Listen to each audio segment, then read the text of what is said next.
Assalamu alaikum from the beautiful city of Riyadh, Saudi Arabia, where we'll kick off the Mobile Legends Bang Bang Mid-Season Cup 2024 with the wildcard stage.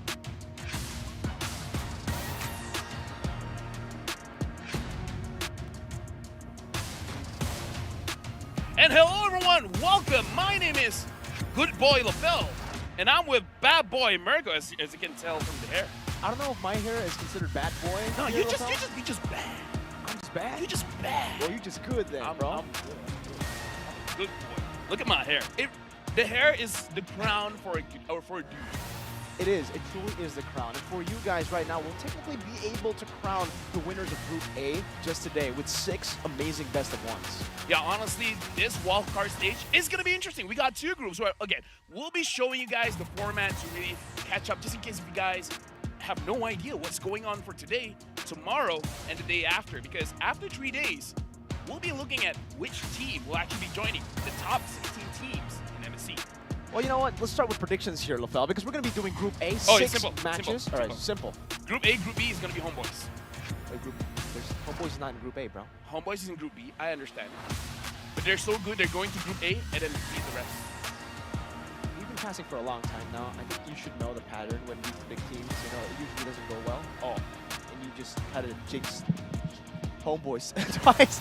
But hey, I had to talk to myself for that one. yeah, it's okay. I didn't know which cop out in his mind. Me neither, you know, but it's okay, LaFell. Sometimes you let that happen. It's okay. As long as It's okay? Yeah, keep it down, bro. It's okay. Okay, it's like, okay. It's okay. It's okay. Maybe because you double jinxed, it's neutral now. Okay, you know what? Here's the thing. For the next 3 days, right? For the next 3 days, we'll determine which team will go to the top 16 teams. You guys want to see how the wild card will pan out? Let's watch this video.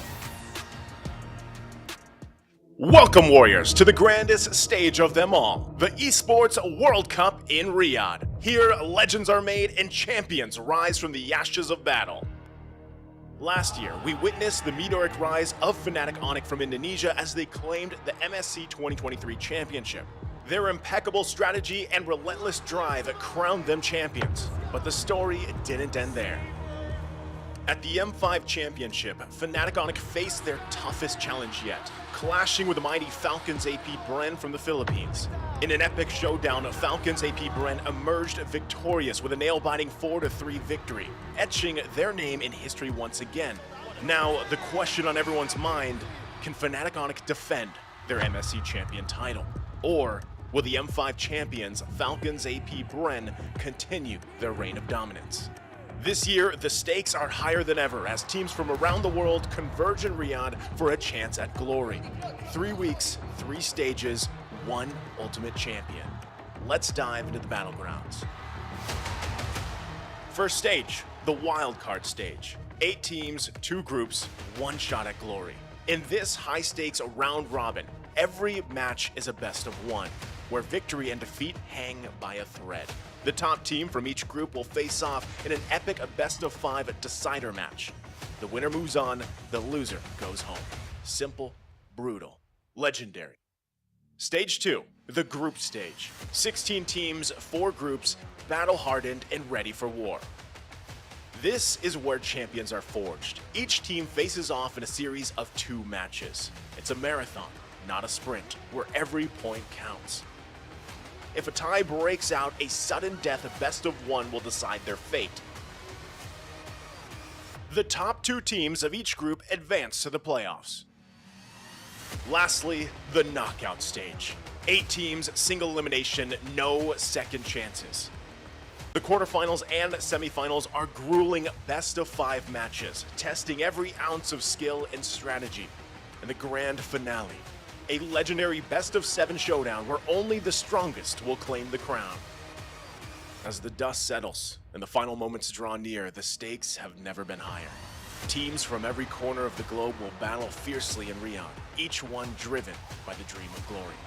Southeast Asia's dominance is challenged as teams from other regions rise, ready to upset the balance and seize glory for themselves. The stage is set. The Warriors are ready. Who will emerge victorious?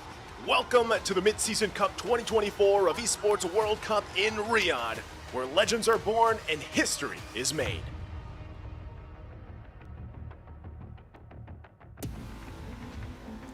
Simple, brutal, legendary. Shoutouts to Nice. We got to talk about wildcard. Again, 2 groups, 4 teams.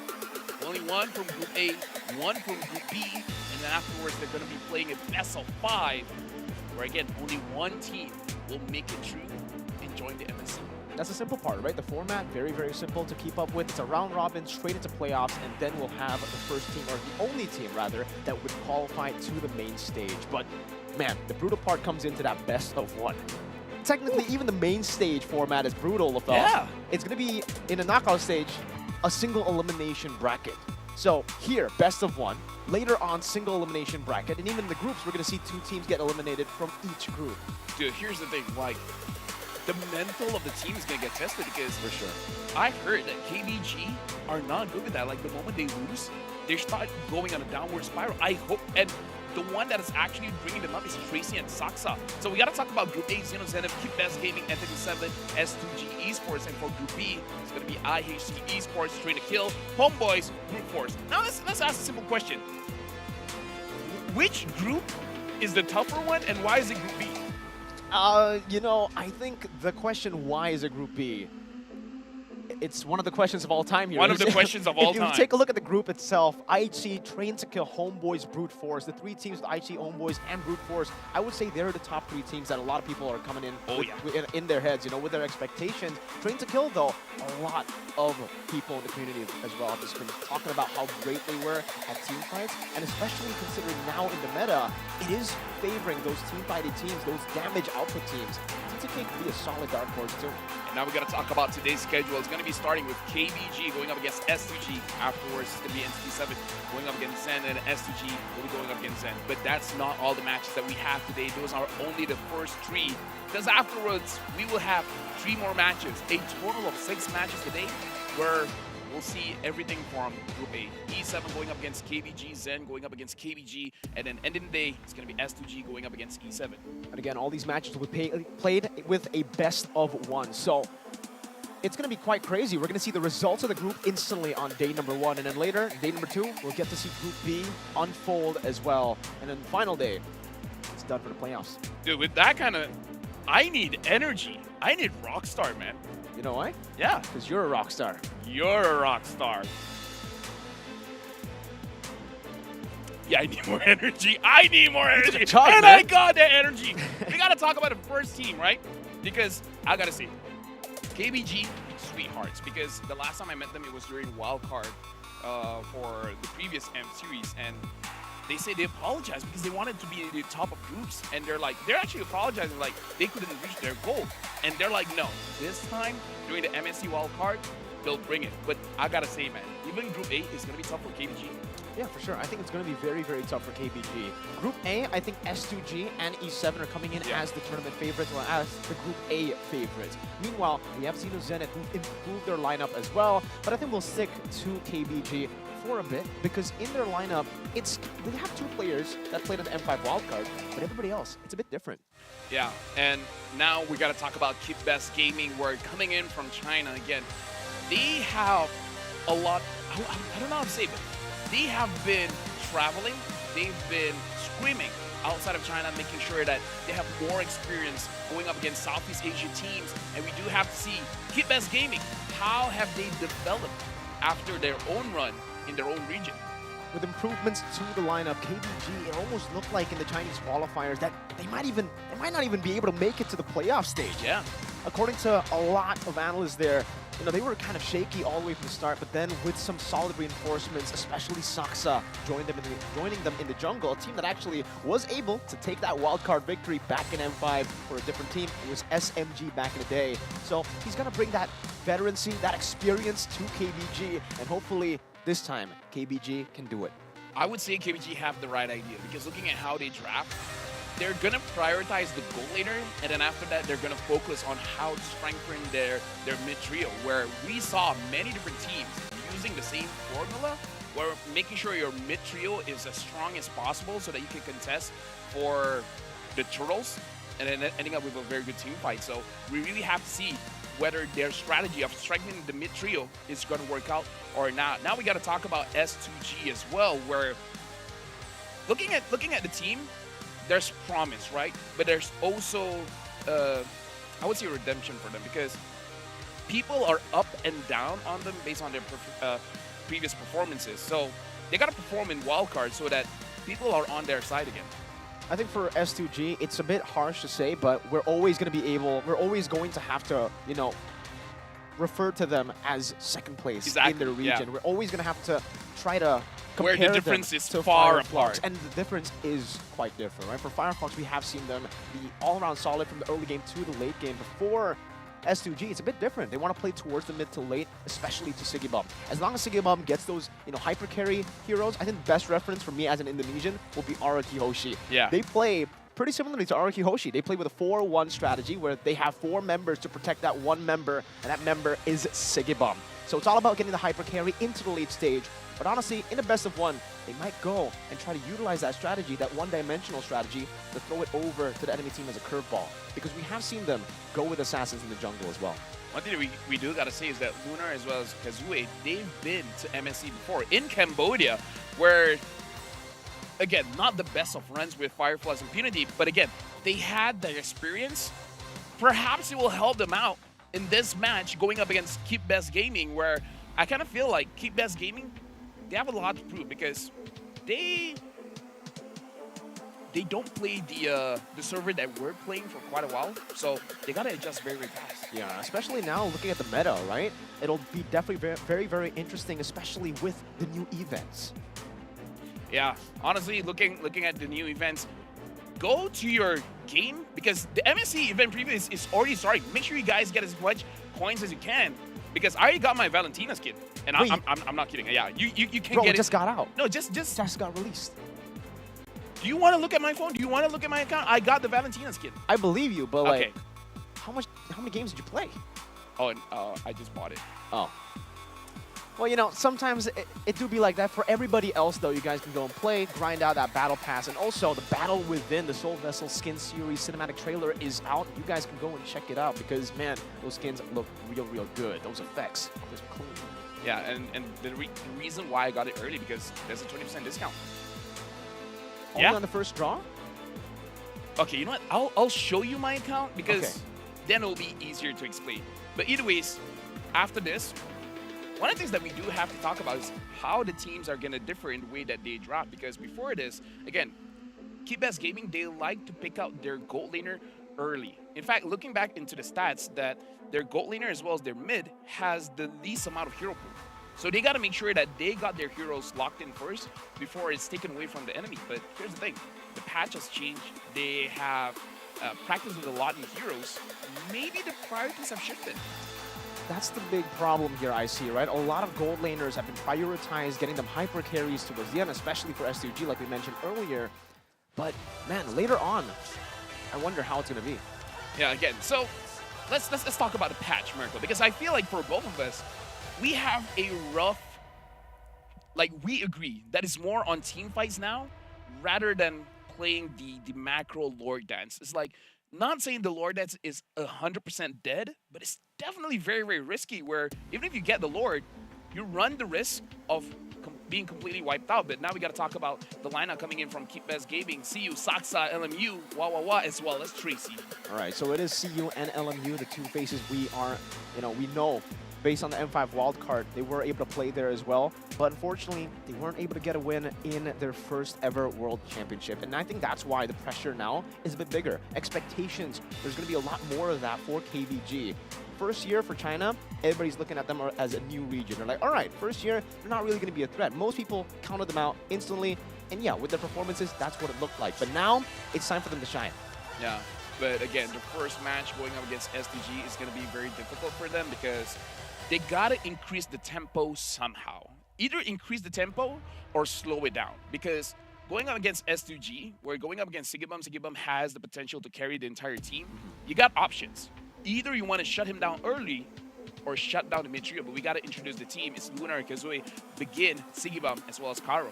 And this is what's interesting about S2G, because we were talking about how they rely heavily on these, hyper carries. They want to get Sigibum from the mid game to the late game, so early game is more of trading, mirroring. Yeah. But as we all know, with the current patch, you do get a lot of value snowballing from the start of the game. So will Sigibum get his hands on a snowballing hero like a Roger, like a Carrot in the gold lane? Or will we see Kazoo take control of the game in the jungle with the assassins that we have seen before? Not so much, but we have seen it.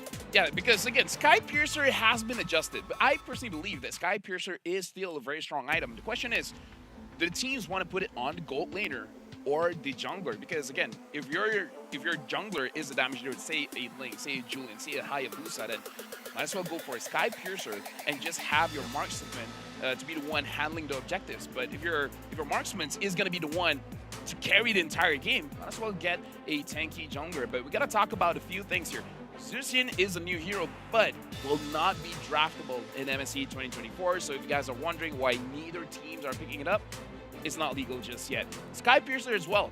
It has been lowered from 6% now to 4%, but after getting 8 kills, the maximum stacks is still the same of 12%. So I feel like the lethality is still good. It's just that the early game has been nerfed a bit, Mirko. Yeah, so you do get the snowball still. It's still an amazing item if you go for an assassin early game and you want to look for that mid-game power spike, but it is a bit tougher to get that snowball because usually 6%, it may look insignificant, right? It's a 2% nerf, but it's still quite massive, especially for a lot of the assassins who've been able to really abuse that.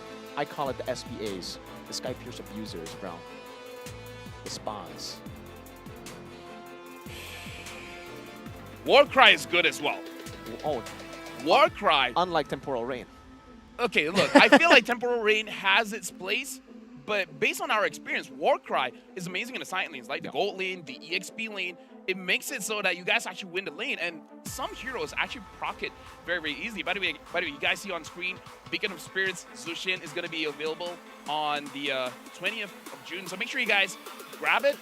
It's just not going to be available for MSC, but other next tournaments, it's going to be there. It's going to be legal. Going back, Warcry, amazing.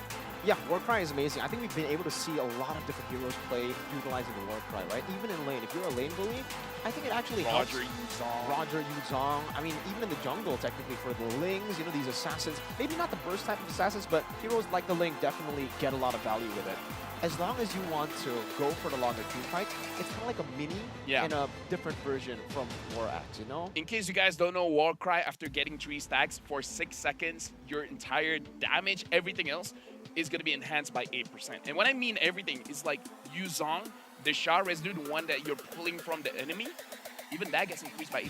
So exactly, right? Now that we have the 8% increase in damage, I've seen a lot of people try to combo it together with Focusing Mark. So you put the Focusing Mark on the person, you already get the additional percent of damage, plus the 8% again, and it creates, especially for Assassins, a great way to pick off your opponents. This is going to be a best of 1, so we're going to give more time for the teams to draft. So we're going for a short break, but after this, it's going to be straight into the draft.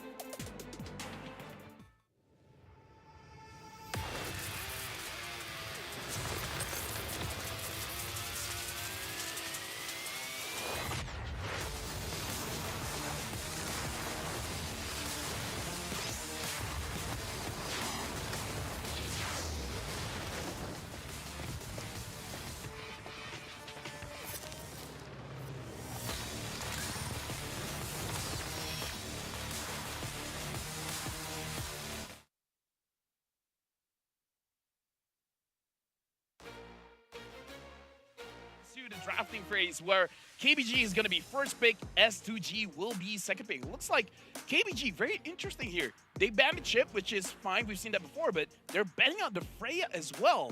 And S2G, they ban out the Harv as well as Louis. This Freya ban is very interesting. I mean, we have been seeing a whole lot of Freya, especially in my rank games, right? Freya is an insta-ban in the first In Malaysia, we say Orang Gila. Orang Gila, or Meta Chiki, right? We've been hearing a lot of the Meta Chikis, but if you guys don't know, Chiki's like a, so it's like a cheesy, it's a kind of cheesy draft. You catch a kill, You catch a kill.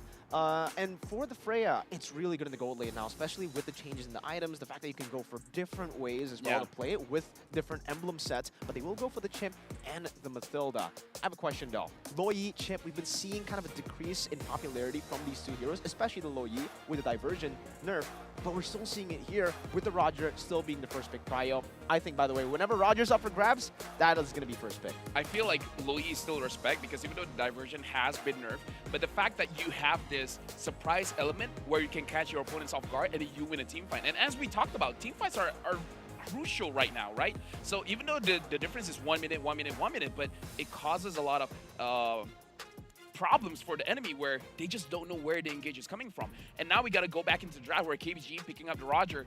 Incredible flexibility, can go in jungle, can go in the goat lane, and prime hero for a Sky Piercer, right? So it's a good spa user. Yeah. Now S2G picking up the Charizla as well as the Fireman. I feel like the Charizla is a little bit early because there are heroes that can handle the Charizla very well, but the Fireman, amazing pick, especially going up against SPAs, the Sky Piercer abusers. Yeah, you get the additional health bar, and I think the Faramis has been super prio. But now that we're talking a little bit about the jungle, having, you know, a lot of power now on these assassins, on the snowball picks, we still get to see the Fredrin. So at least for KBG, they don't want to rely on the assassins or the damage dealers in the jungle, unless they somehow try to flex this Fredrin into the XP, which I hate, by the way. I know you hate it. Don't ever do that, all right? Don't ever go for Fredrin XP. I'll do it just because you don't like it. Okay. You know what? I also don't like. Well, actually, I do like the Charizla. I wanted to go, you know, in the opposite way. Because the Charizla. Okay, so here there's a big positive and a big negative to the Charizla pick, I would say, in this meta at least, right? Because with the jungle getting a lot more diversity, we're seeing a lot more crazy picks. The XP has suffered. Now we're only seeing Charizla, Yuzong for the most part. Those are the matchups that we see. But for everywhere else, it does seem like it is still a lot of there's still a lot of diversity. For Sigibum, by the way, it's still the Moskov. We saw a little bit of the nerfs coming into the Moskov, and it's still a mid to late game hero. You do need a lot of resources to get going. And as we all know, this early game centric playstyle, this early to mid snowball is super prio. We gotta talk about KBG has been training 13 to 14 hours a day on the international servers 13? To make sure that they get enough practice going up against all these teams. Now, I got to talk about the first 3 picks for both teams. KBG, they like to play this mid trio, so that kind of makes me feel like this Edom is going to be mid. So they have actually quite good crowd control here coming in from the Fredrin as well as the Edom. The Edom, once the Primal Wrath is activated, is going to have more damage, although I feel like LMU should pick up something that has damage. But going up against Paramis, before this, traditionally, we see a pickup like Eve to go up against this Paramis pick. But again, don't know whether LMU will pick up the Eve or he will go for something a little bit more damage, something like the Farsa or... Okay, the Valentina has been banned. The Valentina is the perfect pick. But yeah, has been banned out, which, by the way, Arla and Valentina has been banned by S2G. Oh. And then KBG banning out the Akai as well as the Minotaur. Yeah, good Minotaur ban. I'm not too sure about the Akai, though. Technically, for S2G, they have been utilizing that, but knowing the changes in the jungle, the Akai has really fallen off hard, and I think it has to do with that clear. The clear speed just isn't as good, and you can't really go for these trades or, you know, the Lord Dances either with the Akai. It's more of just a pure disengage tool for S2G that I don't know if they're even going to be able to utilize now. Minotaur ban as well. I think that's just really good respect coming in towards Karo. Actually, towards Karo, because the way that he's been able to utilize the Minotaur is purely with the disengage style. It seems that's going to be Karo on the Cho, though, so a different style already, not the reactive protect Sigibum kind of style. I mean, like, here's the thing. We talk about tempo. We talk about the changes, where personally for me, I actually favor lineups that have more damage. And the changes on the Cho, now that his passive lowers or shreds your armor, actually makes the Cho a lot stronger when it comes to the early game, when it comes to the damage. So if they pick up, say, an assassin, that's going to be a pretty good combination. And looks like the Eve will be picked up by LMU, where the Eve has been buffed, having more damage and can deal with the Moskov quite well, at least early to mid. And now KBG locks it up with the X-Borg to deal with the Charizla. Speaking of damage output, man, KBG, they have 4 people who can deal damage. We're talking about the Fredrin here. I'd argue 5. Yeah, technically 5 with the Fredrin. But, you know, oh, by the way, Fredrin, interestingly enough, I have seen him go for Temporal Rain. I've seen it as well. I don't know how to feel about it, though. Do you know how it procs? Okay, how does it proc? So it procs you would expect with the Appraiser's Wrath, but it doesn't. Oh, for the Fredrin, it's with the taunt, because you learn your ult together with your taunt when you get level 4. So you use the taunt, you get the Temporal Rain instantly. So all the nerfs on the ult now is just like, you know what, it's not a nerf anymore. Technically, it gets cancelled out by the Temporal Rain, but we do see a normal pick, at least in this meta, with the Nolan. And by the way, Nolan, I would say at this point, is kind of a counter to the Fredrin. Not in the normal way of the skirmishes, because skirmishes you can still catch Nolan, but in terms of farm. Look at this, look at this. Imagine a Cho goes inside the jungle, just prevent the Fredrin from moving around the map a lot, and then Nolan just takes all of his farm, right? Maybe the Nolan can skip the first turtle, but by the second turtle, he will have a 2 or 3 level advantage, and then after that it's just snowball city, right? In this game, S2G has a way that they can be aggressive, or they can just play the macro game, slowing down Frederick enough, and then give Nolan such a big lead that all of their team fights is going to be in their favor. Well, we are going to be taking a look at the draft again earlier there. Yeah, and now we're jumping into the first game of the wild card stage. It's going to be KBG going up against S2G. An interesting skirmish already at the start of the game. I'm definitely going to be putting my eyes onto the emblems first here. And this is going to be the war cry, by the way, for Siggy Bum. And for the other side, LMU Impure Rage. We've been seeing a whole lot more Impure Rage nowadays, by the way. And it does seem like it's kind of a swap here. So it's actually Saksa on the Nolan. What are your thoughts on this? You've seen Saksa before, back when he was in SMG. So I feel like Saksa is using the tankier junglers just because it's the meta, right? You kind of have to adapt to it. But Saksa is still pretty good on those assassins. And we look here, Tracy is trying to slow down S2G and try to actually make it so that Saksa is able to farm up much faster going up against Frederick. And now, Karo is low, and LMU goes in. He wants Karo. No, flickers forward. Saksa's still going to be able to steal away that green camp, and it'll be a little bit of an early invade for KBG, getting them in the lead and utilizing that clear speed of the Nolan. Even in the bottom lane, Wawa actually winning out against Siggy Bum here, and that's not really a good look for the Roger. This is a winning matchup for the Roger, and it does seem like for KBG, they want to continue with this pace. Already invading again, trying to go for the steal, and I think he did get it. It's a two-man Jeet Kune Do, and with that range, the additional speed, Saksa jumps into the back line, doesn't have the fracture, but will be able to chase Begin straight up first blood in the enemy jungle. Yeah, and now this is where Keep Best Gaming are gonna start the snowball. Siggy Bum, I feel like he's having a hard time trying to proc the war cry. Like, he has full proc there, but he's not going for the trade. Okay, getting the pulled back, and KBG continue again as 2 kills on the board up against the Group A favorites. America, we talked about it. The more we say about one team, the opposite will happen. And we're seeing it showcase here. Keep Best Gaming having 2 kills over S2G, and now they have Prio on the turtle. Looks like they're going to get it for free. So now in terms of the goal lead, they're going to snowball a lot. And I got to talk about the Impure Rage on this Paramis. It's amazing for a lineup of S2G because now it deals on max HP. So the more HP that you have, the more damage the LMU will deal. So going up against a draft with an Edith, with a Fredrin, as well as an X-Born, his damage might even be higher than Wawa. Certainly, man, but you can already see that Tracy is being an absolute menace. Karo still hasn't hit level 4. Oh my goodness. In the 2nd minute of the game here is already first hurdle done, and I really wonder why he hasn't been able to hit level 4 yet. Kazoo is doing a good job. Tracy goes over to Jeet Kune Do, gets canceled down with the onward there. Not able to get the Way of the Dragon fully on Karo, but Saksa wants to go in, has a fracture. Karo flickers out to safety. And KBG will be able to be comfortably in the lead in the first 2 minutes. Kazoo with a little bit of a steal there. You know what's uncomfortable here is that seeing a tank jungler getting bullied inside of his own jungle. We don't see this a lot, and that's why we usually see the tank junglers being the prio, because you want to make sure that you have a good time farming up, and even if you lose farm, it's completely fine. Siggy Bum, as of this point, looks like he's having trouble, but LMU already using the ult. On the way, the Dragon straight into the fracture. Saksa to be able to pick up 1 kill. Now his Pure Destruction doesn't connect, but Kazoo's still going to be caught now as the passive keeps on going. Fraser's Wrath connects into LMU, and Kazoo's able to get out. Now Tracy going for the chase under the turret, looking for the last kill onto him, but it will just be Tracy traded in. A bit of overextension. It's just a roamer traded in for 2 members, as some of these skirmishes in lane are actually looking all good for KBG. Yeah, looking very good, in fact, for KBG. Now, in terms of goal difference, it's 11.6 for KBG, 9.7 for S2G Esports. Now, the thing is, S2G, they still have a way to come back into this game. Let Lunar have 2 items. He has War Axe. It looks like he's skipping the boots. After this, perhaps he's going for an Immortality. After the Immortality, he can start going for the more aggressive fights. And then maybe they can do something about it, because for now, S2G is losing all the lanes, but they're rushing this turtle. Try to get it now with the Fredrin.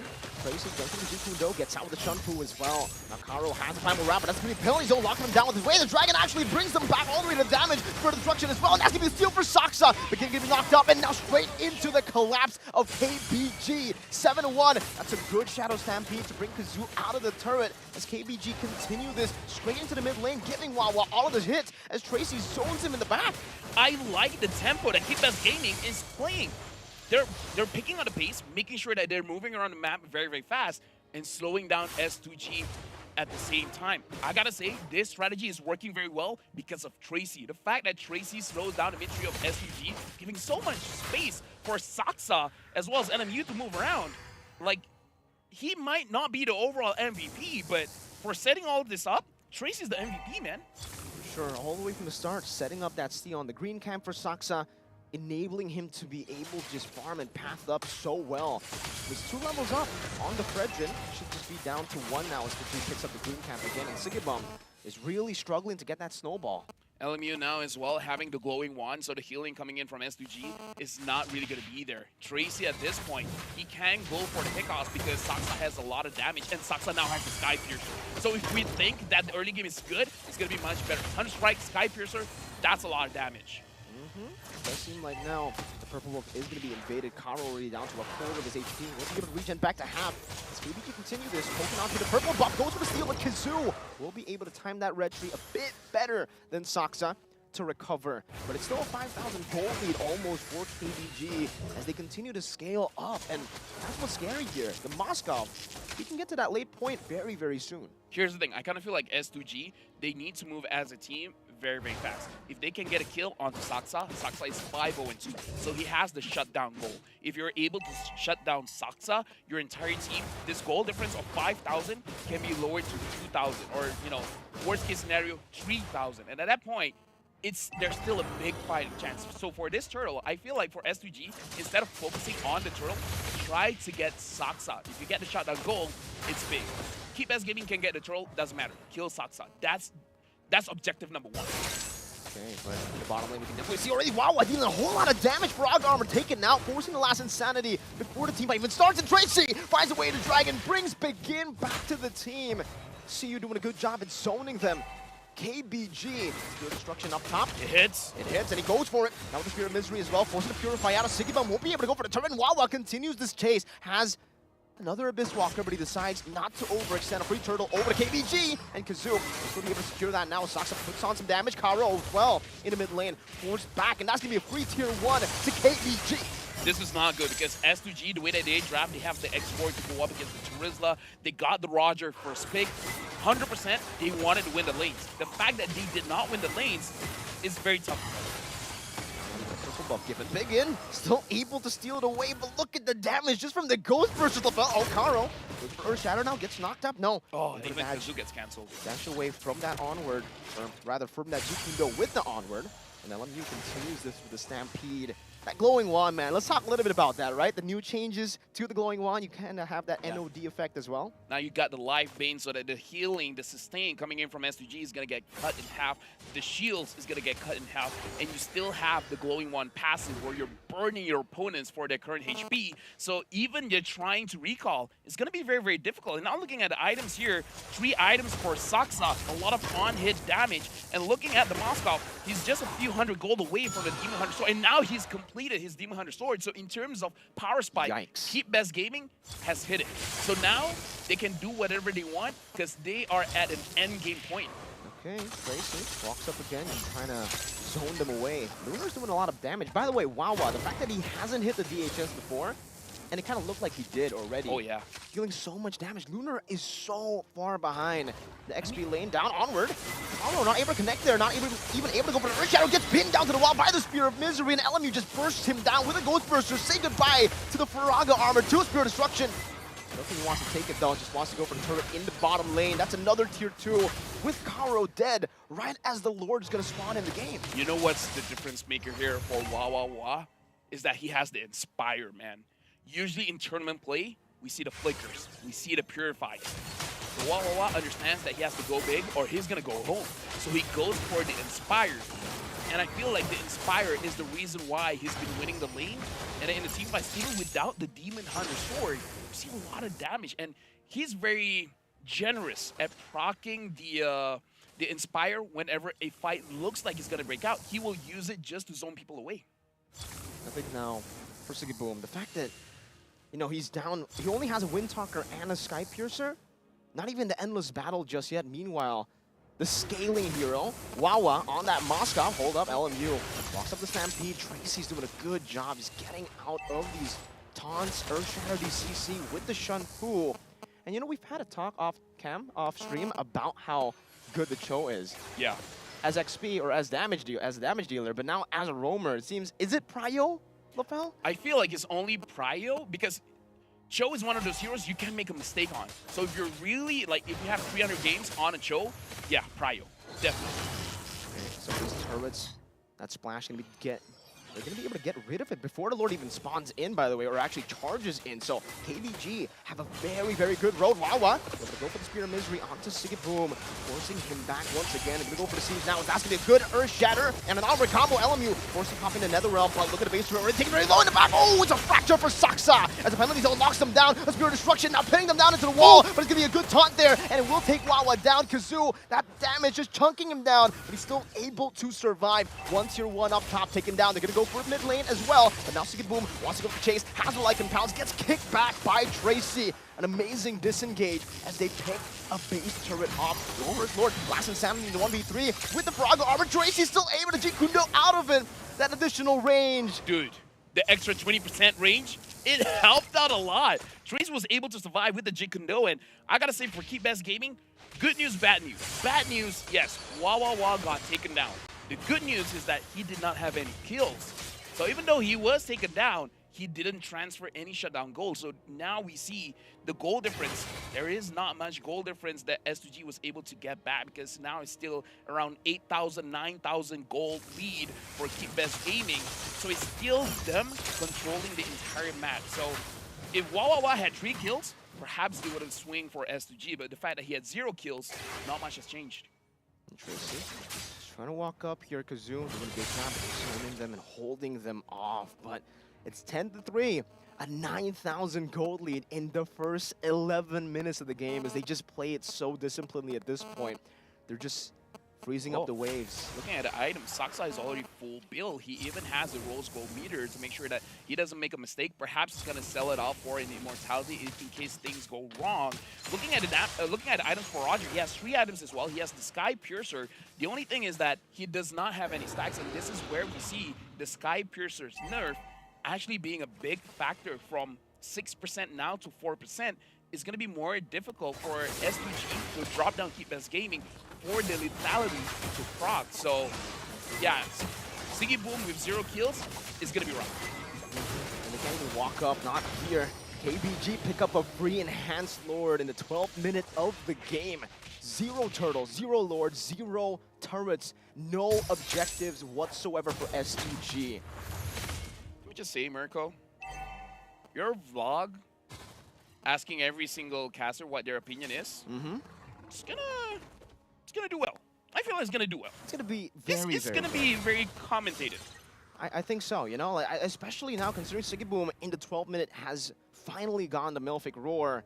It looks tough for them to pull off this defense. They do have a Yi, by the way, so let's see how they go at it on the siege. Tracy walking up again onto Kazoo, who's still able to go and disengage for a bit, but that's 2 tier 3s taken out, 2 base turrets taken out. KBG gonna go again. Tracy, oh my god! That's the way the Dragon, bringing it back with the flicker. Spear Destruction into the back line as well as he decides to go for it. No, just go straight for the base, and KBG win out game number 1. KBG, man, coming up. Like I said, from the previous wildcard, they're like, you know what, we want to be number 1 in the group. This time, they're going to prove it. But we got to talk about S2G as well, where I kind of feel like Carl was not able to start things up. And I kind of feel like that's one of the big factors where they didn't shine. Because as an Edith, we will see like flicker, earth shatters, and everything. But none of that happened. Keep Best Gaming, they started the game well by the Cho slowing down the rotations coming in from S2G. And then having your side lanes win up their laning phase, the gold lane as well as the EXP. That just accelerates your lead. Tracy in this game, is absolutely amazing. This is the kind of draft that we want to see for a best-of-1 game where just use your best heroes and then just show what you got. It's phenomenal, man. We were talking about how the improvements could be seen already all the way from the start. We didn't expect them to be able to dominate one of the Group A favorites, the Group A favorites, S2G. Most casters, analysts, and even the viewers back online have been talking about how S2G are just going to dominate this group. And hey, first game and we already have a different result to that. Dude, let me just say, Homeboy is going to be number 4 in Group B.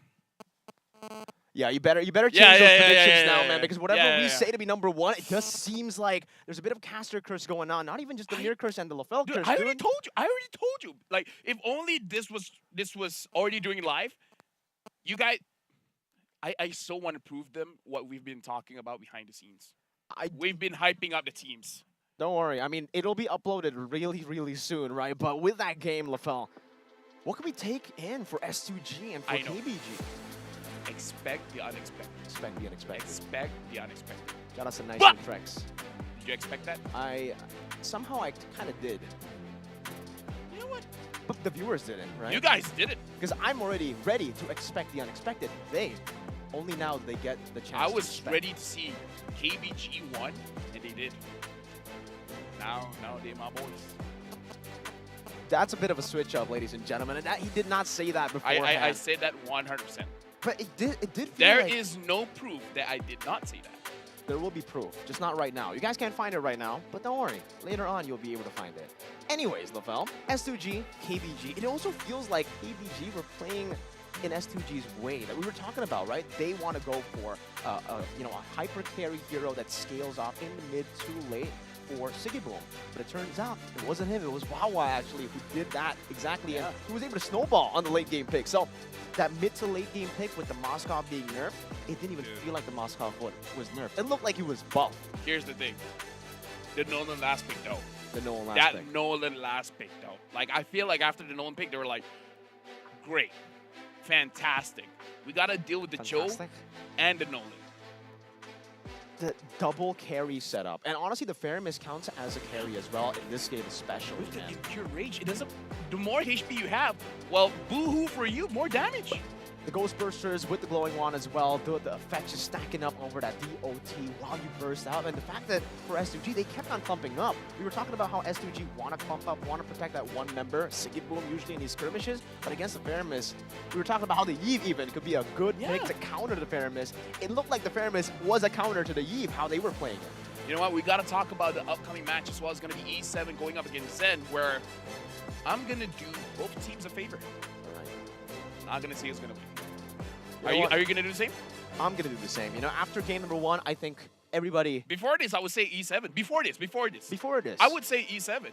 So does that mean E7 will have a similar fate to S2G? No, because I decline to say who's going to win. I also decline to say who's going to lose. So you guys don't know.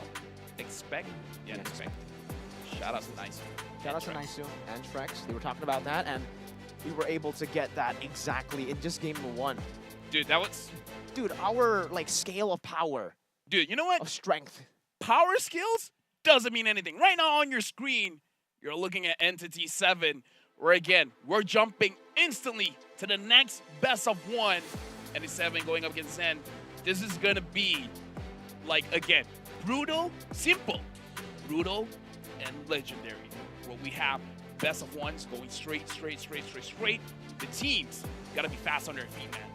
Oh, they certainly do. I think game number 1 was proof that right now it's all about the early to mid game. It's not about how you scale in mid to late. Even with a hero like the Moskov, it's not how we're used to seeing the Moskov, right? For the Moskov, usually you expect the Moskov to actually go and clear up, go and farm, wait till those 3-item power spikes. But because you have a Spear of Destruction, it technically already makes you an early to mid hero, depending on how your team plays it. Because in the first turtle, if you do already have level 4, you can participate with your global ultimate with that Spear of Destruction. And that's what we saw. As long as he's participating in these skirmishes, he'll be able to get some gold, extra gold with the kills and assists that he picks up. And now we're looking at Xeno Zenith as well, where, again, looking at the play of our previous match, again, I got to talk about the new changes. It is going to be that tempo. And we got a lot of familiar names on Xeno Zenith, Gnart as well as Zippy. And, okay, bear with me. Hey. I love Hehe. You know, I he's been in the love game Hehe. for so long. I think for Hehe, Joga, and Nart, they've been in the scene for so Yeah. long, man. I think they represented Vietnam already in 2021 MSC. That was the first time I saw them. They were representing CyberX at the time. And the fact that they are still here and these 3 members are still also representing their country in a lot of different international tournaments is really cool. But they have reinforcements this time around. They got Zipex and Shocker as well. And these 2 imports have really given them, this team, a whole lot of a new level. I feel like imports in general always opens up more doors, right? Where you have one playstyle, you have one identity, but then bringing a different flavor, a different kind of salt, right? It's a different flavoring that really enhances the palate. Oh, hungry. The EWC, I feel like looking at the first game, the players are adapting very well to the patch. Oh, you nerfed the Moskov. We'll just put in a Inspire. It's going to be more dangerous, mind you. It's going to be more dangerous. But again, if you see the opposing side and you feel not threatened at all, it's like, you have an Edith, sure, but you're not going to catch me. Inspire all the way. If you can space out properly in these skirmishes, and especially if you already have an early to mid-game composition for the rest of the team, it just creates such a safe environment for the Moskov, and you can just go for the Inspire instead of the Purify and the Flicker that we are kind of used to now, or actually used to before. Not now, because maybe the Inspire is just the better option to go for now.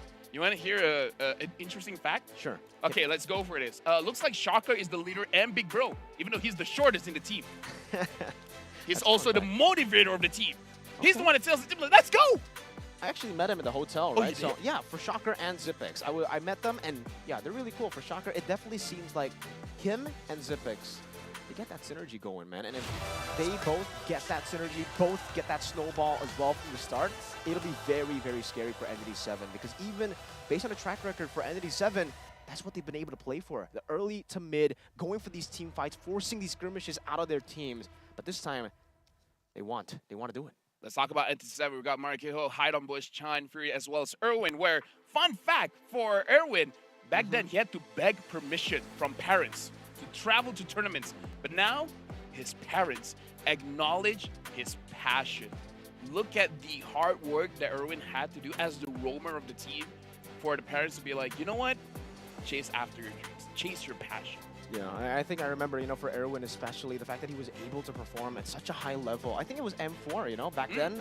With a different banner, obviously. It was SA11, if you remember, Lafel. And Erwin, Oh, yeah. he loves to go for these initiator picks, man. He's an initiator. That's his style. He wants to go for the Kufras, the Groks even, the big moment heroes.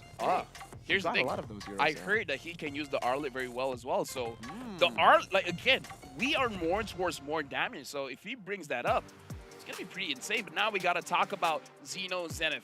Hey, Joe, Shocker, Zipex, as well as Gnard is going to be the team. And again, a lot of familiar faces here where I still remember Zipex being a very good hyper carry for the team. And Gnard as well, I would say he's a pretty good initiator. It really is. I feel like for him being an initiator, it's amazing, but you guys are probably asking the same question that, you know, I was asking at the start. For Zippy and Shocker, the fact that, you know, these 2 members speak English, there's a Burmese import in Zippy, and it's a Filipino import in Shocker. How do they communicate with the team? And it seems Joe is the one that actually becomes the middleman here. He'll be the one to translate and to just go through the strategies with the coach as well. That was the first question for you for today? That was the first question I had, well, when I met them, you know, at the lobby. Because my first question for today was like, where's the toilet? I mean, We had different... I also asked that question today, technically, but that wasn't my first question. My first Right. question was, Where's the coffee? when will S2G qualify? You know, because I was expecting them to just stomp everyone. You know what? Rockstar. It's time for Rockstar. Time for Rockstar. So going for this game, I want more damage. Is that what you want to? I don't know, man, because like game number Spider one, roams. Spider roams. S2G Yeah. had more damage. They had more damage in their kit. You were talking about how they No. have 5 members that can No, deal damage. KBG had more damage because they got the Cho, they got the Nolan. Do you really consider Cho a damage healer though? Like over I the do. Edith? I feel do. like the Edith still does more damage as a roamer. No, Maybe no, it was no, XP no, would be no, different. No. You listen to me, boy. Okay. All right? I'm gonna His listen to you. passive now doesn't need level 4. Edith needs level 4. That's true. All right, so level 1 to 3, you deal a little bit more damage, right? But then once you get the Primal Wrath, it should be a lot easier for you to deal damage, especially around the neutral objectives. Damage is subjective. Damage is subjective. Subjective. Maybe emotional damage hurts you more. So you're telling me that the invades that they were able to do onto the enemy team, onto S2G, that was emotional damage? Okay, let's test this. Okay. Are you more hurt that if I invade your jungle, or if I say you're ugly? Invade jungle. Okay, there we go. There we go, yeah. Now we know which hurts you more. Sky Piercer nerf, still a game changer? Personally for me, if you have a better early game, Sky Piercer is a big changer. If you're putting the, let's for example, you put a Sky Piercer on in a time, not gonna work. Yeah. Not gonna work. I've seen so many players, by the way, just build Sky Piercer. When it was released, everybody was just going Sky Piercer. 5-man Sky Piercer. Even on Claude, on the time. Yeah, it's like, bro, when you deal DPS, right, when you take a while to deal damage as well, maybe that's not the best item. Especially now with the 2% nerfs. Listen, if you're burst, if you do good in the early game, get the Sky Piercer. If you're Brody, yes. Yes. Natine, Claude. No. Maybe if you're like I don't know, like you have a very good early game. Yeah, and then I mean, your fourth or fifth item, like after your first 3, I guess. It's going to be good. By the way, MSC 2024 events preview is now. Grab the MSC Pass until July 16 and enjoy a 20% discount. This unlocks all new Valentina Dark Nexus skin and MSC coins you can use to get returning MSC. Like, if you guys missed any of the previous skins, you guys can get it now. And we Mobile Legends fans, we got to get all the skins. Yeah, especially you guys back at home, all right? I just really want to tell you guys, you know, especially the ones who've been utilizing the MSC guest coins to go and vote. How are you feeling now after game? Don't ask us. Cautionary tale, don't ask us who's going to win. Actually, no. Ask us. Exactly. I was about to say. Go for the opposite one. Go and ask us and go for the opposite one, right? Because game 1, S2G versus KBG, what was our prediction? S2G. S2G. Game 2, what's our prediction now to help them with the MSC guest coins? ND7. ND7. So, if we have 100% lose prediction, then we got a lot of MSC guest coins. The MSC guest coins stacking up together with Mirko and LaFell will continue, but we'll see how ND7 go up against Xeno Zenith first, though. Because for Xeno Zenith and ND7, though ND7, they've had more experience technically for... I don't even know if I want to say that. No. Technically, Xeno Zenith have more experience. They've been in international events for the longest time. And for Entity 7, some of the members are new. At this point, don't say anything. Yeah. We're going for a break. For the draft.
New adventures bring new challenges. Even as the heat rises, dandruff and grease won't stand a chance. With new Clear Men, powered by triple formula technology. To eliminate dandruff, itch, and grease, gives you 8 hours of freshness and 100% dandruff-free hair. New Clear Men, 0% dandruff, 100% confidence.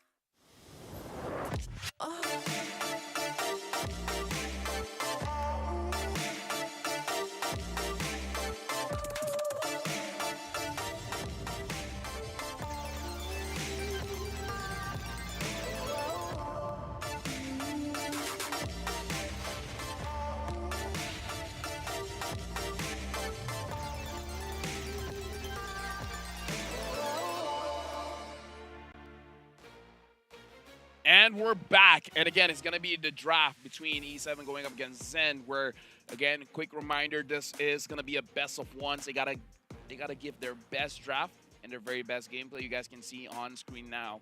Both teams are getting ready. And you're back here with me, LaFell, as well as Mirko. They got one shot, man. And we did see that in game number 1, best of 1 as well. KBG were able to take the dub very, very dominantly. It was a convincing win. What was it, like 12 minutes? I think it was 13 minutes after taking that enhanced Lord as well. But so far, game 1, 13 minutes. Game 2, will it also be a one-sided affair? Will one team have so much more dominance in the early game, so much more farm? Also, by the way, can we agree now that technically for the Assassins, they're just way better than the utility junglers that we're known I feel like for? Skypiercer is meant for them, and we got to talk about the price. It's 1,500. Do you know the price of the boots? It's 700. 700. What boots? That's the average price of a boot.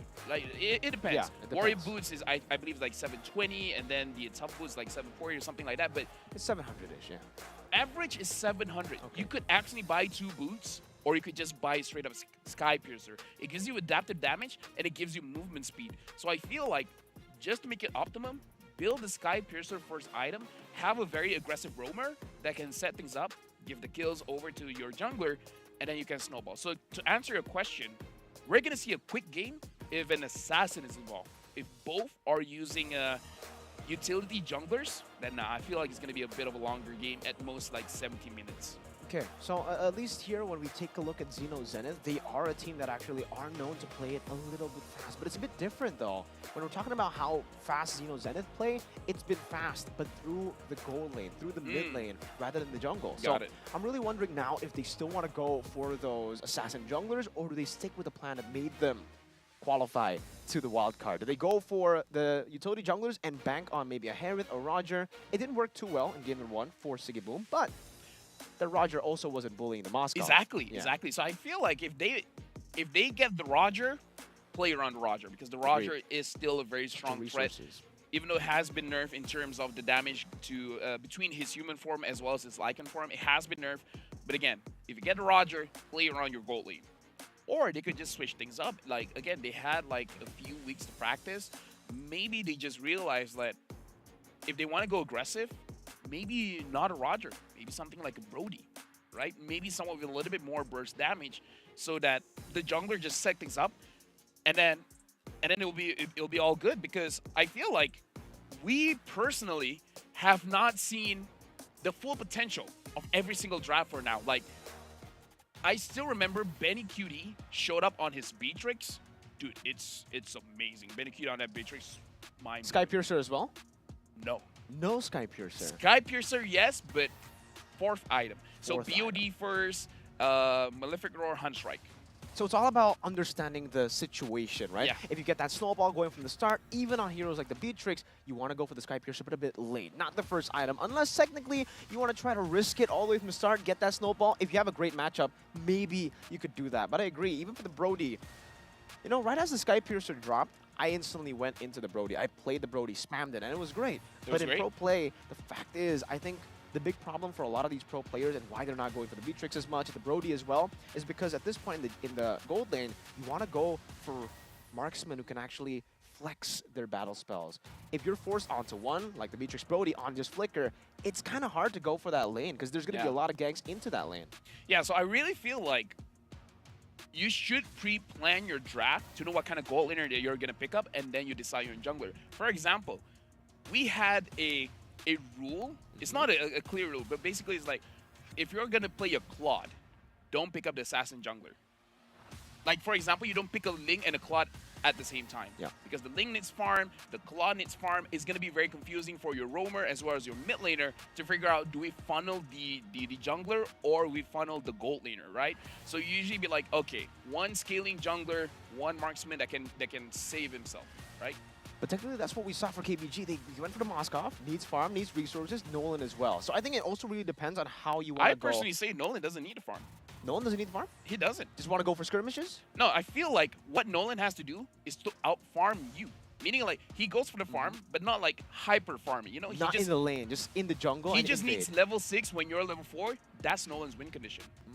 That's personally for me, because at that point, his damage is going to be scaling like crazy, and then getting the Sky Piercer. After Sky Piercer, all the other items are just trying to burst you down even faster than before. So personally for me, like, we can have our differences, but I feel like Nolan is about outfarming your opponents in the early game in the first turtle and the second turtle, and after that, do whatever you want. Yeah, I completely agree about the Nolan win condition being that you have to get a lead in the start, right? I think for most assassins, you want to get that lead as well.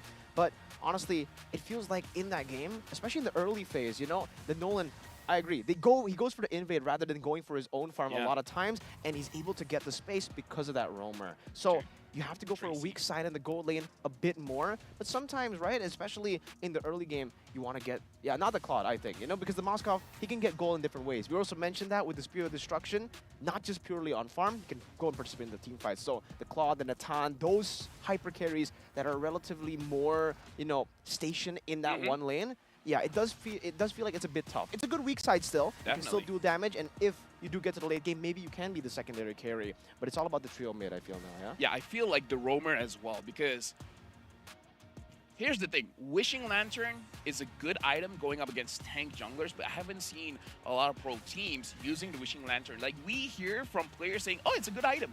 We haven't seen it being built just yet, right? Yeah. Right? Now, the thing is, I kind of feel like with how things have been shaping up, I feel like roamers with more damage or able to start a fight easier is going to be the prio. Yeah, so something like the Cho has more damage, Grok has more damage, Arlet has more damage, Edith at level 4 has a lot of damage. I feel like these are going to be prio.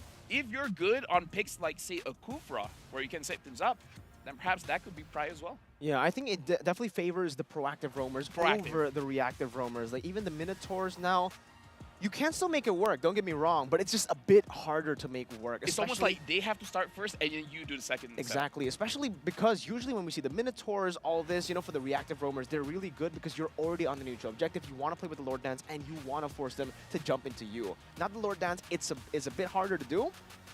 We haven't really seen that, by the way. We've seen 2 uncontested Lords in game number 1. I would really love to see the damage that the Lord can produce, because from the games that I've casted with the patch, these utility junglers, these tanky boys, these beefy boys are getting shredded down by even the first Lord. Let's just say one thing, right? Let's just say one thing, that the Lord is worth it, right? The Lord is worth it. But going for the Lord has its risk, where I kind of feel like if the opposing side is still... Okay, I have a general rule. If you want the Lord, burst him as fast as you can. You have a 10-second window, because after 10 seconds, it's going to be true damage. That physical penetration is going to be 100% true damage, right? So if you have enough damage to burst the Lord in under 10 seconds, go for it. If it takes you longer, say your jungler wants to hold it, and then everyone else is going to spread out, your jungler is going to take way too much damage, and then you lose a very crucial component of your draft. So I feel like for teams, if they see a situation, the opposing side is top lane, the Lord is bottom lane, we can burst this Lord in 8 seconds, go for it. If it takes longer, just wait. It's all about committing now, right? Yeah, Making a decisive decision. It's all about being decisive at this point of the game with this meta as well. If you can burst it, you go burst it. If you can't, you're going to be punished for it. And that's why we're seeing so many different utility junglers still try to go for the Lord Dance, but ultimately get shredded down to a quarter of its HP, and it actually just gives the advantage that you had over to your opponents. It doesn't even matter with the lead. Like, if you have a 2,000, 5,000 gold lead, it's, like you said, true damage after the first few seconds, and if you can't handle that, it'll be a comeback, I would say, mechanic that the enemy team could use to take the team fight. Like, here's the thing. Say a Boxia. In the previous patch, the Boxia alone can hold on the Lord, right? All good. But now it's like the Baxia and the healer. So I feel like that's the big change, where if you want to do the Lord Dance, you need someone to top off your jungler. To the point where, personally for me, if anyone, absolutely anyone, this might sound crazy, if anyone is supposed to hold on to the Lord, is the marksman. If the marksman has sufficient lifesteal, let the marksman do it. If your EXP has the good lifesteal, let your EXP do it. If your jungler has, say, an Angela, a Minotaur, a Rafaela that can heal the jungler, sure, let your jungler do it. But that's my personal opinion. Yeah, it's all about the sustain, I think, right? That's a situational The Lord Dance thing is about it. subjective. The Lord Dance is subjective, as it is for everything, it seems, you know, that we've been talking about today. Everything's subjective, Everything is especially subjective. the Lord Dance. But I don't know, man. I think, yeah, I mean, it really depends on the marksman having the sustain. Because if the marksman doesn't have the sustain, you're putting yourself in a very, very tough spot, in a spot where you're very vulnerable. But it seems we're already getting ready. Yep, now we're jumping into the draft. Zenith is going to be first pick. Entity 7 is going to be the second pick. Looks like the EDIF is going to be the first ban here. Understanding that it's going to be a very strong roamer / EXP laner, so they're going to take it away. The chip has been banned. Personally, looking at like all of the games, I feel like chip, Louis, as well as Harif is going to be a second pick kind of ban. So the first pick has a bit of an advantage here. Okay. We're already seeing a little bit of a difference here when it comes to the bans. Zenith actually taking out the Edith and the Angela very, very early on. And this is what we're actually a bit more accustomed to, I feel, right? For the red side to be the ones to ban out these prio picks like the chip, maybe still even the Luo Yi. Even, honestly, for me, though, the Luo Yi, I don't think it's as prio. I think it's prio like still for like lower tier games, but top tier, I feel it's very, very easy to punish the Luo Yi. Because back then, at least, with the cooldown being so short, you can actually just spam the diversion over and over again. Yeah, you can go for a lot of these creative angles, and you can also feint. You could use it to open up the map. You could get it. You could get vision with it. But obviously, you can just send one member a few times. Now, you're kind of forced to think about it as a big ult. It has a big ult cooldown, which it should have, by the way. I like it should. I agree. But it just makes it much more readable. Once you use it and you don't get what you want with it, you get punished for it. Okay, I see it now. Zenith, they ban out the Valentina. So they're asking Entity 7, which do you want to ban? Do you want to ban the Faramis or the Louis? Because Zenith, they're going to take either or. And I kind of feel like they want to first pick the Faramis here. Like banning out the Edith, banning out the Angela, as well as the Valentina. I feel like they want more sustain. So I feel like the Faramis might be the first pick. And if the Faramis gets banned, they might just pick up the Louis. Definitely. With the Valentina ban, it definitely makes sense that they want to go for something like the Faramis here for their first pick. And again, you know, it's all about getting that mid lane also a little bit ahead for Zenith. For E7, though, Hide Bush really loves to go for the jungle, for the assassins as well. So getting the Faramis, we've actually had a talk about this even before, I think it was M5, where we're talking about the Faramis. On paper, it should counter these assassins like the Hayabusa, maybe perhaps like the Nolan, but in execution, in practice, it's a bit different. If you're able to bait out the Netherrealm before the fight even starts, it makes the Faramis technically useless. Yeah, so let Zenith pick up the Faramis, and then you yourself pick up like the Hayabusa, where the Hayabusa's farming speed now is about the same as the Nolan, so you know it's very, very fast. But it looks like, no, they're actually going to go for the Roger, but are they betting, are they like letting Entity 7 pick up the Faramis? And then they're going to counter with, say, like a Yuzong or a Lapu Lapu, or maybe they want to show that they can actually counter the Faramis with the Hayabusa. All right, so the Roger is just that prio at this point, right? It's so flexible with the Roger. You can go in the jungle, you can go in the gold lane. You know, I have a quick question for you. You like jungle Roger more or gold jungle? I feel like with Sky Piercer, I kind of prefer him in the jungle, just so that he can join more fights. Yeah, I have to agree, man. I personally like him more in the jungle. You're more active around the map early on, and you do get going much earlier compared to the gold lane, where you're kind of forced to farm, but the Luo Yi being left open will mean that E7 will be able to take it together with the Minotaur. We were just talking about how Erwin is a, initiator, likes to go for these initiators.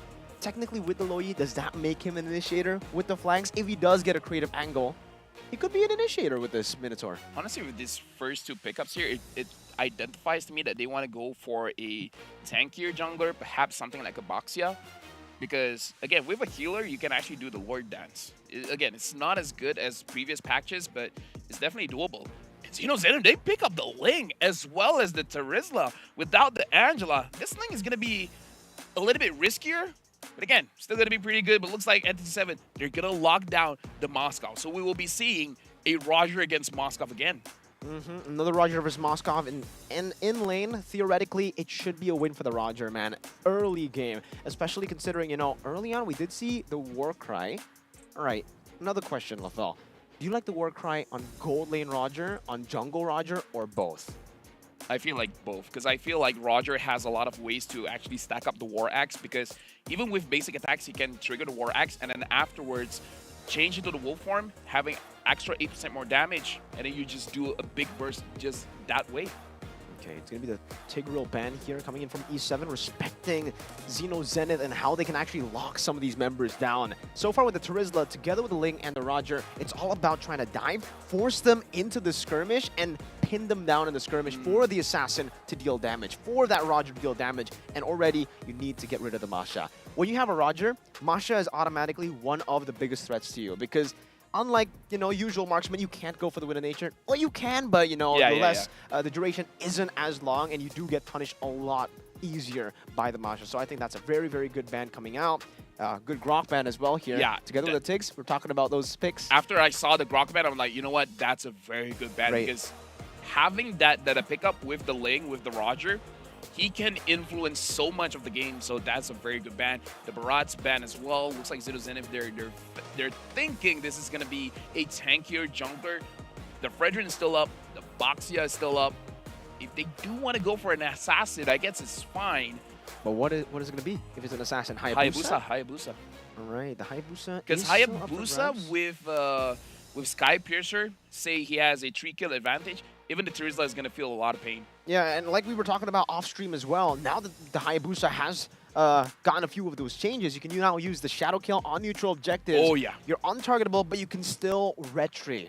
And that's a big thing here for anyone who goes for the Hayabusa. But they decide to go for the Esmeralda first. There's no rush in the jungle. They already see the Ling on the enemy side. So Esmeralda pickup up against the Ling, Terizla, and the Roger. Do you want to know a crazy fact about Hayabusa? Sure. He can use the Petrify while he's ulting. So it's like the Benedetta ult. So the people that he's hitting, he can Petrify all of them. So you can get a 3-man Petrify with the Ogi Shadow Kill.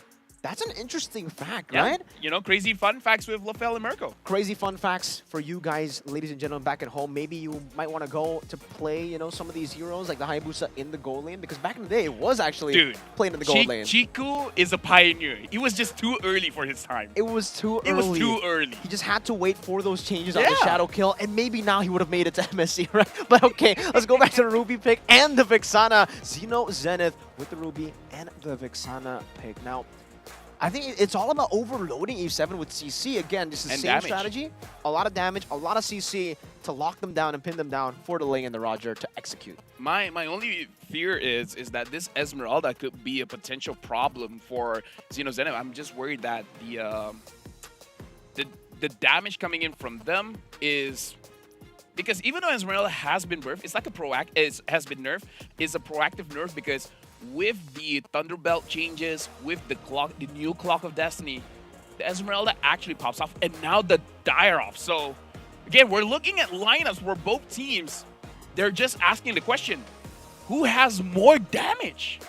It seems that's the name of the game, man, from game one as well. More damage? That's what we saw, and we were talking about how damage output wins you games. All right, so quick question here, E7 versus Xeno Zenith based on a draft. Who has more damage? You know what? That's for the comments down below. You guys can let us know. These guys are experts, Mirko. Let me tell you, man. If you want to look for advice, go to the comment section. That's where you find the best advice. Oh man, you know, this is we were agreeing a whole lot, Lafel. This is the first time I'll have to disagree. I'm sorry, man. But I've seen even my own live chat. They're not even, you know, normal sometimes. But it's okay for you guys. You can also just voice your opinion. You know, it might be wrong. It may be being wrong. right and wrong is subjective. Exactly. That's what I was saying. Expect the unexpected. It's as easy as that. And right now, the drafts are they expected? Are they unexpected? The Dairoth wasn't. They are unexpected, but expect the unexpected. We're jumping into this game, and we're starting with a pause. And there we go. Expect the unexpected. Expect the unexpected. We go into the game, you know, we got that camera and zooming in all of the moments. LaFell shouting. The producer. The producer. The producer understands. Understands. Expect the unexpected. Exactly. Pause. You don't see that coming. You don't see that coming. None of you guys saw that coming, Skibbity. man. What? Skibbity. Did you just say skibbity? See, you didn't expect that. I really did not expect that. Yeah. Not coming from you, man. You know, like that's a. I'm Gen Z. No, I'm not. If Gen Z means like Z as in old, you know, the Okay. last letter in the alphabet. Oh, wow, you're going there. Yeah, yeah. Dude, I'm not that old, okay? I'm only like 45. Wait, you're 45? Don't act surprised. What, you have 5 years to live or what? Oh, dude. LaFell and Mirko, ladies and gentlemen. L&M. We're good ML. friends. We're ML. ML. We're ML. Yeah. We made that joke before, like years ago. Yeah, I when remember. we were younger. I was younger. You were younger. I was too young, you know? Yeah. Speaking of young, these players are also just still really, really young. The fact that, Really? that Nart, Joga, and Hehe, they've been representing Vietnam. They've been representing their region for so long, and they're still like really, really young. It's cool, man. It's really cool to see these players. You're cool. You're cool too, LaFell, Oh, thank you know? you. You You know guys what? It's watching at actually- home, you're cool. It's cool, but it's also hot here in Saudi Arabia. It's amazing. We get the mix of both. So if you feel like you're too cool, you can Go step outside. outside. Yeah. Exactly. And then once if you're feel- outside, you feel too hot, come back in. come back in. Dude, you know what? I love it here. Me too, man. Honestly, everyone has been very accommodating. Yeah, even the players. I think we've been talking to a lot of the players, and every We single got one cake. of them. We got cake just earlier, and it was from Zeno Zenit's coach. No, it was from Homeboys. That was from Homeboys. Homeboys gave us cake. Happy birthday, wasn't it for? It's for their coach, Coach Jeff. Oh, yeah. Coach Jeff. Shout out, Coach Jeff. Shout out Coach Jeff. Shout out Homeboys for giving us cake. We're having the time of our lives here. Yeah, every single player is actually enjoying their time here in Riyadh. It's been amazing, and I guess we could see from the games as well, KBG especially.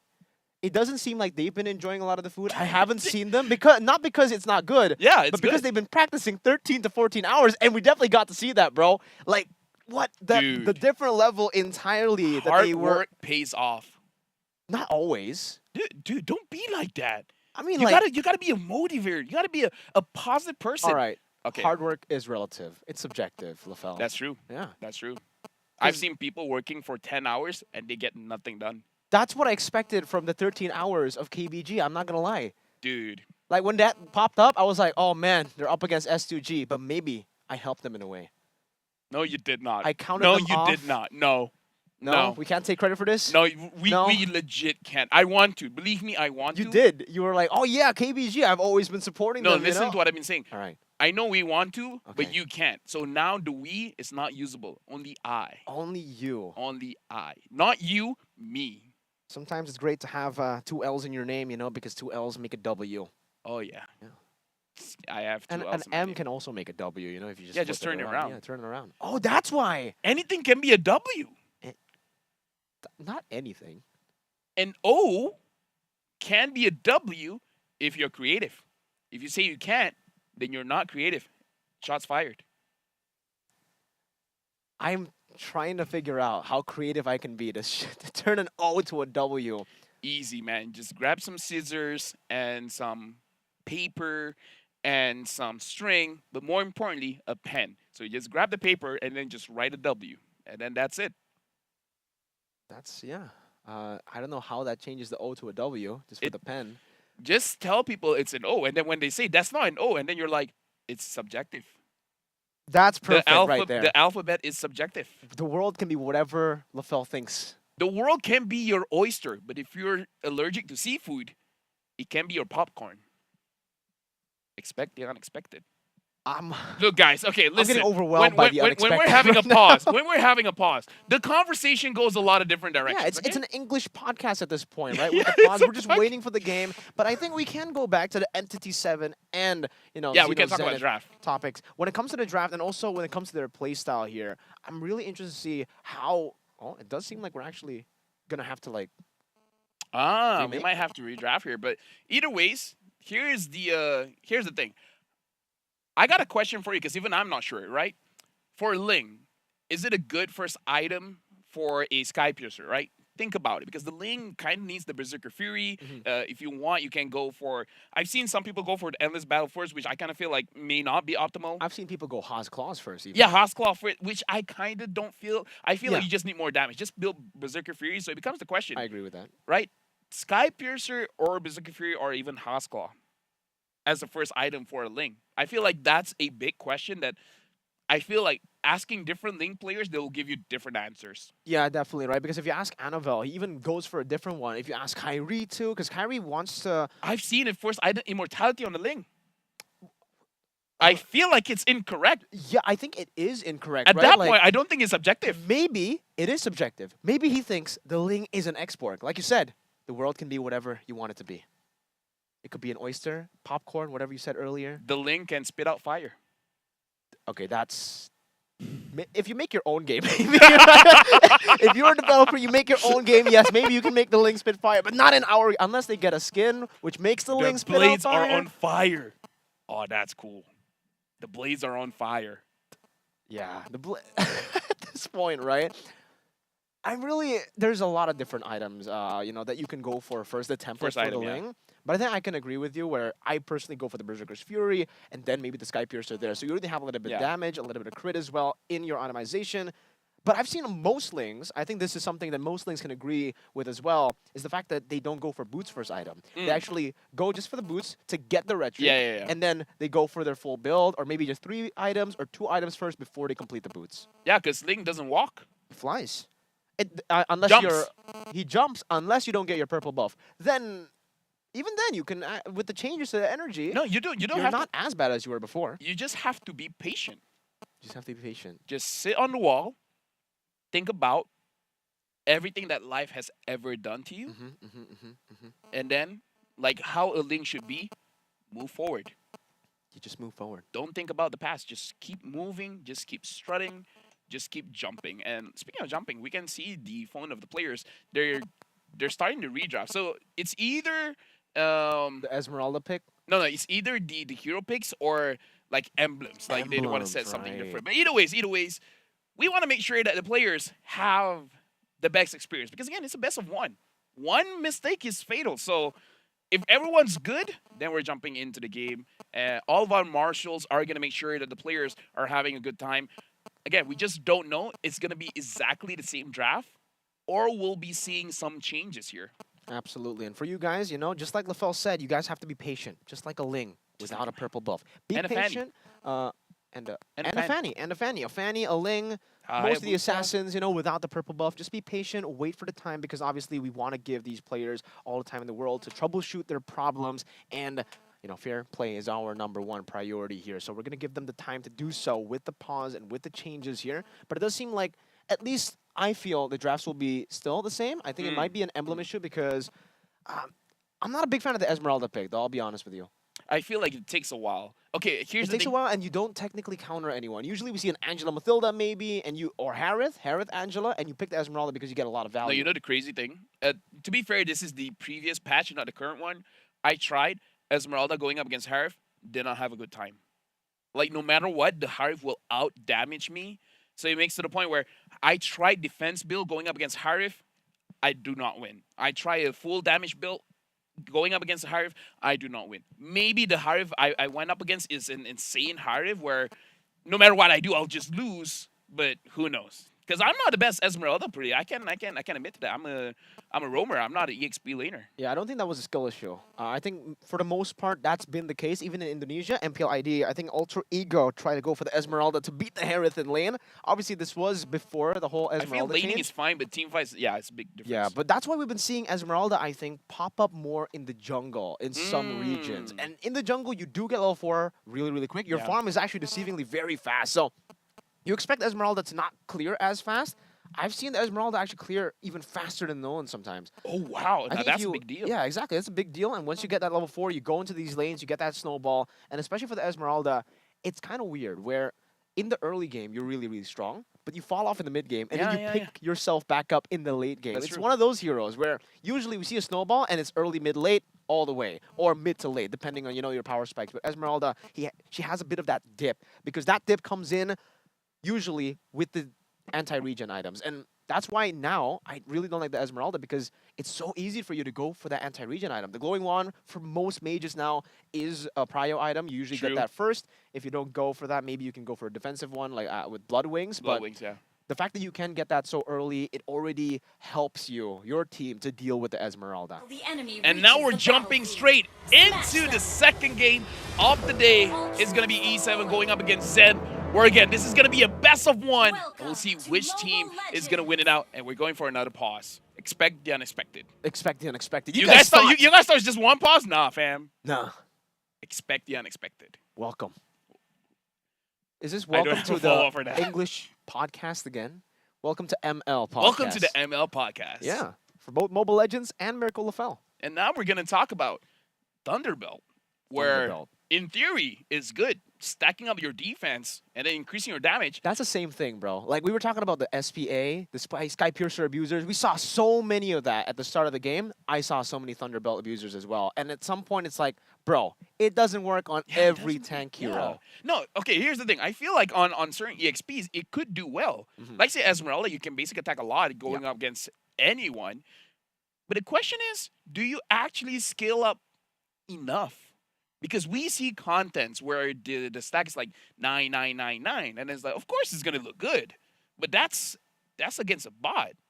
Against a real game, like, how much is the average stat that you can get? Like 100 stacks, 200 stacks, maybe even just 70, right? Maybe you never even hit 100 in a normal game. Especially considering now the games are played at such a fast pace. So that early game, if you do get that snowballing all the way from the start, if you do end games, you will be able to get a lot of stacks. But unless you maybe, blunder a bit and make it go to the late game. But even then, I think it's just really, really tough for some of these teams to go from mid to late. Because the fact that now you can technically force the Lord, and it forces you to also respond to it. I don't know. How do you feel the Lord dance? Or not the Lord dance, rather. Now, there's really no Lord dance. It's more of a Lord step. I feel like what I would do is I see if the opponent is close enough to the Lord. I'll leash the Lord for, say, 3 seconds. 3 seconds, 4 seconds. I'll move towards the enemy team, and then I'll just dash away. I try to let them get aggro of the Lord, essentially. And then let the Lord, even if the Lord hits once after 5 seconds where the physical penetration is 50% or 60%, it's going to deal a lot of damage. Yeah, so it's all about giving the Lord over to your opponents. I mean, like, at the start of the Lord, right? Now, obviously not all the time, but honestly, at this whoever point, commits to the Lord, they find themselves at a disadvantage. Even when you're ahead, technically, because you go for the fight, and if you get chunked up, especially your frontliner, or even your assassins. I feel like the neutral Lord, the Lord below 12 minutes. It's still okay? It's fine. Okay, let's say I leash the Lord, say a full 10 seconds. The opposing side comes in, I let them get the Lord aggro, because every single hit of the Lord is true damage. Let them take true damage, true damage, true damage. I let my mage poke them down while they're taking the Lord. Allow them to retreat the Lord, and then after that, they're so low, you go in for the wipeout. It's a lot of 3D chess going on, but it's a lot of fainting. I feel like a lot of teams, they're experimenting. Like, is the Lord worth giving over if we get the wipeout? Early game, before 12 minutes, it's debatable whether it's better to get the Lord or better to get a wipeout. At 18 minutes, no debate, wipeout is 100% more worth it than a Lord take. Yeah, I think we have to agree on that, right? Because the Lord advantage would technically be for you, even if the enemy team gets that Lord. Maybe it'll all change when you get the 3 Lords spawning in 3 different lanes that we're seeing in the advanced server. Dude. That would be crazy. That would be worth dying for. Then that would literally be worth dying for. We've seen so many games. Well, actually, not so many. We've seen a few games where the Lord is ultimately able to end the game because the team goes for the team fight and they win ultimately, but the Lord just crashes into the base. And you can see, by the way, this is a hand of an MLBB Pro player with all that powder. You just gotta be fast with it, bro. I'm not that fast with powder. What? It like makes it so much smoother. Maybe I used the wrong one? Yeah. Welcome to the podcast where we talk about insightful things. Yeah. Some players use gloves, finger gloves. Oh, yeah, they do. I don't know, I'm a roamer. I don't have to do... I feel like if I play something like a Cho, then I gotta go for the powder. Exactly. I gotta go for the powder. So like the Yowies, the Keyboys out there. The Zorn, the Yums. The Zorn, the Yums. What I else? noticed you only mentioned Malaysian players here. No, you mentioned the Indonesian. I mentioned Yowie. Oh, technically he is a player. Right. I feel like See? that's you true. got your bias. I got my bias. That's true. Okay. Right. Yeah. Oh man.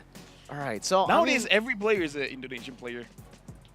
You guys just claim everything. Oh yeah, man. I mean, I've gotten used to it. but Yaoi is People might- Indonesian. the Like, thing he is, can people- speak fluent Indonesian now. People never say I'm Indonesian. Yeah. Yeah, people don't say that. Do people say you're Indonesian? Yeah.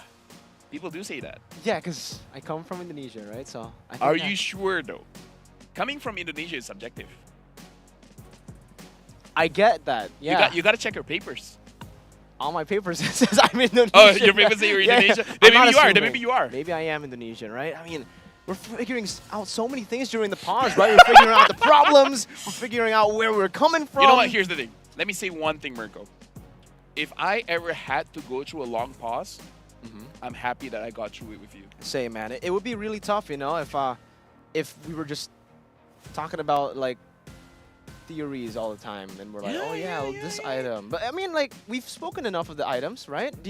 Maybe we can ask them to participate. Maybe we could talk about the future. Right now, this is a podcast idea. You were talking about the 3 lords. Yeah. What if Wonton just makes 2 turtles? One on top, one on bottom. And then the teams have Same to decide. effects. Same effects. So it's like- Everything's the same, but you have 2 turtles, and it's like, wait, which one do we get? Which one do we get? And Or one of it just gives you nothing. So Yeah, you might, yeah. you might No, choose the wrong one. one, yeah, exactly. One gives you absolutely nothing, and one actually gives you effect. Oh my god. Imagine what kind of meta that will be. You know what? That's actually a great idea for Moonton, maybe for an April Fool's event. You know, something of the sorts, Exactly. right? They could just make a game mode where Yeah. there are 2 lords, 2 turtles, and Ap- you have to guess which one's the right one. April Fools, you get the Lord? No. The opponents get the Lord. So when you kill it, the enemy gets it. So it's like, no, you get it. No. And you're like, wait, why the Lord is on that side? And then the Lord has a clown face or something. I don't know. And then he just does no damage. It charges to its death. So you get expect the No, unexpected. he hits and then it heals. Oh, dude. Oh. Oh, dude. But then that Healing would the be turrets? helpful to the enemy team, though. Like, wait, actually, it'll be helpful for you technically because it spawns on the other side. All right, I get it now. Right? It heals your turrets. Nah, that's a bad idea because it It will is. prolong the game. You know, it could be an April Fool's event. It's right? just It's a one fun day. little How event. bad can one day be? I've seen people after one bad day they change. The Batman doesn't. He doesn't change. He sticks to his guns. Wait, no, Batman doesn't have guns. But you know what I Depends mean. which version.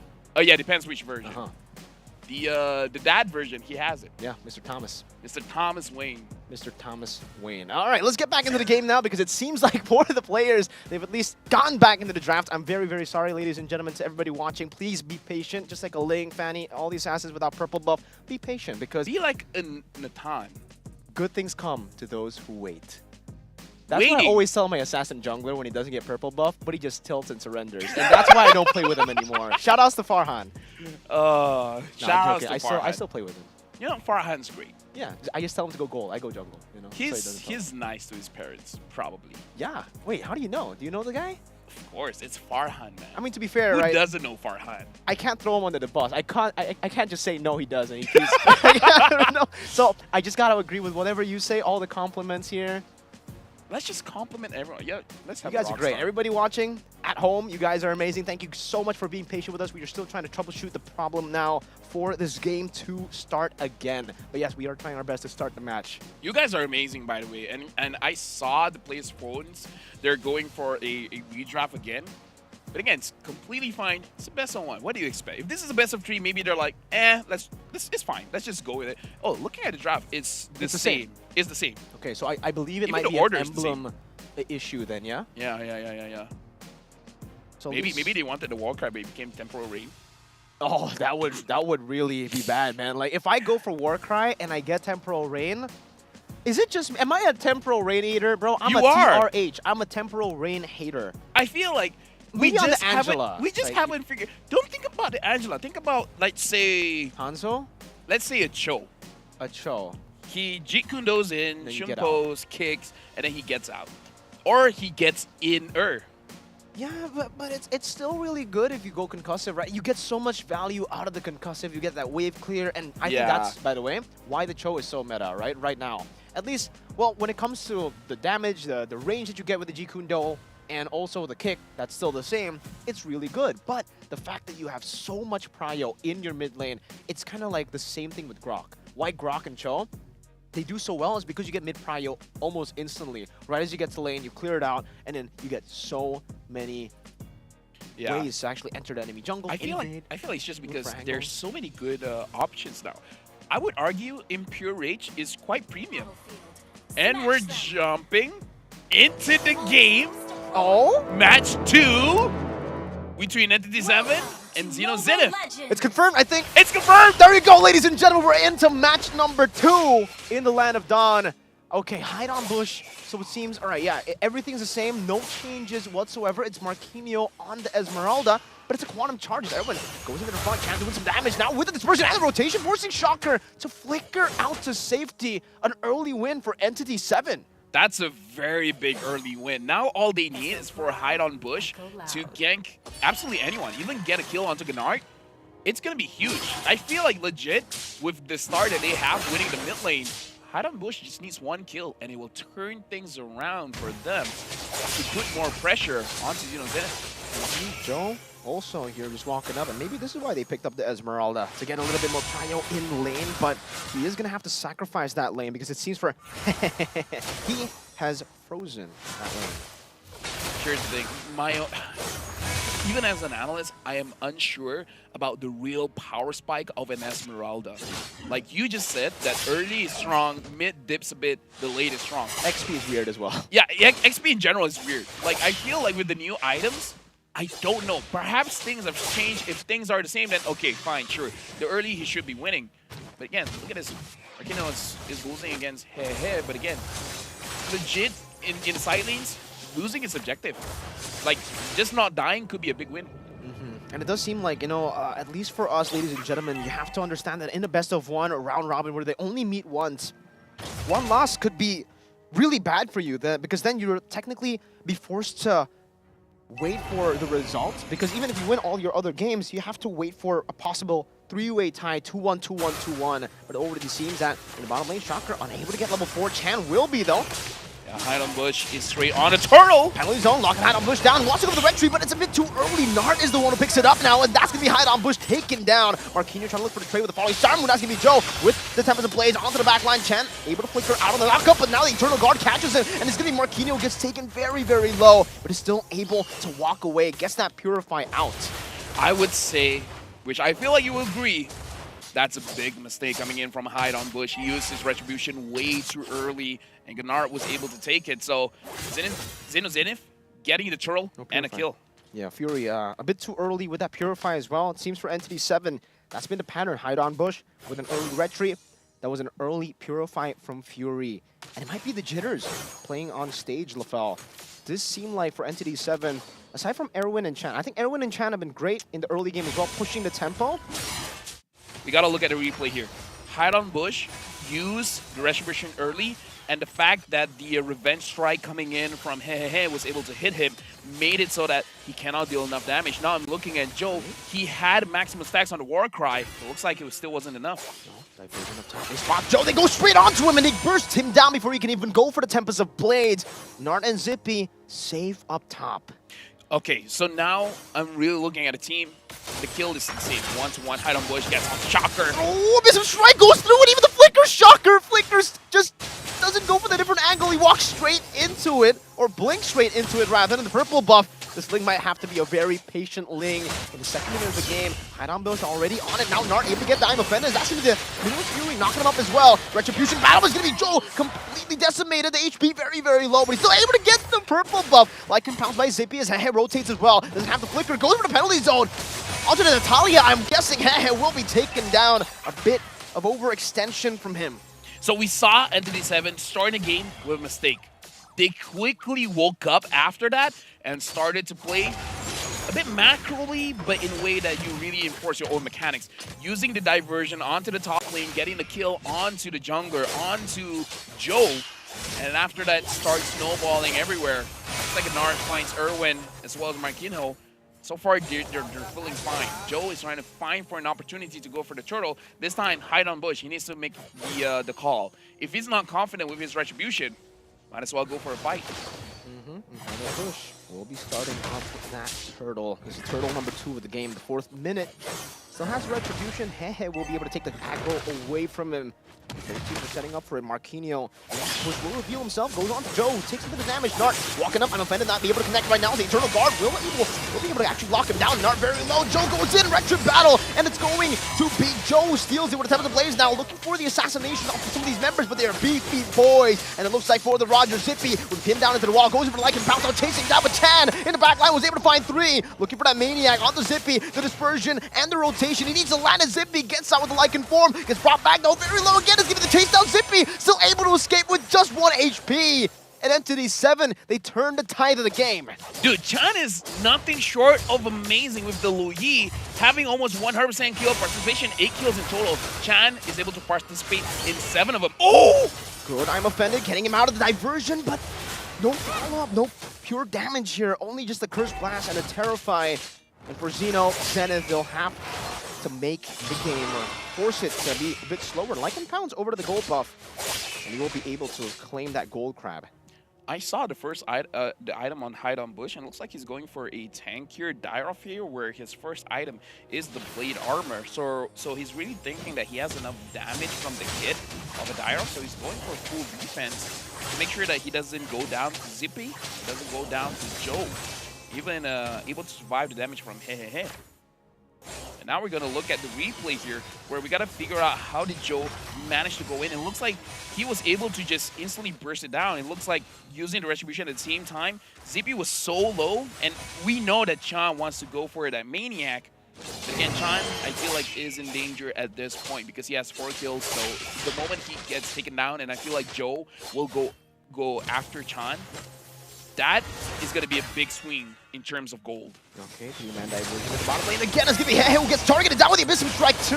Hide on Bush, taking that kill away. And look at the timing, perfectly timed for the turtle. 3rd one to spawn in the game. Yeah, 5 kills to Hide on Bush. That is amazing. Entity 7, they're moving as a unit, making sure that whenever they go for the kills, they have the majority number. Either 3 or 4 is completely fine. Zenith, they're playing for the objective. Fury, but a 3-man Eternal Guard stops only the tap. Going in, Erwin will actually be caught there as well. Takes a bit too many of the turret shots, but Hide on Bush will at least be able to secure their first neutral objective of the game. And that's an interesting fact, right? The fact that Entity 7, 9-3, but since the turtle Hide on Bush, jumping on the Nart. No one is able to save Mr. Strike, bursting him down, Nart! Taking down Falling Star, going to take him out as now it's going to be Zippy on the run. Back on the Lycan form, good. Penalty zone with the flicker comboed in. Joe now jumps over to the Divine Blade, and that's a Curse Blast as well. Hide on Bush, taken out by Zippy with the Sky Piercer. Fury, even though he wasn't big in that team fight, he has the Golden Staff now, and feeling he only needs the Demon Hunter Sword. So Entity 7, they're about to hit their critical point where Fury has 3 items. Zippy, I'm unsure of the item build that he is building. I didn't catch the items that he has already completed. But either ways, Entity 7 has 10 kills over to Zenith's 4. It looks like they're going for Marquinhos. Still able to survive. That's a diversion as well. Just going to get some backup here with Erwin and Chan. Even a Spear of Destruction landing. But I don't think he wants to take it. He does, actually. Rotates to the bottom lane. Erwin looking for the cut. Doesn't have the flicker, so no real engage here. Chan, again, has been amazing at controlling the Xeno Zenith, as well as actually dealing quite a lot of damage. It enables Hide on Bush because, again, one of the weaknesses of using a fighter inside the jungle is straight up crowd control. But if your team is able to set it up so that you can go in cleanly, making it so that you don't take a lot of damage, you don't get crowd controlled, then your jungler is going to look amazing. And Hide on Bush has made some mistakes. With the KDA 5, 2, and 3, it looks amazing because of Chan as well as Erwin, where both of them have participated in 8 fights. Diversion again, straight into Joe. Still able to pop a Temper the Blaze now with the knockup as well as I'm up and it connects, and that's going to be the penalty zone in the back line, but Zippy isn't able to go for the Lycan Pounce. Now he does. Hide on Bush trying to get rid of Nart, but he gets the Donald Wolf King, and in the back it's going to be Zippy, who is forced back again. Now with the dispersion and the Spear of Destruction, Fury connects it down, and in the mid lane they go, in between the base turret and the tier 2, taking the fight and taking a tier 2 turret. Now I feel like your initial idea is to get the Lord. Hide on Bush is very, very low, so they gotta burst it down very fast. Don't let it stay longer than 8 seconds. Because 4, 5, 6, you'll be fine. shield. He'll be fine. Beautiful. Beautiful. Just on time. Timing. I think, you know, we've been talking about how that's very, very important for some of these junglers to burst and to commit. As long as you look for a fight, that removes the threat of the Lord actually dealing damage to you. You can actually burst it down. And the Moscow, both games that we've seen it at least, has been more proactive than the Roger. Oh, yeah, definitely. And the Roger's first pick, bro. Maybe, like, after the nerf on the passive of the Roger, it's no longer a winning matchup. Now we're looking at items here. Sky Piercer as well as Endless Battle. I feel like when he's down in gold, perhaps Sky Piercer into a Windtalker might be a little bit better, having more movement speed, having more damage overall. The Roger has 3 completed items. Oh, man. And, again, looking at the Dire of his full defense. Doesn't seem like there's a Sky Piercer for the Ling as well. So he goes for Berserker's Fury. I think it's because early on he was struggling, so going for the Sky Piercer might not be a lot of value. He goes for the Haas Claws just for sustain. And after this, probably going for the Endless Battle. Now the Lord, looking at the bottom, there's nothing going on. Wanted to go for Zippy, but he's still able to just dash away. So, you know, Zenith doing a good job with the defense, by the way, clearing out all these waves. And Entity 7 won't really be able to look for a full Lord advantage with this one. But they're still holding on to a big gold lead. I feel like it's because in Entity 7, they don't really have a clear way to engage. The best way to engage is a Flicker Minimum Fury by Irwin. But as long as Shocker positions himself well, that he can actually counter with the Eternal Guard, then the engage coming in from Entity 7 might not be good. So if Entity 7 is able to force out the Eternal Guard early so that it doesn't disrupt their teamfight formation, then it's just going to be Gennard, which, again, Gennard can actually cause problems for Entity 7 whenever they do want to engage, but you got to take down options and you got to be proactive somehow. Looks like Entity 7, they're not going to force the situation. It is a best of 1. They don't want to make mistakes, so they're just going to wait for the Lord. So they're freezing the lanes, trying to prevent Xenozanin from getting more farm, and then perhaps forcing them to make a mistake. But I kind of feel like if you want to force them to make a mistake, someone's got to be the bait. And it's going to be really tough right now for Xeno Zenith because looking at their composition, I'm thinking, all right, what are the ways that they can go and win this game and come back from this spot, 7,000 gold deficit? And it's still going to be tough. Obviously, Zippy and Joe will be able to deal a lot of damage in the late game, but I think even for NC7, their scaling is really good. They got Fury, they got Marquinhos on that Esmeralda. They have initiation while also having some reactive maneuvers with the Minotaur, and it's actually a very, very complete draft. Our curse might not work on NDD7. Now it's going to be the conceal. Hey, with the penalty zone, catches 10, even with the flicker. And now he's going to dive with Joe as well. The diversion not in time, but he's still trying his best to escape. Aaron falls as well. Now Joe jumps in a bit too aggressively. Flickered by Nard and right into the Lycan Pounce from Zippy to claim a triple kill. A team fight now as Hideout Bush goes with a Visum Strike onto 4 members, but will be caught down by the Terrify. Zippy still able to survive now as Marquinhos goes to look for a fight, but in the 1v4, I don't think he can win this. Yeah, because in my head, honestly, before that fight, I had a question where can Joe potentially 1v5 Entity 7? Because that's one of the things that's great about Ling. You can 1v5. But Marquinhos, it looks like without the Ling, they might not have enough damage. The only way that I can see they will have enough damage is if his Zippy uses his human form, chunk him down low enough so that they can execute him. Let Joe use the lethality to get that stack. But again, Joe does not have the stack. He has 1 kill, but afterwards he died. So it's 4%. And at this stage of the game, 4% is not enough. No, not nearly enough to take anyone down. Not yet, but at least for Zippy, it was working really well. He got 3 kills on the board with that skirmish, and now he should be back on track to the snowball, or at least some of those power items for him, right? And now that the purple or the orange buff is back up, will Zippy start to take it now? But another conceal. Nart walking up, gets caught on the Minute Fury, popping the Eternal Guard as well, but Joe decides to go in. Nart can be very low. Marquinhos on the back line looking for some damage. Joe goes in for the Divine Blaze as well, and Zippy will be able to claim a killing spree. That's the Spirit of Destruction now falling on Zippy into the Wisdom Strike of Hideout Bush as he jumps in deep as well. Gets terrified down Chan, very, very low. Still able to survive for a bit, but a Head, that skill 1 taken down. Now the falling Sarmoon will immobilize Head, and it seems for Fury, he's just going to throw a few more spears to take Head down, but Hideout Bush, he wants that kill. Yeah, and at this point, in 7, they got a question. Do they go for the Lord? Because Joe is still up. Even if he doesn't get the Lord, he can finish them down. And my mistake, I forgot the one with the Sky Piercer is actually Zippy. So Zippy got a lot of kills, but now the kills is, the moment he gets the death, the stack is going to be as good. Look at that damage, man. Man, does seem like they will be able to commit onto the next Lord as well. And it's going to be an enhanced Lord now taken by Entity 7. Immortality for Erwin too. Now we got to look at the replay here.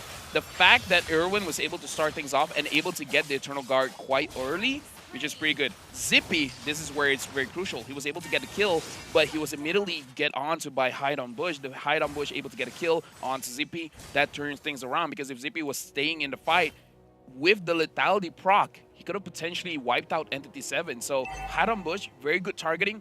Find Zippy, make him a non-factor. Once Zippy is not in the game anymore, even Joe does not have enough damage. It seems now Hide on Bush already with a Rose Gold Meteor too. Let's see how they manage these waves, because early on their wave management wasn't the best. Doesn't seem like it's going to be a 3-wave setup as well. Joe able to hold out in that top side of the map as well from that wave to shove into his base. That's a good Eternal Guard to knock Erwin up. The Lord does get a charge down into the mid lane, so with some damage. Now it's going to be base turret number 1 taken down in the mid lane as they look to work on the bottom side as well. Xeno Zenith still able to clear out that Lord up in the mid lane. But Entity 7 will be able to siege down another base turret down below. 11 minutes in. And Entity 7 here, level 15. So many. I think the timer might be wrong, by the way, right? Enhanced already?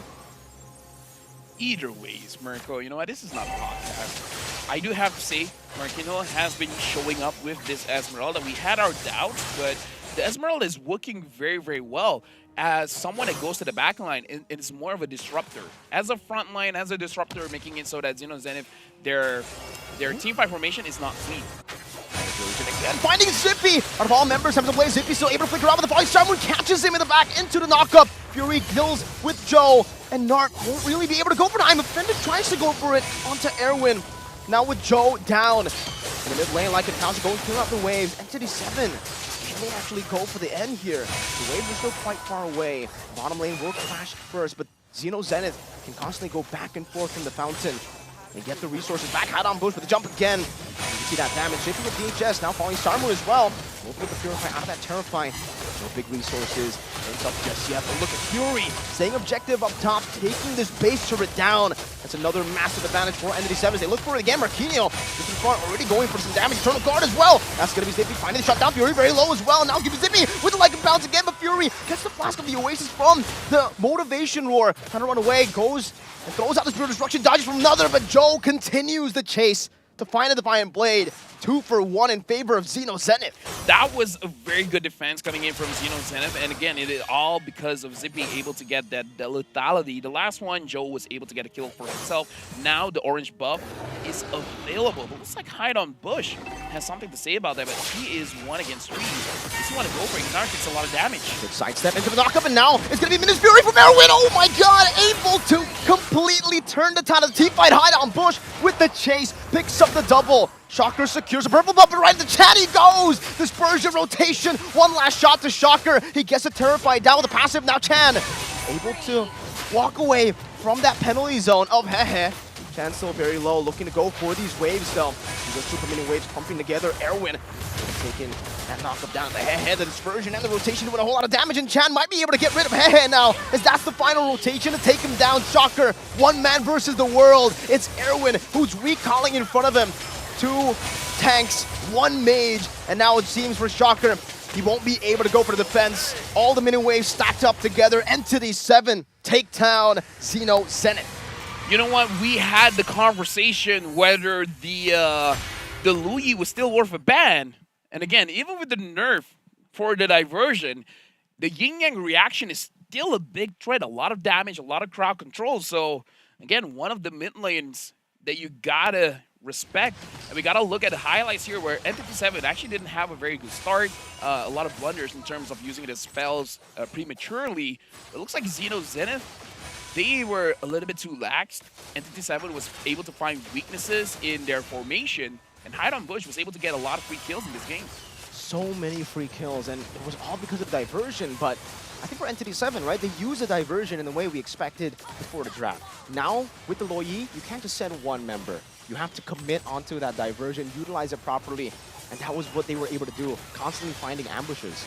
Yeah, and again, Shan has been absolutely amazing on the Luyi, demonstrating the prowess of controlling a team fight. And again, it's like you got the muscle memory or you got the instincts that you want to clump up as a team, but going up against a Luigi as well as a Minotaur is generally not a very good idea. And we got to talk about Hide on Bush. The fact that this Dyrov went basically full defense. Sure, he has a Rose Gold Meteor, but again, for all intents and purposes, it is full defense.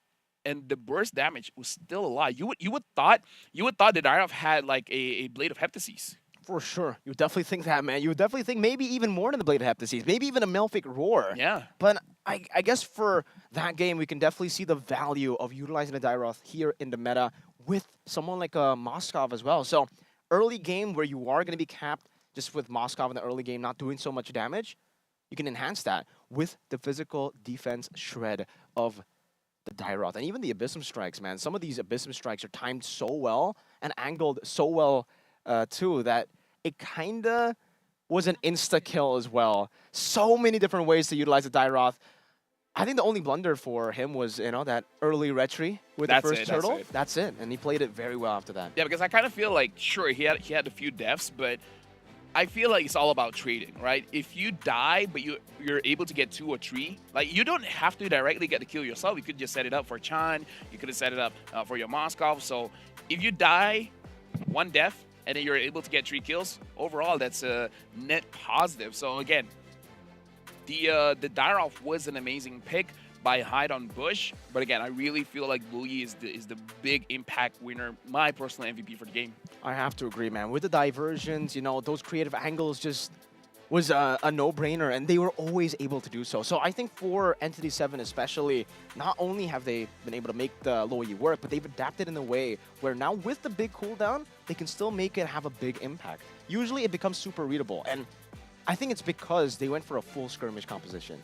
Because even Esmeralda, it makes sense now, because all the way from the early game, utilizing those diversions, you want to try to force the pace on your opponents. And with these sustainable heroes that can still deal damage as well, you find so much value. On top of that, technically the Moskov can choose whether he wants to join just with his ultimate, right? Like, you have the diversion for the 4 members, then Moskov's like, all right, sometimes I do, sometimes I don't. I can just farm in the bottom lane if I don't. Most Moskov players I know, they hit the Spear of Destruction. And then the question comes up, should I join the fight? If it looks good, I'll join the fight. If it looks bad, I'll join the fight. Yeah, that's usually the Moskov Spear of Destruction syndrome, right? You always want to take it. Either ways, right now, we actually had quite a lot to talk about. But now, we got content ready for you guys. So let's actually check it out.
لحظات البداية عاشت معنا. كنا نحسبها وقت للتسلية بس. نحسبها بس ذكريات. عبود أعطي أختك اليد يا ولد. ابتكرنا فيها ابتكارات، وإذا بغينا قلبناها خرافات. كنا نحسبها بس لمة وصحبة وسهرات. انتبه نوب ترى نوب. لكن كنا نشوف عالم ما حد يشوفه. ليت يشغل وقته بشيء يفيده. الله عليك على اليد صوت. عالم كبر وعاش فينا. عالم الحماس فيه يوصلك كل مرة لحلم أصعب، بس ما يصعب عليك. بارت معك وين ما تروح.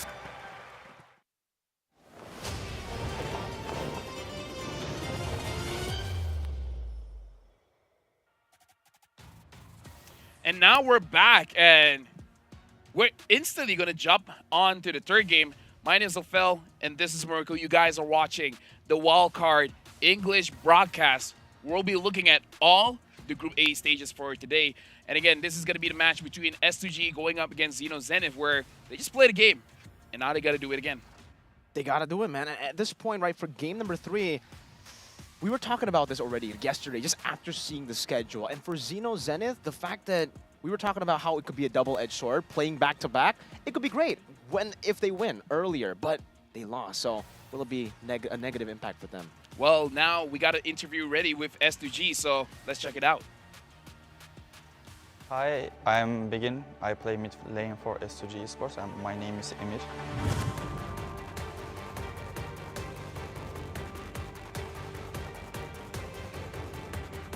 Actually, we can say that FF always go to MSC or M Series, but to be a second team, or maybe we can say there are not a lot of teams in Turkey. I mean, they just disband their teams when they lose. They always want to be a champion, but when you just play for 2 months or 3 months, you can't be champion. So the wildcard means that you should stay together and you should practice, and maybe you can be a champion. So it feels really good. You can aim the forward, so it's really nice.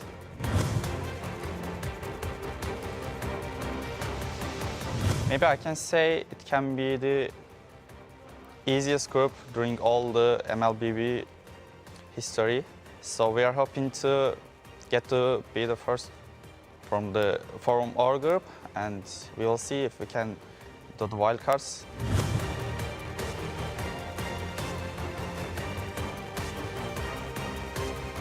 I think all the teams are not prepared enough because there is a new patch. It's like only 1 week. So it will be hard for everyone, and it's really hard for us because our match is the first match. If we can say it's the easiest group, we just looked at our opponents and what do they play. For example, we saw the explainer of KPS Gaming plays Freya, his main champ, so we can see that if you can do something, not only banning his heroes, maybe we just watch and see what he does, then we can do something against him. So for our group, we didn't practice a lot, but for wildcards, we did good things, so we're gonna see.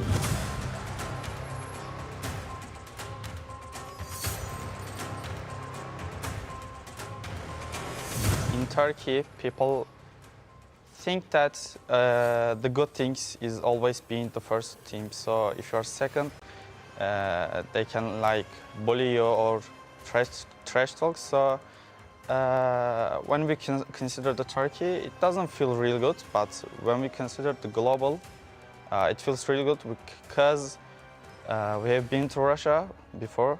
It was our first international tournament. So the second one is this, and after that we're gonna see if we can do, if there is still a wildcard for M6, and we're gonna see if we can do it still, even we can't do anything really good here. I think the new patch is so bad for Philippines team because they are really good at Lord Dance, but to Turkey or to other countries, I don't consider the Indonesia or the other big countries, but you can't do really good Lord Dance. So as the new items and new hero changes, it can be good or bad. I mean, I am a mid laner, and for example, Eve is good. I mean, the other champs is good. Xavier is good. So if I get to play them, I will be happy, and it will be good for me. But I mean, the new item is so broken. The Sky, I don't remember the full name, Sky blah blah. It can be good or bad for all the teams, but only for me, it's good for me, because mid champs are getting stronger. You don't have to play like a support anymore. So it's good for me, only for me. Actually, it's not been so long, it's just 1 week yet. So we couldn't practice a lot new strategies. So we just practice to do the groups and do the wildcards. If we can do the groups, I don't know who will win the B group, Group B, but I think it will be good if IHC or Homeboys, because in EECA we lost the Homeboys. So if Homeboys, we wanna win against them, but if IHC, they used to play in Turkey, so we know them. We also practiced with them before. So both of those teams can be good for me. I want to face them. And there you go. That was the interview with Begin, the mid laner coming in from S2G, where, again, a lot of insights where even he feels like the Sky blah blah is actually a very good item.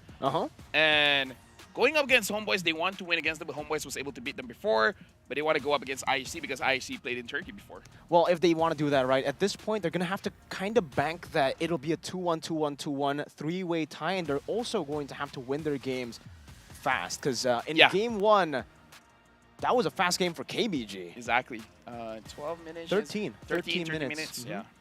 So for this one, if they lose, that's going to be a bad look.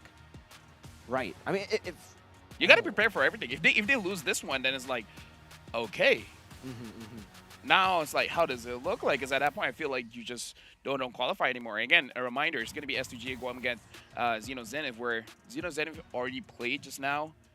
They lost, so this is also a mental situation for them. It might be an elimination match, right? Huh? It might be an elimination match at this point, right? 0-1, 0-1. So if any of these teams lose twice, then it'll be very, very hard. What, do they have to bank on like a... No. I think if you lose twice, you're done.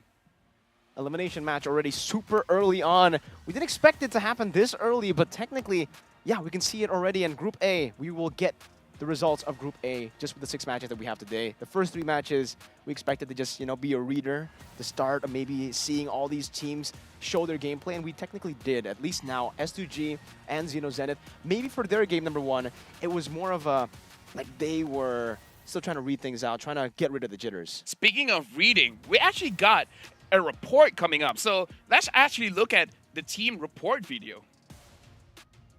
S2G is the first late-game team that we get to talk about, and it's amazing to see how they play. I think hyper carry would be a good term to utilize for S2G because that's what we see from Sigibum. If he gets his hands on a Claude, on a Natan, it's all about getting him from the mid-game into the late game to become a carry. But in the early game, expect them to be trading around the map, getting Sigibum to a good place. Even the Roamer actually plays mostly to accompany Sigibum. They play in a very unique way that actually just, it's technically 4-1. It's technically protect Mr. President, and Mr. President is Sigibum. But even though Mr. President can carry sometimes, even though he gets denied, expect them to go for some assassins in the jungle to turn the tide and flip the table on their opponents.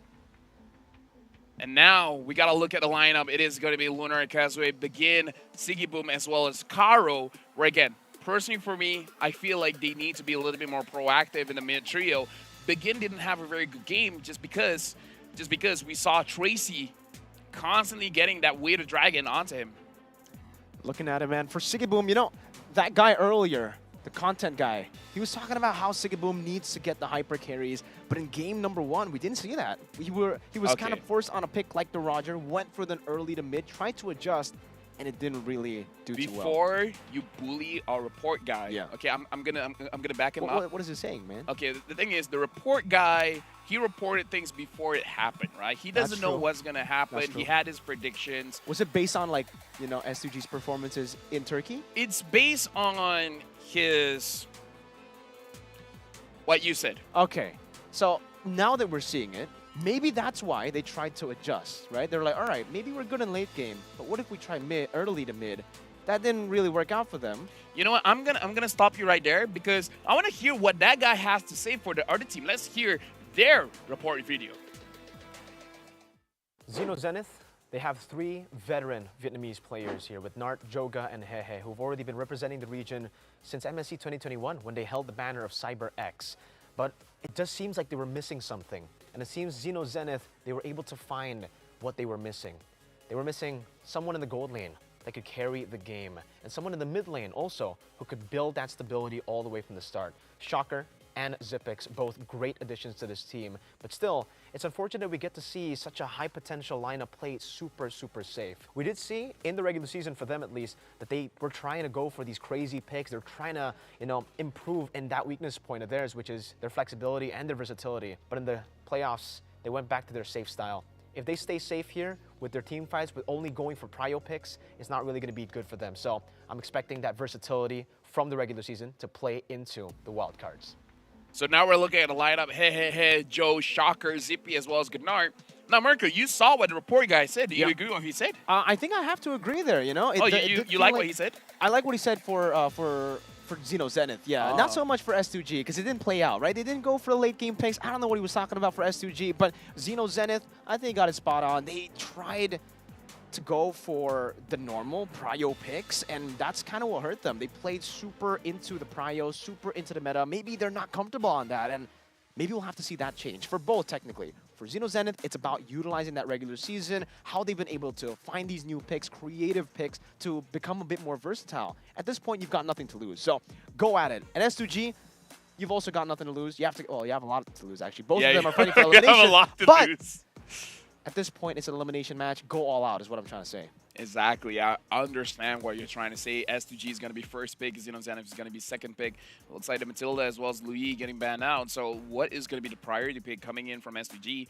Again, Faramis, Roger are on the table. The Chip as well as the Angela getting banned out. If Xeno Zenith doesn't ban the Harif, then perhaps S2G is going to get it. But I can't think of another prio ban that you want to take away.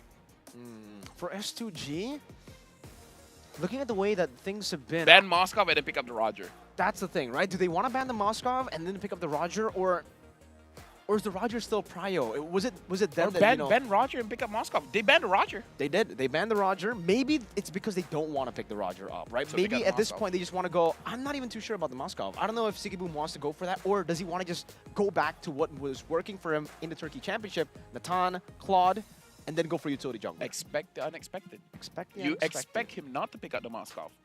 I mean, that's why he will pick up the Moskov. Think about that. Never mind.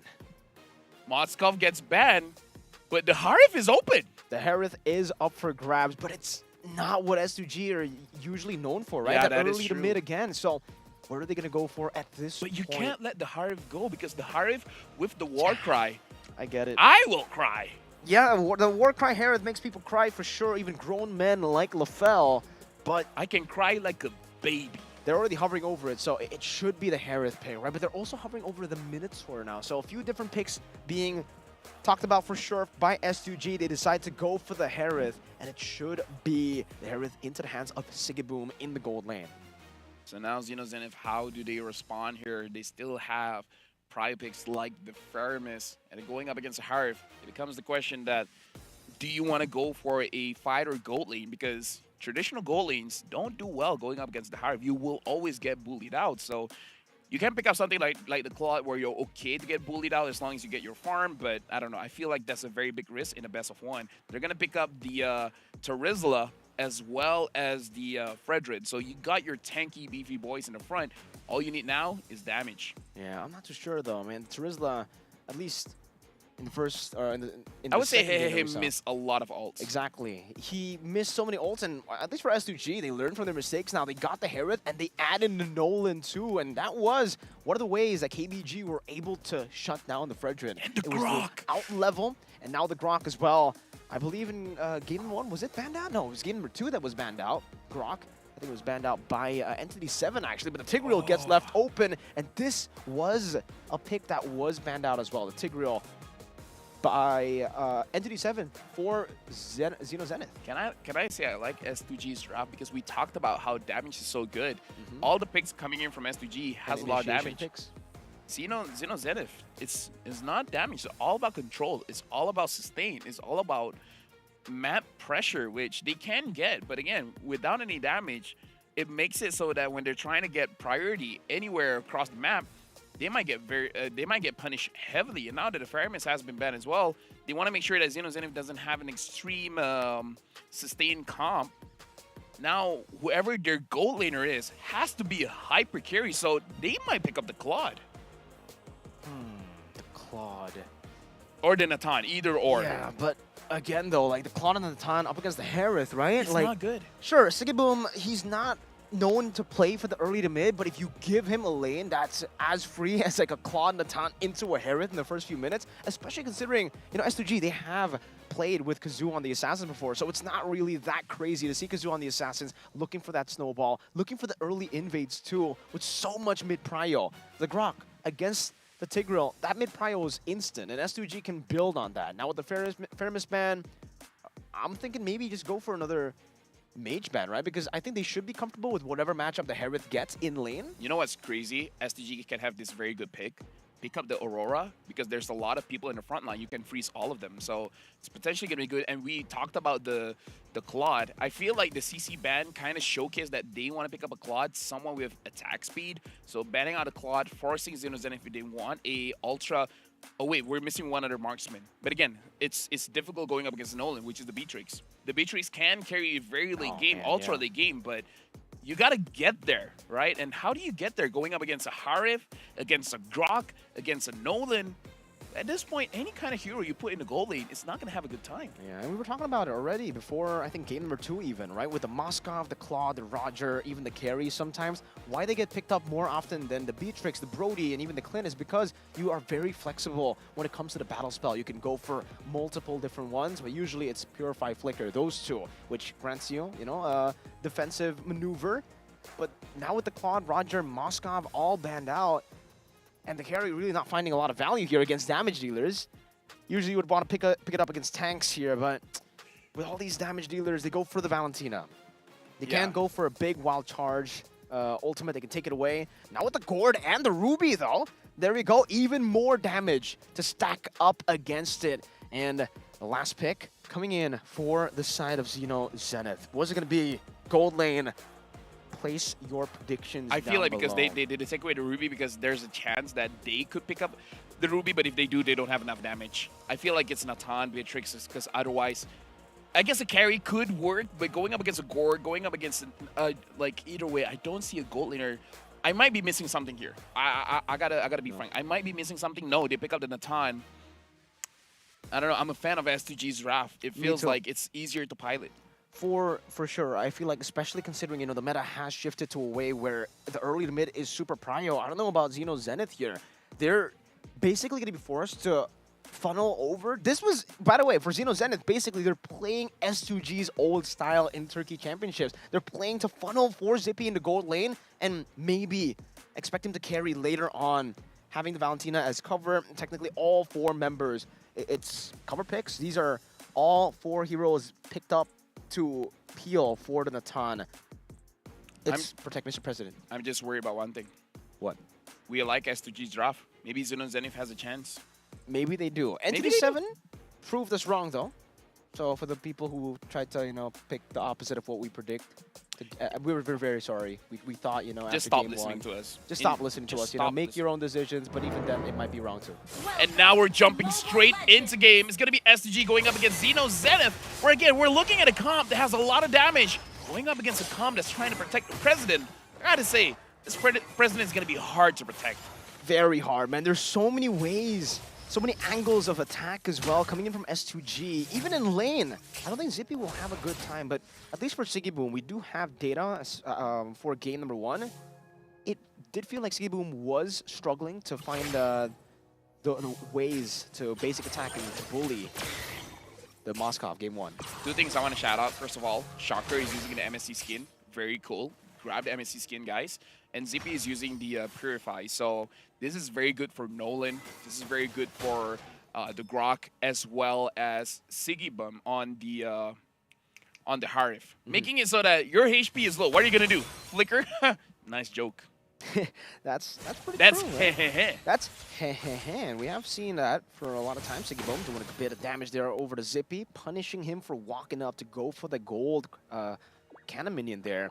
But it does look like he's also on the Impure Rage, not the War Cry, Lafel. And Zippy, very safe option, goes for the Quantum Charge, not the weakness finder that we know. Kazoo try to go for the retry there, but it's Joe who retries first, takes it away, and in the mid lane, as expected, the Prio, Kazoo walking up, goes in for the Fracture 2. That's going to be Nart taken very, very low. 17 seconds on the turtle and counting. Something that we do have to say, usually we see the Nolan abusing his fast clear speed to get a very clear advantage against the opposing jungler. But in terms of the levels, it looks like there's no difference between Kazoo using the Nolan going up against Joe that's using the Fredrin. So he's not really achieving what the Nolan is supposed to achieve. Still a level lead though that Kazoo has gotten over here. Not gonna go for the neutral objective, actually gonna go and look for a trade over to the purple buff. Nart spots it out. Shocker instantly rotating towards the bottom side there as Nolan tries to go for the purple buff, but will not be able to do so. Giving over a free turtle, and there are no trades on the board for S2G. Very good map sense coming in from Denard, but again, this is the worry, right? S2G has a comp that can go very aggressive, but so far they're not being aggressive, and the fact that the Hive is not winning hard on the lane, this, if they don't pick up the pace, Xeno Zenith is going to be very comfortable. It's like, we want to scale up. If no one's going to stop us scaling up, then we're all good, man. This is the kind of game that we want. Yeah, for S2G, this is not the game that they want. They want to force the pace, look for skirmishes around the map, but so far that hasn't happened at all. They're the ones to actually evade away from a skirmish earlier. Goes to the purple buff, and he wasn't even able to get it. Now not even going for the invade, Joe will be able to pick up the purple buff. And the fact that the Fredrin is the same level, that's an explosion right into the shove back, but it's going to be caught by the wild charge on that barrier. First blood to begin, and that was going to be Sikiboom who gets caught and gets taken out by Shocker. Can I say that's not what you want to see if you're an S2G fan? Because this is the kind of game that, before that hey goes in and he gets begin. So overall, perfect trade for Xeno Zenith. And there's nothing that they can do on the other side of the map. Zippy just spaces out and now clears up the wave. Natan scaling, Lunar getting some gold, but on this Ruby, she does get a War Axe. That's a power spike. That is a power spike, but we talked about this, how we really like S2G's draft, so Xeno Zenith has a chance, and they have a chance right now because Zippy is going to get his first item relatively uncontested. And again, this is the kind of game where you want to see the Grok flicker wild charge into two people and then having the Nolan following up with a Fracture gets a double kill instantly, but we're not seeing that. Sigibum, I feel like he's playing a little bit too passively as a Way Hive too here. passive. We gotta look at the replay here where, again, the engage, they use everything onto Gnard, which is fine, but Shocker was actually the one using the Grok ult, using the wild charge to turn things around. The amount of damage is big, and Begin was too close to the mid lane bush, which is something that you really have to be careful of. You want to use your skills to find out, but before that, Gnard gets taken down. Not able to go for the implosion. That's a two-man. I'm offended right into the wild charge, stolen away by Shocker. Now he's giving the penalty zone, locking him down. Lunar gonna be taken out. Joe walking forward, getting the taunt. Appraiser's round on the begin, very low. Shocker, one last shot is all he needs, but he will decide to play it safe. They have the prio over this mid lane. In the bottom lane, we finally do see Sigibum utilizing this early lead. Kazoo walking up, going up. Joe getting the knock up, but not able to go for the taunt. Kazoo with the Fracture, Shocker flickering out of it. And Hehe will be able to chase him down, zoning him away from this turtle to go to Xeno Zenith. Yeah, and now the turtle being there, Shocker as well is doing very well. He has the glowing wand, so a lot of damage is going to be held, and now he can actually deal with Sigibum because the shield is going to be lower, and the taunt is winning against the Hive. Something you won't want to see. I'm offended right into the battle. Begin gets a Mystic Gush as well. It's still going to be Joe surviving for a bit, but Kazoo gets him down, picks up the purple buff too. Xeno Zenith, it's 3-3, and interestingly enough, it's still S2G who hold on to the gold lead despite the two turtles. We got to see where the lead is at, because I feel like it's on Lunar, and now Zippy is very, very low. They can get this kill. No wild charge. Karo goes in, implosion to catch him down. Zippy able to escape the last turret shot, won't be able to take Karo down, and Begin looks for the kill under the turret, throws out the Mystic Projectile into the bush, doesn't find him. He's recalling all the way in the tier 2. And it seems for S2G, they're trying to push the pace now in the bottom lane. Looking at the items here, looks like the Freshman has not completed a single item yet. He just wants the second tier items. And the Nolan having the Hunt Strike as well as Sky Piercer. He should be doing well at this point. But again, in terms of the kills, he's not been getting a lot. He's getting 2, which is okay, but I feel like he really should pick up the pace. Joe wasn't able to go for his orange buff, by the way. That was a good invade by Kazoo. 6 minutes in, now it's the first successful invade so far for S2G as they continue into this mid lane. But they're playing towards that mid game. Hehe. Look for an angle. It does seem like for Lunar, he will be able to find the Offended right into the wall charge and the fracture, but it's onto a Terizla. Hehe. Going to be the one with the last laugh there. How do you do it? How do you do it? There you go.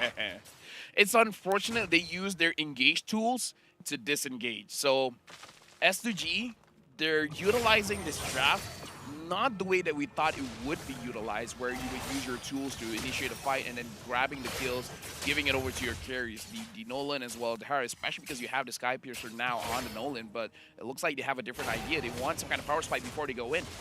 Damage placed down into Hehe, but still damage reduction with the passive there, able to escape. Meanwhile, no Zaman Force there. I'm offended, able to bring Gnart in, but Implosion will be able to find it. Now it's going to be Begin who finds the kill, but okay, Shocker jumps with the wall charge, and now it's going to be the Implosion again. Oh, Ready, doing so much damage onto the back. Lunar forcing going for the flicker onto Hehe, but will still be able to survive with the Body Smith.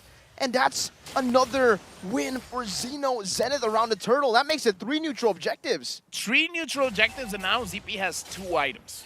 Right? All he's waiting for is the Holy Crystal. Once the Holy Crystal is built, it's going to be difficult for S2G because it looks like Kazoo does not have a lot of opportunities to go on to Zippy because Gnard has his eyes on this Natan, making sure that Natan is able to survive any kind of engage. Same as Shocker. Shocker can go very aggressive and deal the damage, but every once in a while, he can dash back to his own carries. Because look at this, Kazoo is going to try to kill him. Fracture as well, Zippy, whoa! Gets out with the entropy. Good reaction time to stop that from happening. And now they'll still be able to pick up a tier 1 down below while also scaling up. Yeah, and again, he has 2 items. After this, he's going to have the Holy Crystal. And I kind of feel like with the threat of Kazoo, even though he was able to survive, perhaps having the Blood Wings would help him out a lot. Shocker, now having the Enchanted Talisman, is going to be able to spam his skills a little bit more. So a lot more Terrifies, a lot more damage, a lot more healing for himself, and trying to stop S2G Esports. Because at this point, S2G, their engagers are not engaging. Carl, oh, that's a shove over, but he still has that power of nature to get out. Some anti-CC as Xeno Zenith pushes down in the bottom lane. Kazoo does get the Melfic Roar, by the way, so it's still pretty good for S2G. They are also technically scaling into the mid-game. And now Shocker going in. That's an Implosion Flicker combo by Gnart, now shoving him back all the way for Zippy to take the kill with the Entropy. Kazoo up top trying to go for a trade and will be able to go for that trade, but it's only a tier 1 traded in for Lunar. Yeah, like any kind of advantage, you would want to get it. It's just that S2G, I kind of feel like they missed their window. And now Joe is getting attacked, but it looks like he's going to be fine. Same as Gnart. Shoves out, just dashes through, and Shocker steals away the Wild Charge too. Mystic Gush being used up in the mid lane to go and clear out the waves. And it does seem like for Xeno Zenith, they will utilize that resource being wasted in the mid lane by going for the Lord. You start that ticking time bomb now as the Lord gets stronger and stronger by the second. Joe still holding on to it. Gnart getting chunked quite a bit as well. Carl looking for an angle to go in, but now Lunar gets shoved in. Gnart going for the Implosion as well. Connected on 2, and Carl did not have the power of nature. That's a good Wild Charge to disengage now as the Demon Force gets popped in, but Shocker steals the Wild Charge, and Siggy Boom will still be able to purify out of that head. Force the flicker around, and the Mystic Gush doesn't connect. Xeno Zenith back on the Lord, looking for this first Lord, and it should be an uncontested one unless Kazoo is able to go for the steal. He has the orange buff. He is 2 levels ahead. He's going to dash in forward. Gnart able to knock him up and shove him back. Shocker dealing some damage back, and Gnart will still be able to survive. Now Siggy Boom goes in for single vision, and there's a Mod Force. Hehe going to be caught, but the Lord has been slain. Shocker dealing some damage. He goes in for the kite as well. Siggy Boom very, very low. Joe walking up, going for the stab, but Siggy Boom is still able to survive. This is actually very dangerous. I feel like Xeno Zenith should have been punished there because they hold on to the Lord for such a long time. S2G could have forced a fight there and allowing them to take as much damage as they can from the Lord, the additional damage. is going to come true, and they should have gotten the kill. And looking at the goal difference here, 1.1k gold difference for the goal laners. Zippy now has the Holy Crystal, so it's not going to be a good time for Caro as well as Lunar, where I don't think they can tank the damage anymore. At this point, you don't want frontline Dantan. You want to engage straight onto Dantan, take him down as fast as possible. Now Begin has his additional item. He has more penetration at this point, the Divine Glaive, but I don't know. I'm not so sure how much is going to help for the next team fight. Yeah, for Xeno Zenith, they've scaled up already. That was a good timer, actually, for Zippy to pick up the Holy Crystal. 10 minutes, usually expected in the 11th minute, so able to beat the clock by 1 minute. Shocker again, able to steal that wild charge with the IMU. And look at the way that Xeno Zenith are playing with the Lord, slowly but surely building up waves, but it will be crashing down into that top lane, and Begin is actually able to keep it within the distance outside of the turret splash, and they will be able to get rid of it before it actually crashes in. So, good job by S2G to fend off for now in the 11th minute of the game, but still, a big problem for them is they're relying on a snowball. We gotta look at the damage dealt here as well. Valentina has the highest 35,000 damage dealt. Harif only 31,000 damage dealt. So it looks like, at least in terms of damage, S2G, they're putting numbers on the board. The Gord as well, doing quite a lot of damage, but looks like the Grok is gonna frontline a lot of damage, and Xeno Zenith, they're just waiting for Gunnar to start things off. Caro's just trying to open up the map here with the power of nature, trying to put those barriers down as well, but Zippy. You mentioned the Holy Crystal, and I gotta agree, man. At this point, it doesn't feel like any of the S2G front lines will be able to handle that damage, especially when bursted down. They'll get bursted down for sure, and especially when you have Hehe there pinning you down for those hits to come through. They're gonna have to somehow be able to go back and forth, finding the window. They gotta wait for the entropy to be used, wait for the entropy to be over, and then instantly engage again. It makes it super hard for S2G going back and forth, layering their CC, but they're already clumping up together. Sigibum, before that, Caro uses the conceal, but looks like not gonna get anyone. So S2G Esports tried to go for an engage, caught no one. We gotta talk about the Holy Crystal on the Harif as well, but between both gold laners, it doesn't look like Sigibum is actually being more proactive in the fight. It looks like Zippy is gonna have the Divine Glaive, so he's not worried about getting bursted down. He wants pure damage at this point. That's very scary, Natan, in the 13th minute of the game. Bloodwing Super Shocker, so should be able to actually play right in front of Zippy even better now. They're doing a lot of damage onto Caro, actually forcing out the Athena shield. And it seems for Zippy, pops into Entropy, goes in for the rush, and Caro won't really be able to react to this. Appraiser's Wrath right into Retribution. S2G let that happen. Caro, even with the Athena shield, still took that much damage from Zippy. He's practically dealing true damage at this point of the game. Yeah, at this point, Xeno Zenith, 8 kills over to 6. I just feel like S2G Esports, personally for me, they got a good draft. They just weren't able to execute. But props to Xeno Zenith, especially to Shocker. Shocker was able to push people away, making it so that they don't engage onto Xeno Zenith. Man, this is rough for S2G, a team very reliant with this composition on an early game snowball. And remember, ladies and gentlemen, this is an elimination match. If you lose here, you're out of the wild card. These are the tournament, or actually the wild card favorites. Oh yeah, everyone was going for S2G, and perhaps that put a little bit too much pressure. Speaking of pressure, Xeno Zenith is not letting down the pressure. They made sure that they get the tier 2s of the bottom as well as the mid. So now all they have left is the inhibitors, and Kazoo is taking a lot of damage. Still able to escape though. That was a retribution used by Joe, so at least they can play around with that. But the Enhanced Lord now charges down onto that top side base turret. Hehe still has a penalty zone, can decide to go for it, just looking for the timing. They aren't really able to siege it down just yet. Even the minion there not able to go for the base turret in the mid lane. Does seem like with Begin, they have some solid wave clear to play with here, LaFell, but there's going to be another wave coming down on that top side. Still for Xeno Zenith, they'll play it very, very safe. Yeah, it looks like they're not, because again, this is an elimination match. I feel like both teams are aware of the situation. Conceal being used by Caro. They see Joe, they go for it. Wild charge flicker, Joe just gets out. It's a Fredrin. And now with him going out, it seems like he's going to be Hehe with the penalty zone and the flicker to lock Lunar down. Still has a flicker as well to get out. No, it's an implosion. Octadu straight into the entropy, and they won't be able to really hold on to that damage. We mentioned it earlier. The frontliners, not even them could handle it, especially not Begin. And now Kazoo with a fracture desperately onto Joe and Nart. It's still the frontliners taking damage. Zippy is full HP, goes up for Entropy. A little bit of damage, no wild charge to play with. Goes straight for the base right now. His head tries to go for the angle, and now the shove will allow Zippy to go for the last few hits. That's a double kill as Xeno Zenith knock S2G out of the wild card. And again, SG is one of the favorites. So again, if you guys are watching the wild card, you guys got to watch all the matches because you would assume a lot of things. It looks like assumptions is just that. They're just assumptions. It's not going to be solidified until the teams play. And it looks like, congratulations to Xeno Zenith, they still have their lives here in the wild card. But SDG, it's it for them. They still have another game to play. But again, just the third match of the day, one team is already eliminated. Wow. We were expecting, the first 3 games, 3 matches that we see to be just readers, but at this point, the favorites are already out, and now the power scaling turns completely 180. Like I said, Group A, Group B is going to be homeboys, but that's just me. That's just me. I'm just saying, you guys had your favorites, I had mine. It's different, but we got to talk about how Xeno Zenith was willing to commit, and S2G was not. Does seem like that was the case the entire game, right? I mean, for S2G, I think failing to understand their win conditions as well was a big problem for them because with this composition, you were expected to go for the early fights to bully your laner. And Sigiboom, we were putting so, much of the praise towards him, how he was able to carry S2G in a lot of the matches for the Turkey Championships. But here, on the early to mid, it just feels like maybe he's not comfortable. Maybe he needs those heroes, the Natan, the Claudes.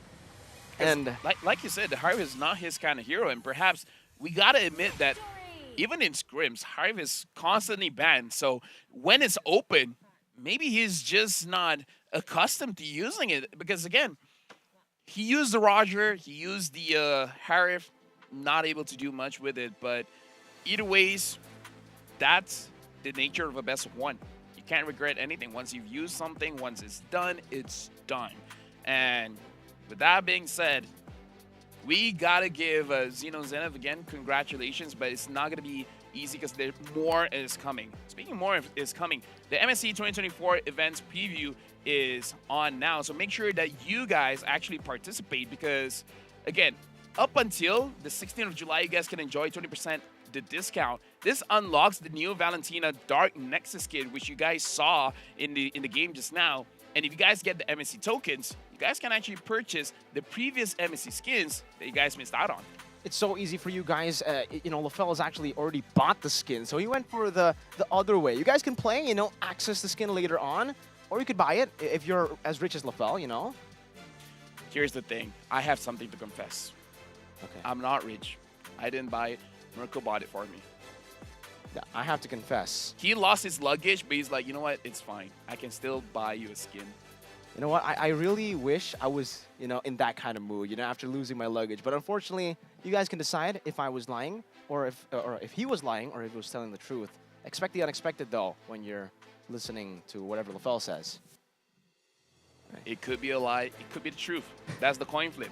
That's the nature of everything. And with that being said, I got to say, Mirko, it has been a pleasure working with you, my friend. See you tomorrow. But that's it from us. After this, we're going to be changing the talents. It's going to be Rose and Eterna casting for the next game. So we'll see you guys tomorrow. Bye-bye.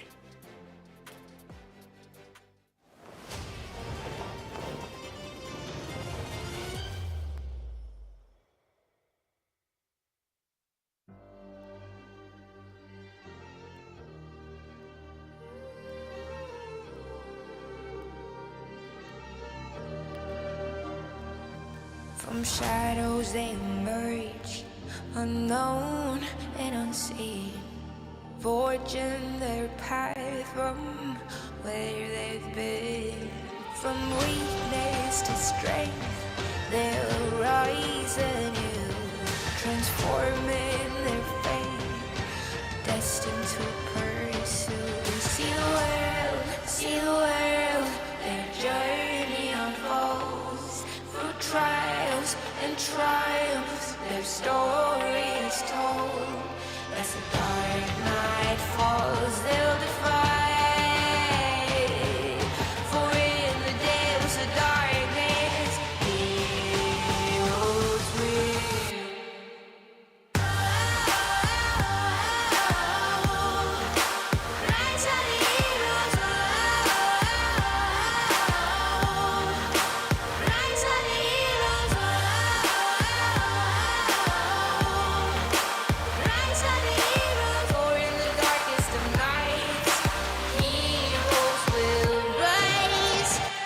when the world they calls your name with cheers and acclaim through the land of dawn where chaos reigns. In the face of the storm, they'll answer the call.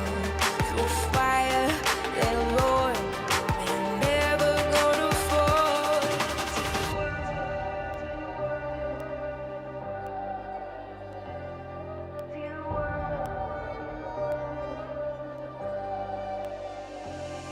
See the world, their journey unfolds through trials and triumphs. Their story is told. As the dark night falls, they'll defy. For in the days of darkness, heroes reign.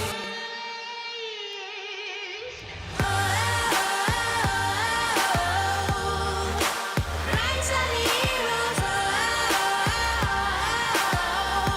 rise of the heroes.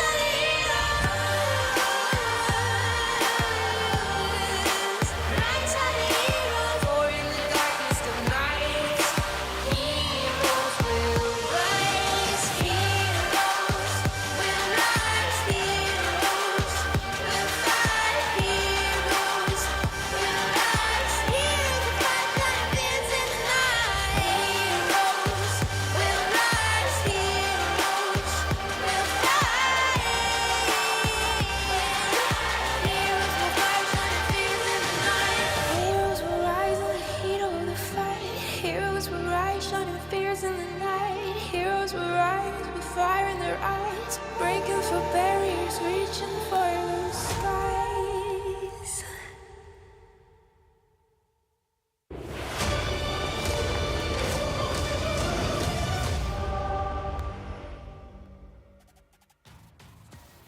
Ladies and gentlemen, welcome back to the MSC 2024 wildcard stage. It's day number 1.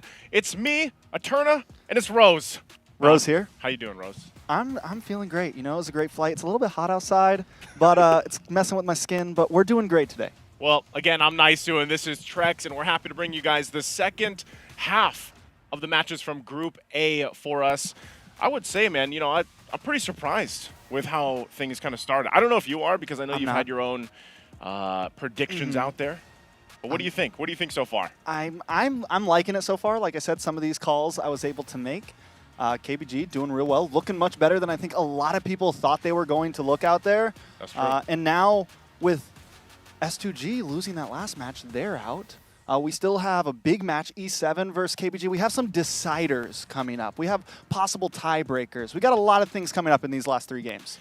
I think if I had to say anything, Trex, we have the hard part. This is the hard part of the duty for Group A because, you know, Miracle and LaFell opened up with a lot of good discussions, honestly. Like, if you think about it, because this is probably the most change we've had in our current, like, meta game and the patches that have happened. I know we've had, like, a hot fix and everything as well, but so far I would say this is the most change we've had in our game in a long time. And you can, I mean, if you guys caught the first 3 games or you've been watching any competitive MLBB that's going on, which, mind you, there's a ton going on, it's quite different now, you know? And I think even when you look at those first 3 games, the teams that like to play, I feel like, a little more aggressive, at least for today, day 1, they're kind of profiting a little more. So, I don't know. You know, I know you come from a specific region that likes to fight too, North America. What are you saying here? What are you saying? Hey, obviously I'm from the Philippines, you know. So no.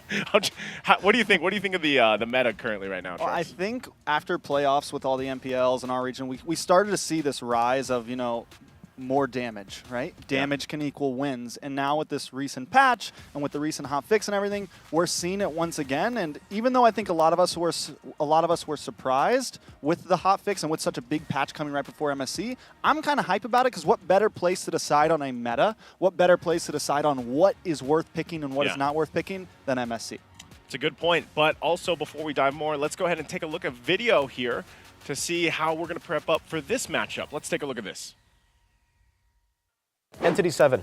It's all about early aggression as well. A lot of teams are like that here in the wild card. But for them, it's very specific. Hide on Bush on the Assassins. He needs to get these Assassins. He needs to go for an early snowball. But even if it gets to the late game, he knows how to get there, even when he gets bullied in the early phase. Expect their drafts to be a bit unique, though. Coming in with their coach, you know, from multiple titles, he has that experience.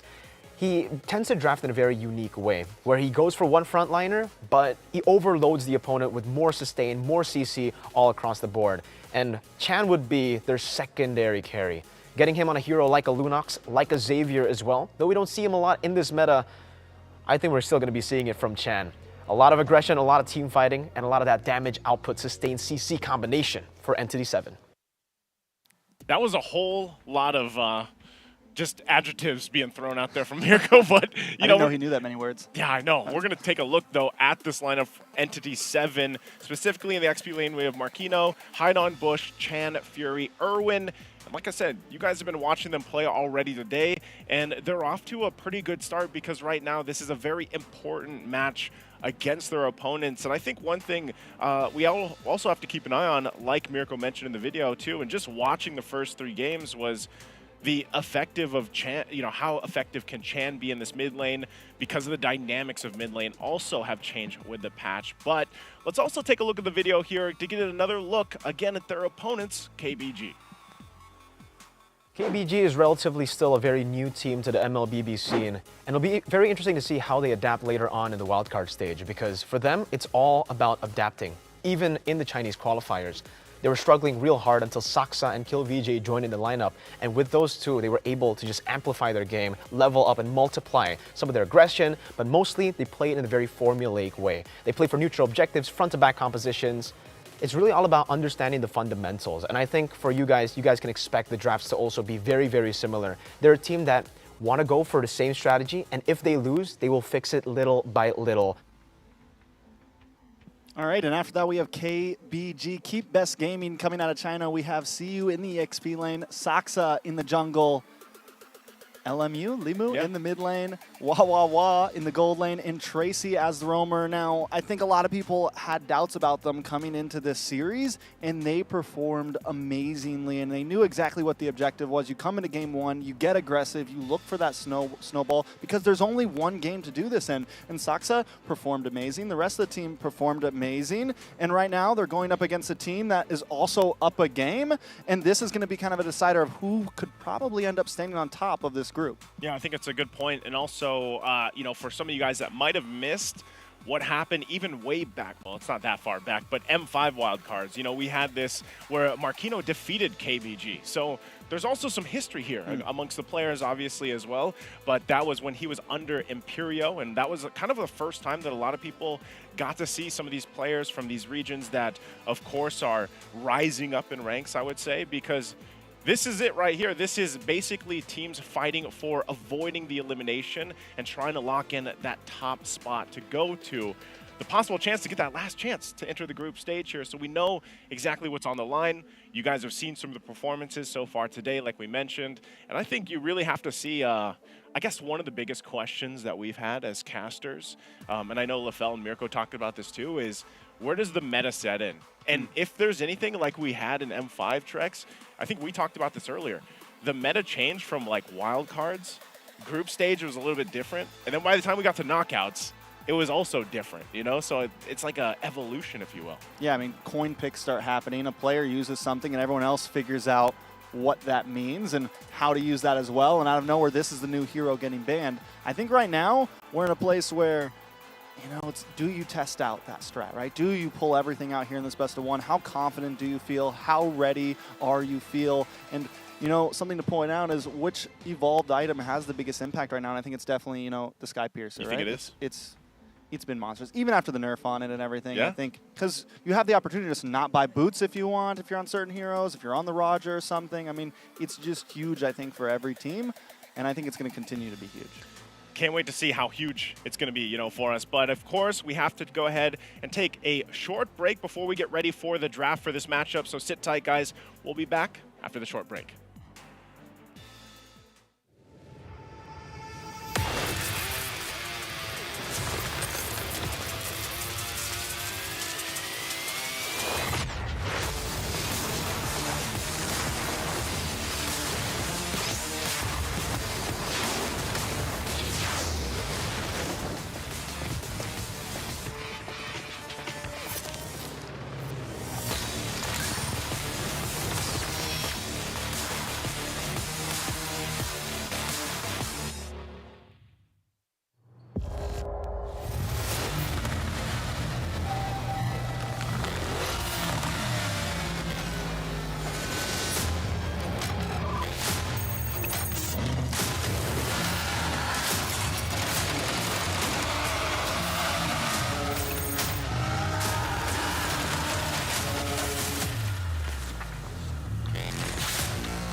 And so we have both of them heading to the draft straight from it. Interesting bans, of course. You know, Harley, I wouldn't expect that right away, but at the same time, we have seen some pretty good dynamics, I would say, so far with picks, and I think there's a lot of variety that obviously can pop up here. Yeah, I think there's definitely some possibilities, too, that some of these teams have been scrimming. Some of these, and like I said, it is best of one time, right? It is time to maybe, you know, pull something out of your pocket, pull something out, see if you can pull it off.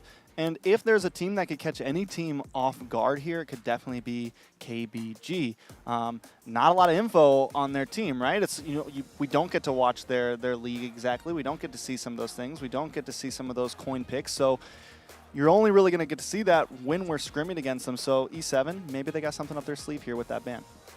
You know, while we wait for some of these bans to come out, you know what I hope one day? You know how we have all these like official restreams going on for all these other regions? I hope eventually we get one of, you know, out there in China as well. We get a little English restream that can go on, you know, I saw some of they've been posting content. I saw one of their Yeah. casters like it was fun. It was a little fun poking, but they I think you know he was they poking fun at believed some of the that they predictions, had man. some of the best junglers in groups. They said their jungler for KBG was gonna make good work of the rest of these teams, and so far they are holding up. So far they're holding up, man. Well, I'll tell you a thing or two about Saksa, man. Like, he is, obviously, Saksa, I feel like when I looked at this lineup from KBG, I knew that he would actually play a pretty big part in, obviously, some of their success and the change of the dynamic, because with KBG specifically, like, I think last year's wildcard, that was a big time for a lot of them, and I know we've heard a lot of, like, the online content going out, you know, their first time in the M5 wildcard was really exciting to see what they brought, but it was just unfortunate they couldn't get past it. So now I think the improvements that we're seeing from them and some of the new players obviously coming into this lineup and making it work better so far for them, I think we have to see if this test against E7 is it that proof in the pudding, you know, as they would say. Like, is this the one? Because Saksa, he's a very great jungler. He was a part of the huge success that we saw from, you know, his previous team even before. And so I think when you throw that into this dynamic from KBG, that also, if you guys checked out that official podcast from MLBB Esports, you know, you got to hear some more insights on exactly the playground that they have when they're training for events like this. So you also have to keep that in mind as these players get situated. So sometimes their draft, that's why it's interesting, you know, they're playing on a different field at some points. Yeah, I think, you know, speaking of KBG, let's talk a little bit about E7 because, you know, fun fact, this is a team that was kind of thrown together before the Latam League started and everything, and it's kind of a Cinderella story that they make it this far. They do end up getting second place. They secure wildcard, and now they're showing up as well, man. Both of these teams, I think, you know, kind of unexpected to do so well, and just kind of, because those last games, they were kind of dominating. It wasn't like extremely close to say almost. Both teams really showed up. So I think we're in hopes here for a really good game between these two. It's sad almost that it's a best of one. But again, that just kind of adds the depth. And I think another big thing to point out for both of these teams is it being a best of one and them playing these games so much back to back. It's got to be a little wear and tear on your mental, right? Let's say you get into the first 5 minutes of this game and you're behind 3,000 gold. You know, it's very easy to fold under that pressure and just be like, oh, we're already out. You know, we're already out. But I think what's going to be huge for some of these teams is being able to keep themselves together, even if they fall behind a little bit. Yeah, I think that's a whole dynamic, right? The best of one format. It is brutal. It is legendary, you know, as some people would say. And I think that's part of what makes it so exciting. I don't know. I guess it's so fitting, at least when I think about it, like in consideration that this is a wild card. Like, it has to be a little wild. What more than having some best of ones, you know what I mean?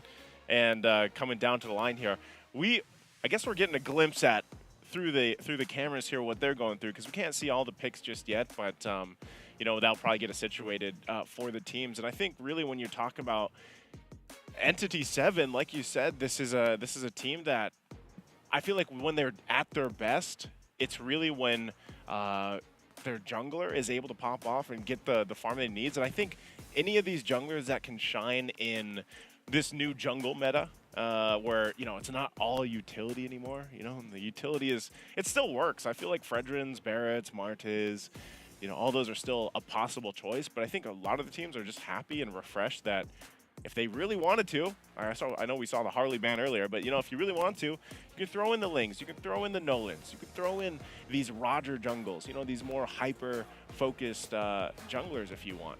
Yeah, I think there's just a lot of room, and I think as we see, back to the point of the meta evolving throughout MSC, as we get to it, I think there is going to be some balance between the utility and the assassin. I think some of the very good teams will still be able to use the utility to counter the assassin, but you have to be, if you're going to pick a utility against that, against that Ling, you need to be willing to, go for that invade early on. And I think when you're in this best of one stance, it's scary to take that risk, right? It's scary to be like, do we really go for the invade here, even though we have the winning comp in the first 2 minutes? So I think we're going to see some of those things, and I think as we move on, it's really going to lay down in stone is Assassin the new, is that it, right? If it was, would you are be there happy? still some possible? I think I would be happy if it's balanced. I want everyone to want have a kind of one-sided. counter, right? I don't want it just to be Assassins. I think there should be, I'm hoping, it looks almost like we're at a place where there's a few utility picks that are good. There's a few assassin picks that are good. There might even be a Roger jungle that's good. And that will evolve it to maybe a marksman jungle, maybe this or that. Who knows? Maybe a Claude jungle or something. Get crazy. The only one I could actually see working right now would maybe be a Natan being put in the jungle. I know he's done that before. Natan's actually fit in the jungle before, previous meta. But I'm just not sure how he works now. And I think we'll see teams go ahead and experiment. Maybe that was a ping check. Yeah, I was going to say. That Harley's gone. The Harley was sus. I was wondering, what's... Okay, so obviously you're a Turner, by the way. So everything I said about it was just pointless. Yeah, you know what? You can leave it at it because you never know, Trex. We're in a new patch. If teams want to ban out Harley, let them ban out Harley. We're not going to count them out on it. It is the wild card. Wild bans. Wild bans. Wild Brutal. Yeah, legendary. Unexpected. Expect. Expect the unexpected. Right now, though, these are the bans obviously coming out. So Luyi, Harith, we have the Nolan, the Chip.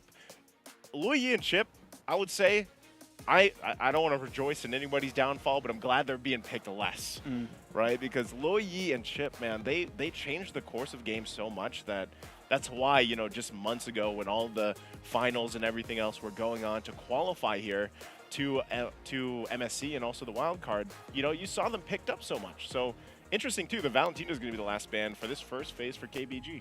Speaking of the Luyi and Chip, that was the trade, right? That was the trade. Then it was Harith Roger or something like that, or Harith Moskov. But that was the trade, and I'm excited to see what the new trade is going to be, right? Trade? What's the new red for blue side trade, right? What do we get first pick? And if we're going to do that, we leave this open to get this as our second pick.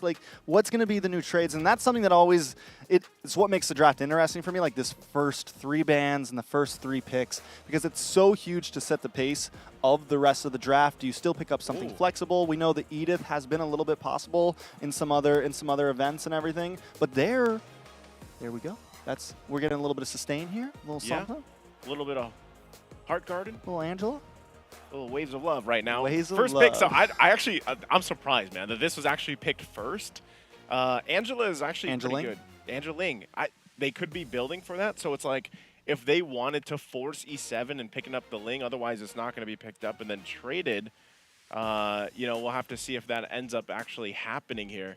So right now it looks like, even with this, Angela being first pick, I think for KBG, their plan is to go, oh, wow, they don't pick up, okay, E7 doesn't pick up the Ling. Is it in the repertoire? I think we're going to see Angeling here. I think Angeling, and then maybe they pick up an EXP liner like the Terizla or something like that, maybe Yuzong, something to kind of get to that back line a little bit, something to hold down the front side. They need something bulky in that EXP lane here. So I think it's a big chance we could see Ling Riz, something along that nature. Maybe pick up their Roamer first, maybe something that can flex from Roam to EXP if they need to. But I like the possibilities. We've seen so many Assassins doing well. They could also go for they could pick up a different Assassin if they want to. What else has been popping? We still have so many possibilities, right? I feel like it's been a lot of Nolans, Lings, Rogers. There's the Riz. Terizla. Wow, okay. This is, I would say Claude, Angela is still a good combination, though. It's if it's not the Angeling, it's, I was going to say Angelad. It's Angelad. That's another good combination for your you got your marksman locked in. Moskov has struggled a little bit. I would say, like, since, you know, this nerf he went through, which I feel like Mozkov needed. Yeah. I feel like for a while, he was way too strong. But he's way more balanced, I feel like, now than before. So also the last pick here for E7 for this first phase is going to be the Dairoth. So interesting. I see a lot of teams doing this now, right? Picking up the Dairoth instead, and then sometimes we see the Esmeralda pop up. But Dairoth is a choice for E7. Then we get to these second phases of these bans here. So you're gonna see some focus on the jungle. Of course, the Baksha is also another paired up jungler that goes well with the Angela. And Baksha's been pretty good right now after the patch. Yeah, so this Dairoth, do we think it's EXP, Edith and Rome? Or maybe Dairoth could flex to jungle. It's always like a possibility. I don't know. We haven't really seen it yet, but definitely a possibility. There goes the Ling ban from the side of E7, though. Good so choice. KBG now, what do they really have left to pick? And I think, you know, do they go for something a bit more steady? Just pick up something like the Fred? Are they waiting for that last pick to really get spicy, you know? Yeah. If they don't pick up jungle, I think, or no, they have to pick their next 2 picks here. E7 gets next pick. So no matter what, E7 has some counter ability if KBG goes for some sort of spicy jungle pick, you know? I think this is why I am a fan of the current forming meta. Again, I'm not going to say it's formed, like completely formed yet, because this is different for its MSC. And even wildcard. Wildcard meta, like I said, is also very unique in its way, but I love the fact that you have so much flexibility. Yeah, you don't know exactly where the Dairoth is going to go. He could actually go in the jungle. Edith as well has been a pick that's been placed in the XP lane, or it's been Rome. You could actually, you know, flex those two as well. Obviously the Mozkov, we know where it's going. So with those last bans, it's going to be the Barretts. Minotaurs picked up. We now have the Rome locked in for E7. I'll tell you what, man, this is a ton of crowd control available. And if they really wanted to round this out for E7, they pick up the Vexana. Vexana would allow just airtime for E7 to utilize against KBG's lineup. And there's so much, you know, so then we confirm Dairoth jungle. Yeah, it could be. Dairoth jungle? Dairoth jungle. I'm thinking if they wanted to go this way, you do that Dairoth. Hey man, maybe they get real crazy and just do Mozkov jungle and Edith Dairoth off lanes. That's too wild. I know we're on the wild card. This is wild card, bro. It's day one. It's wild card. You know? But I don't know about Mozkov jungle. All right, KBG on the gun now. Need to decide on something. Last 2 picks. I'm still wondering, do we go Assassin? Ooh! All right, that's kind of wild. That's right? wild, bro. Yeah, that's wild. That's wild. So Alice. Cho Rome? Yeah, I guess Angela mid, Cho Rome. Yeah, Alice jungle. Let me ask you this. Where do you like the Angela more? This is usually a common question. I feel like casters ask each other. Angela mid or Rome? I think I like her mid more. All right. You are not us. I'm sorry. No, it's okay. Well, here's the thing. No, she can do Rome, but it kind of depends on the comp, because do you still have setup? If you lack setup in your EXP lane, yeah. Because for a while we saw some EXP laners that didn't have crazy like CC. Yeah, like true. Heroes like CC. Yeah. Like, so if you pick that and then you also lose your Roam, you lose all your crowd control. So I think it really depends. You need to have some crowd control if you're going to put the Angela in the Roam position for me. Okay. Well, I think Luna. Yeah, Lunox. Lunox jungle? Lunox last pick here for E7. I don't know if they're going to do any swaps, because I know we got the names here, but you know, of course, once we get in game, we'll see where this all falls into place, because pretty sure Chan's not playing the Dairoth, like, you know, but this is interesting, man. Lunox. Is it Lunox jungle? Little ode back to, what is that, M4 Kyrie? I'm having PTSD seeing that Lunox jungle. Is that Lunox jungle? Or it's Dairoth jungle, or it's Mozkov jungle. I don't mean, know. either way, it's well, wild. Hey, we're going to find out as we jump here into game number 4 in this best of 1 for Group A in the wild card stage. Let's go ahead and find out exactly where this falls in place. This is a very dire match for both teams, securing themselves up, and you can see it right there. So it is going to be Chan on that Lunox. And you have this typical Mozkov going to the gold lane like we thought it would, and of course the Dairoth jungle. So looking at this too, I always like to look. We do have a temporal rain on Saksa with this Alice jungle, right? I don't know. I feel like some people also like this temporal rain emblem, and a lot of people just don't like to use it just yet. This early aggression already. I like the new Cho though. I like this, you know, you get that extra 180% on the basic attack once that bar is full. You'll see them already being on this side. Yeah, a little bit of damage on Irwin there. He is going to get stunned up. Tracy able to get the kill. Irwin does go down there. Tracy able to just dodge out, hide on bush, looking for something. On the side of E7 here, they have some burst potential, right? They have the Lunox, they have the Dairoth, and then they have the setup with that as well. But they're going to need to be able to work together. I think I want to see Entity 7 kind of rotate a lot in this early game. Maybe bring four, maybe even all 5 towards that turtle pit to look for those big fights and capitalize on this type of composition. Just a full rotation is what Trex wants. And, you know, really with KBG's lineup, oh, man, hide on bush. Ooh, Marquino looking for something. Tracy is able to dodge out of the way. CU holding down the front side in the tri-bush. In comes Saksa. What a fight. Looking for something as well, but Entity 7 able to disengage there. Turtle going to be up in about 12 seconds. All right, 10 seconds away from that first objective. For KBG, honestly, they can't really pull the go signal just yet until Tracy, you know, has this advantage, has that level 4. But the fact that they already did get that kill, you know, it gives them this little room, I would say, to breathe on this Cho pick to kind of play around with. But once he gets that level 4, then Entity 7 really has to watch out for the setup potential. They have their own as well, though, especially with an Edith. So half health on the Turtle. Yeah, Turtle's going to go to the side of Entity 7. Chan able to secure it. Marquino able to get the knock up. Down in the purple buff, though. Sasa does get knocked up. Irwin trying to get away, but the damage coming in. Hide and Bush will go down. Next up on the list, Marquino taking some shots from CU.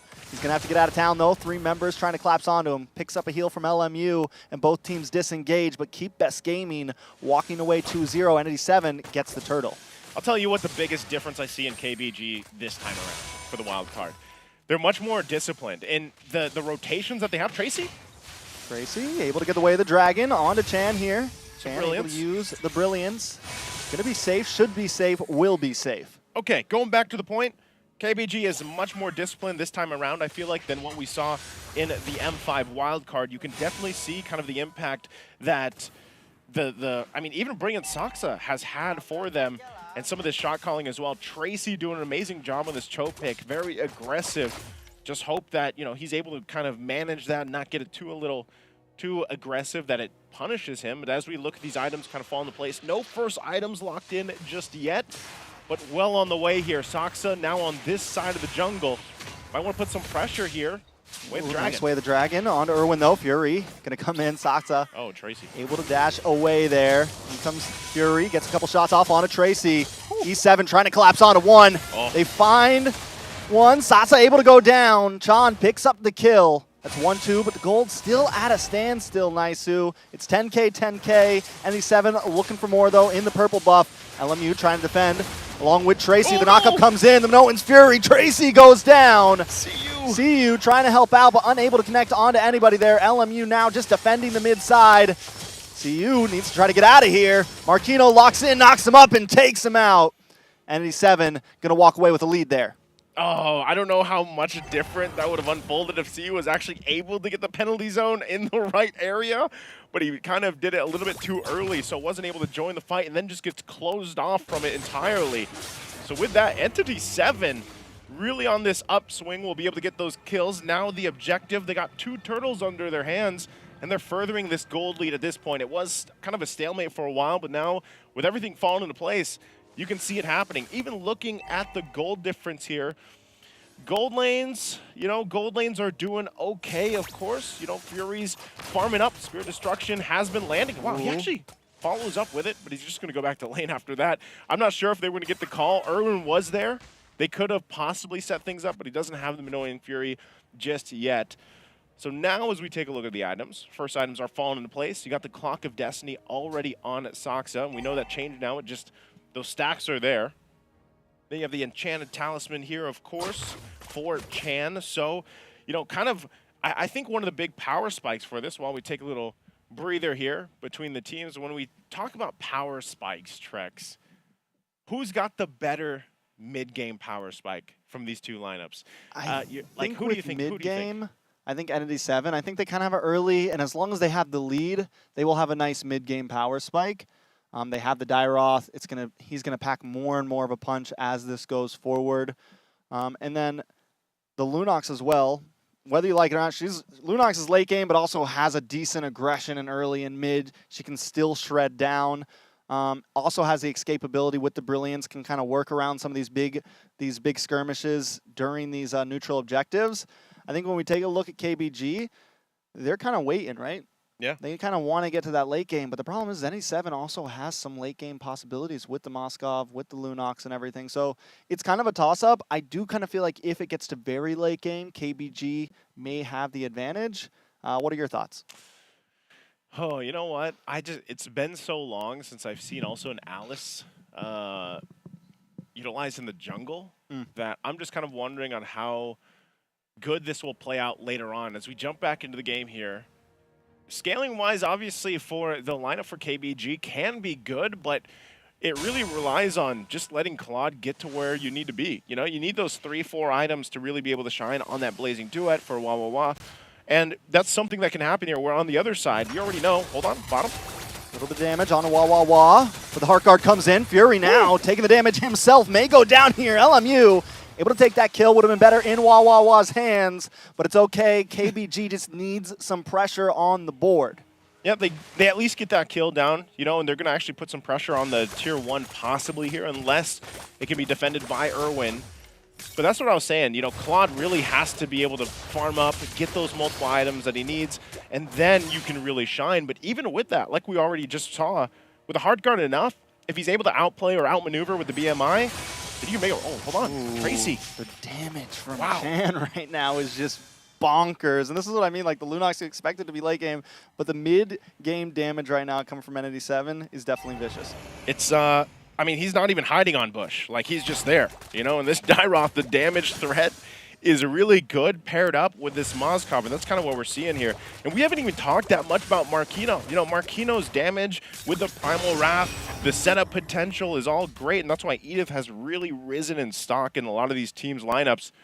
He's going to go ahead and whittle down here. They have 3 turtles now already in the hands of Entity 7, so they're well on their way to having a really good first Lord take once that's up in a couple minutes. Here's one of the big problems, though, from Entity 7 is they haven't really... Oh, wait a second. A little bit of damage. Oh, but the kick comes back. LMU does go down. Tracy tries to save the day, but unable to do it. I was just going to say Entity 7 needs to start taking towers, and they read my lips. They take the mid lane, which is a huge tower, because now the rotations are in.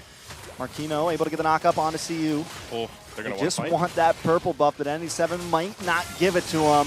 Sasa brings out the Blood Ode. Big hit in the backside. Lots of damage on to ND7. In comes the Blazing Duet. Hide on Bush. Getting melted down. LMU able to put another kill into the pocket as E7 back off Marquino. Now in between 4 members. Taking shots. Shouldn't be able to escape this. Wah Wah Wah picks up the kill. It's a 2-for-0 trade. Keep Best Gaming trying to get back that gold. You see what I'm saying? Like, KBG's discipline is so much better now, I feel like, as we see. Look at this replay. They actually had a good initiation this time around. I feel like CU wanted to make up for the last penalty zone. Makes it up here. Great hard guard in the Blazing Duet. And just the follow-up that they have here is really good. And then the call-off to just go and get that kill from Marquino. So, you know, some of this shot calling that you're seeing happening in real time for KBG is a very different KBG than before. So, honestly, with this game, the best of 1 and knowing what's at stake here for both these teams, Trex, it could go either way once we get to the Lord. Yes, Entity 7 got all 3 turtles, but KBG's got some good fight in them too. I mean, look at the items. He's only got a DHS and a Corrosive Scythe. He's working on that 3rd item. Probably going to pick up the Golden Staff. Might choose to take some defense, though, too. Could pick up an early Wind of Nature. But right now, KBG showing that they can actually contest and fight against Entity 7 despite them really controlling some of these objectives. So now the Lord's up. They're going to go ahead and just full-on start it. They'll keep LMU up top. Look at this pushing. Saxa trying to find a way in as Fury just melted down. Penalty zone in the backside. Only finds Chan, but Saxa comes back and gets the stun onto 3 members. More damage coming out. A nice way of the Dragon. Marquino goes down, and Sasa able to take another one. Fury finds Tracy, but the Lord still don't know. Sasa takes it. It's 4 members down on the side of Entity 7. Nothing but Irwin left. KBG take the lead and start to bring the game into their hands. What a fight from KBG, and they're going to get so much off this first Lord here. They might even knock on the shields of these base turrets of Entity 7.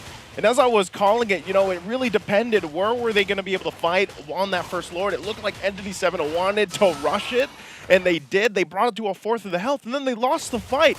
Now, CU has had 2 great setups with the penalty zone. You're going to find NTT7 on this defense. Again, this is a best of 1 for them. Very crucial to get to that top spot right now on that journey, and it looks like they're going to have to do their best to defend this base. Half health on the Lord. They should be able to clear it. The Brilliance already being popped to Tracy. Look at him just standing here menacingly, but they'll go ahead and work on that, so they're fine. But NTT7, it's looking, the lead they had, it's now lost. They're down about 3,000 gold. You can see some of these spikes happening. The item spikes are happening. Those items of the, the second, third, fourth items are being locked in here. Some defensive items as well. And I got to say, man, CU has really stepped up after just that one minor mistake he had, with the penalty zone. A lot of these penalty zones are the things that are setting this up for KBG to fight on. Yeah, we're starting to see the Dairoth fall off a little bit, right? Hide on Bush, 0, 3, and 3. Yes, he packs a punch, but the defense just isn't quite there. He just locked it. He has the Radiance. Looks like maybe he's going for Anti-Cuirass, possibly? Yeah. He's got the Juggernaut in right now. Depends on which route he wants to take and what he wants to work on next, but still, it's just not enough, and nobody's really holding the front line for ND7, and even if they do, Sasa just hits that flicker into the backside and is able to get it, like we saw, 3-man stun right next to the turtle, able to put out the damage. I feel like Keep Best Gaming, their positioning so far in these small skirmishes, in these fights, has been key to their victory.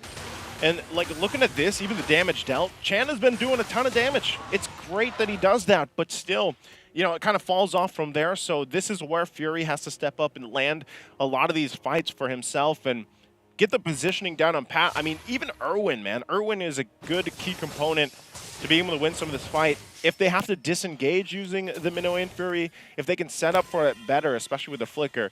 But right now, it just feels like NTT7 doesn't have much of a choice. They're playing at the tune of KBG.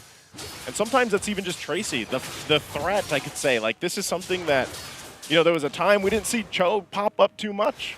And now you kind of, even though he had this little bit of a I don't want to say rework, but he has this added benefit of some extra damage on his basic attack, 180%. With the concussive blast, you'd be surprised at how much damage that actually does if he finds a target, picks him off, and then follows through with it.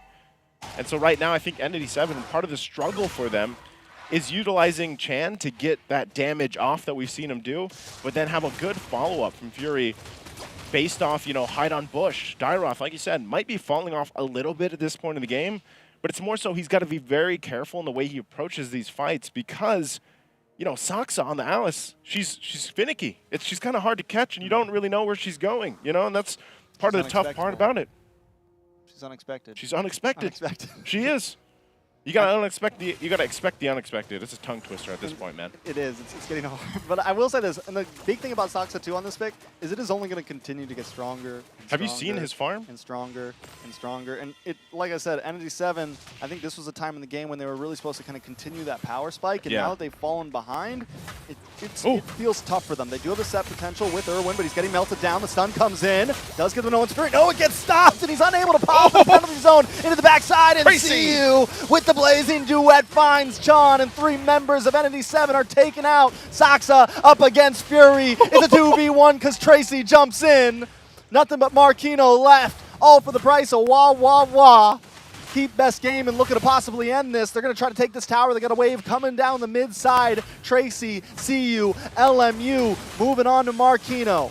Okay, Marquino, it's just him by himself. He's just going to try to clear the wave, hold on to the base turret. Oh, LMU, okay, he's going to be fine. Oh, Tracy goes in even defensively. Look at Marquino's damage. The trading between them, KBG is definitely a different team than what we saw before. Even that little exchange there, seeing them kind of back and forth. And wait, does he not go for Wait, Trex, they don't, off that whole exchange, they don't get the Lord. I don't think so. Could he do it himself? Was the Lord was hitting too hard? Well, the Lord does hurt. Hit hard it now. does hit hard. I mean, look at the replay. This is, again, a great initiation for KBG. CU gets a penalty zone on 2. Tracy gets the nice, good Way of the Dragon, and they follow up. From this, I'm kind of surprised. They get Fury. It's only Marquino. They could have actually just made a beeline for the Lord, got the Lord, but instead they tried to get that mid turret. They didn't even get the mid turret. So now they're back to square one here for the Lord dance. And yes, to answer your question, the Lord hurts quite a bit. I mean, even if it's the first Lord of the game, second Lord, they do quite a bit of damage to these junglers now. with Yeah, that look, I mean, change. 2 shots on a Sasa and he's down to like Yeah. 70%. Yeah. I don't think he could 1v1 Lord right now. Might not be Marquino. able to do it. Oh, wait a second. Wave the Dragon onto Marquino up in the top side. Wawa able to pick up the kill. And I think as long as Keep Best Gaming keeps on getting these pickoffs, Yeah. ND7, they're not going to be able to compete for this. They can't even really find a way in exactly. I think Irwin, the only big possibility for ND7 is a big Minoan's Flicker, right? A big Fury Flicker, able to maybe just catch them off guard. I think that's just in the base at this point, Trex. That's going to be the Lord already secured here for KBG. Tracy has been on point with his Cho, really able to pull the trigger and find the right targets, giving the advantage to KBG at this point in the game. 15 minutes in. Items nearly locked in, you know, especially for Wawawa. He has pretty much everything he needs, plus the Heart Guard. It's really difficult to get to him now that he also has that defensive wind of nature. So Entity 7 going to have to defend against this push from the Lord. It's going to charge in and take out this mid turret. Can they defend this? Now watch for Saxa. Look for the dash in. Lord able to take down the tower. Tracy able to get the way of the Dragon onto Marquino. Couple shots from Wawa. Nice Minoan's Fury. Is it going to be enough, though? See you taking a lot of damage. Marquino goes down, and they are unloading right now. Sasa on the front side. Sasa looking for more. Hide on Bush, taking some damage. Maybe goes down. Sasa looking for the re-engage, gets the stun. Hide on Bush, still able to get away with the Lord, finally connecting onto the base now. See you looking for a couple free shots, tracing the backside. Able to get the knock-up onto Fury. Sasa finally goes down, and Entity 7 is defending. They're not just defending, they're responding. They finally take down the Lord. Hide on Bush looking for another target. Sasa down, Marquino down. It's a 1-for-1, and Entity 7 able to defend. What happened? KBG not able to end the game there, even with that Lord already knocking on the base. And it was probably a mix of, you know, they wanted to finish those kills up to make it a little more clean and then finish, but some were hitting on the base and then it just kind of fell apart for them. You got to give it up. It was a great initiation, a great response too. You know, it took a little while for that entry. Once the Heart Guard was used for Wawawa to go in, you're going to see that unfold here. You think they could push this one in, but it was a great defense from Entity 7, really clearing the best they could, pumped out a lot of damage, and then KBG kind of just, they didn't know what to do at that situation. So then they find themselves at least with 2 turrets down in Entity 7's base, but they're going to find themselves in a similar situation where it's like, all right, Tracy, we're counting on you.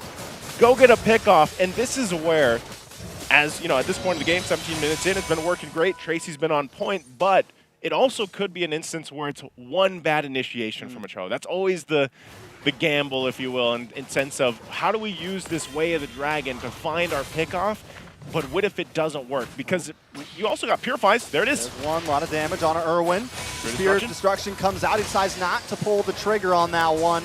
Entity 7 able to defend, able to get back, and Irwin will be able to recover that health. Still in the game. Okay, they get a lot of ultimates out, you know, at least, but what it all comes down to, once again, Trex, is just resetting. You know, they're still, what, 14 seconds away from this Lord here.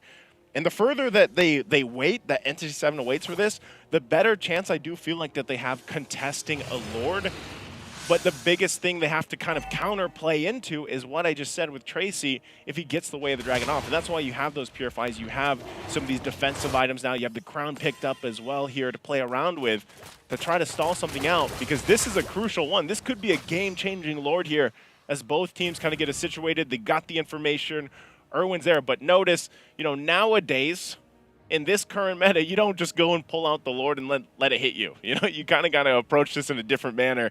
And so that's what you see Entity 7 even doing. They can just let KBG be the ones to start it up and kind of approach this Lord. But it looks like right now neither team really wants to do that. And I think Entity 7, if they can find their own somehow pickoff, it'd work great. And look at Hide on Bush. He's literally hiding on the bush. He's doing what he's doing. That's, I mean, and he's got the position. He's going to try to look for the angle here, and I think that's why Entity 7, you mentioned it, let the other team start it up. I think Entity 7 is looking for that, but something to point out is Wawawa has been doing a great job of controlling that long lane. You look at that top lane right now, and it's just pushing in slowly onto Entity 7. Earlier, him and LMU cleared the wave. They had to send Marquino up there to kind of defend it a bit, but still, it's just going to continue pushing. Entity 7 has to do something about that. At some point, they have to pull the trigger. EU able to get away from there. The Heart Guard does almost come out there. They're able to hold it in. He's looking for it. Who's he going to put it on, Sasa or Wawawa? Still goes. Still not doing it. Yeah, going to be I mean, very calculated here. There's the hard guard. Ooh, big kick onto Irwin. A lot of damage onto Irwin. Sasa able to pop the immortality onto him. Spirit Destruction does come out. Sean looking for the getaway, but Sasa able to find him. Next might be Hide on Bush after he finds Wah Wah Wah. The Hide on Bush popping off right now, looking for the damage. The Truncheon comes out. A lot of damage on Sasa. Might go down. Fury able to get no. Hide on Bush gets the kill. It's 2 for 1 right now. Entity 7 popping off, but minions are on the base. Do they go for this Lord or do they go back to defend and clear? Oh, they have to defend. Look, they can't even actually commit to this Lord because CU and LMU are there. They might start it up, but this is still going to be a push and pull between both. The final turret in the base of Entity 7 will go down, and that might have been a long enough time for KBG to get back for this Lord fight. So Fury, the last fight, he just popped off in the back line. He was free hitting, so they have to solve that issue. He still has the Purify available. There they go. Once again. Fury's coming online right now, and he is going to be a problem. Even though they took the nerf, Moskov in the late game is still an issue, as we can see. We saw with that last fight, he's up in the top side. He's able to use the Spirit. He's able to clear the lane, use Spirit Destruction to get in the midst of things, output enough damage. You have Hide on Bush who can kind of reap, clear things up. I mean, Entity 7 holding this game together well. They've taken back the lead. Oh, man. Interesting. That last item locked in from Hide on Bush is going to be the Malefic Roar as well. Yeah. So a little more penetration to deal with, and that's what's blowing up KBG's defenses. If he's able to get the setup that he's looking for, and then Fury just pops off from the backside, shooting off these spears and everything else, it's tough for KBG to deal with on the front side. So now the tables have turned here. Entity 7 will be marching in with this Lord in the mid lane. They're going to want more. Champ. Looking for the engage here.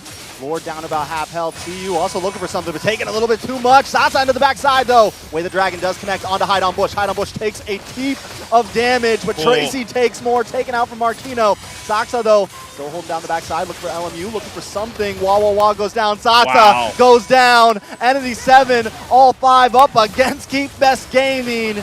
Keep Best Gaming tried their best, but Entity 7 should be able to clear this out. They still need some minions, though. Don't have any minions yet. Waiting for a wave to come. It's 40 seconds. That is going to be it for KBG. Just some time will tell. Brilliance with the base. Last wave will be pushing in here. They're going to take that turret to clean it up. And here they go. They'll go ahead and take this game in the best of 1 against KBG. Further in their lead in Group A. Sheesh.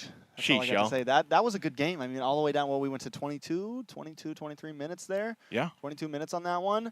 KBG back and forth. After we saw some of those first few games, those first 3 games, we felt like these were the 2 teams we needed to keep our eyes on. And Entity 7 holds their composure. Both teams held their composure until the very end there, but Entity 7 ends up coming out on top. You got to respect Entity 7, the way I mean, think about it. Early game, they had control of objectives. As we look here at the highlights, early game, Entity 7 had control of all the turtles. They got all 3 turtles, actually, in fact. They played with the lineup that they had, especially early on. There was a good response from KBG, I mean, throughout the entirety of the game. But the story here for Entity 7 really was, had control early game. They lost it mid to, early, late game. And then KBG knocking on the base of Entity 7 at one point. We're not able to cap out and finish the game. And some way, somehow, Entity 7, their team fighting around these Lords got way better the further they got into the game. At this point, again, look at Fury. He's just in the backside unleashing. And KBG used everything that they had to start the fight, or at least to respond to starting the fight, that they didn't have anything to finally get to Fury. And that was kind of the problem here. And even this last fight, it was a very tough fight to be in for KBG because they got split off. And Fury's just firing off again. No one was able to really touch Fury.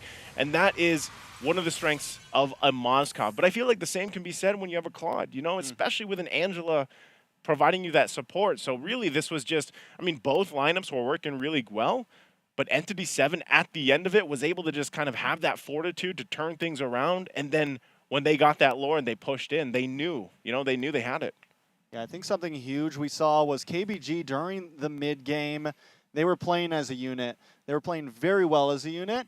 You know, you could see the teamwork, and then as that game went on, it felt like NT7 started playing a bit better as a team, and it felt like KBG was they were spreading out a bit too much in some of those fights. They were letting little members get picked off. Sasa was going for the engage, and we got CU way down here or something, you know? Yeah. And it felt like they weren't as cohesive when we got to the end of that game, and when you have two teams of kind of equal caliber, those are the decisions that make a team lose.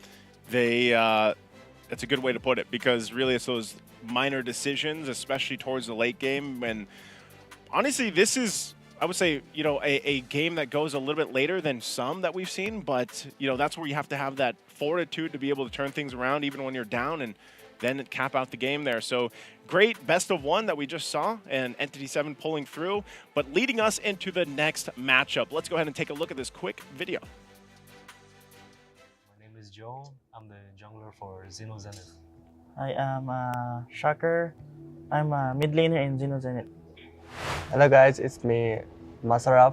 I'm the explainer of T2K. Hello everyone, I'm Bob from T2K. My role is Maze. Okay, so I'm gonna brief you guys on this game that we're playing. So basically you two have to compete against each other. So I will show you an icon later, and then you have to guess what it is. Okay. So basically who can guess, then you have 1 point. Okay. So I will show you in like 3, 2, 1, and then I'll show you. You don't have to raise your hand, you just have to quickly like answer it. Okay, so for the first one, 3, 2, 1. Phobius, right? Phobius. Is it Phobius? Yeah, it's Phobius, bro. Phobius second skill? Yeah, second skill of Phobius. Okay, I think Shocker, you got it first. But let me check if it's like correct. Yes. Actually, do you know like the skill name? Yes. No. Then you can like steal it from him. I don't memorize the name. Okay, but it is skill. Oh, I thought it would be something I, because it looked like an it's eye. like a Phobius, bro, because it's the eye thing. Phobius. So do you know which skill is it? Oh, it's second skill. If you can guess the English name of this skill, you can steal the point away from him. No, I don't. Okay, so it's actually second skill of Phobius. It's called the Aster's Eye. So we have 1 point for Bob, 0 point for you. So the second one. Remember, you don't have to raise your hand. You just have to quickly answer it. 3, 2, 1. Wait, what? Guinevere Ultimate. Do you want to try? I think it's a. Oh wait, no, it's not. Yeah, I think it's also Guinevere because of the flowers, right? Yeah, I think so. Oh, Yeah, which skill is it? Huh? I think it's his ulti. The ultimate.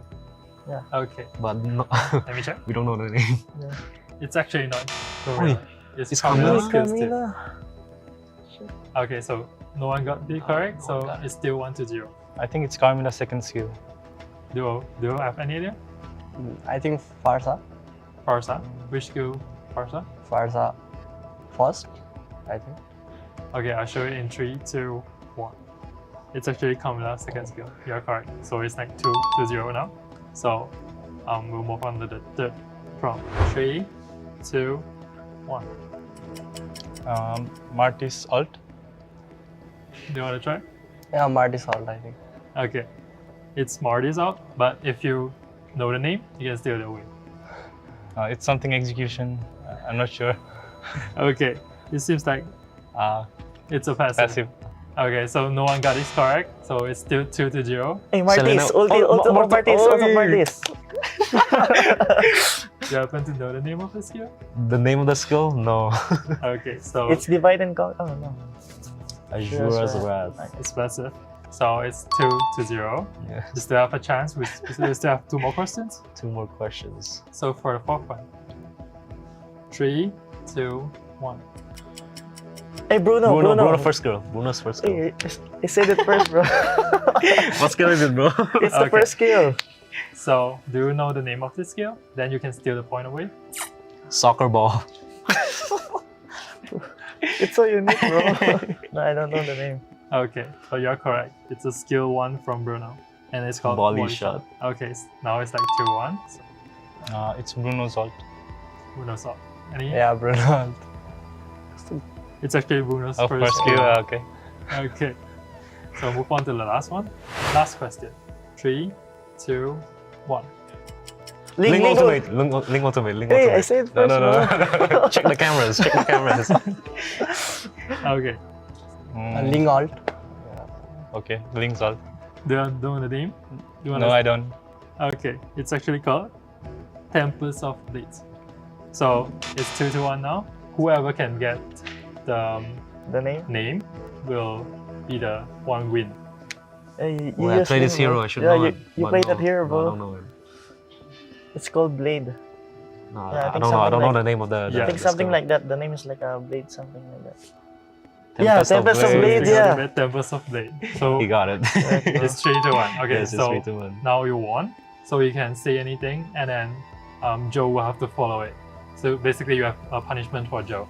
What will I? Anything? Yeah, like, just make me anything. say anything. Bob, you won.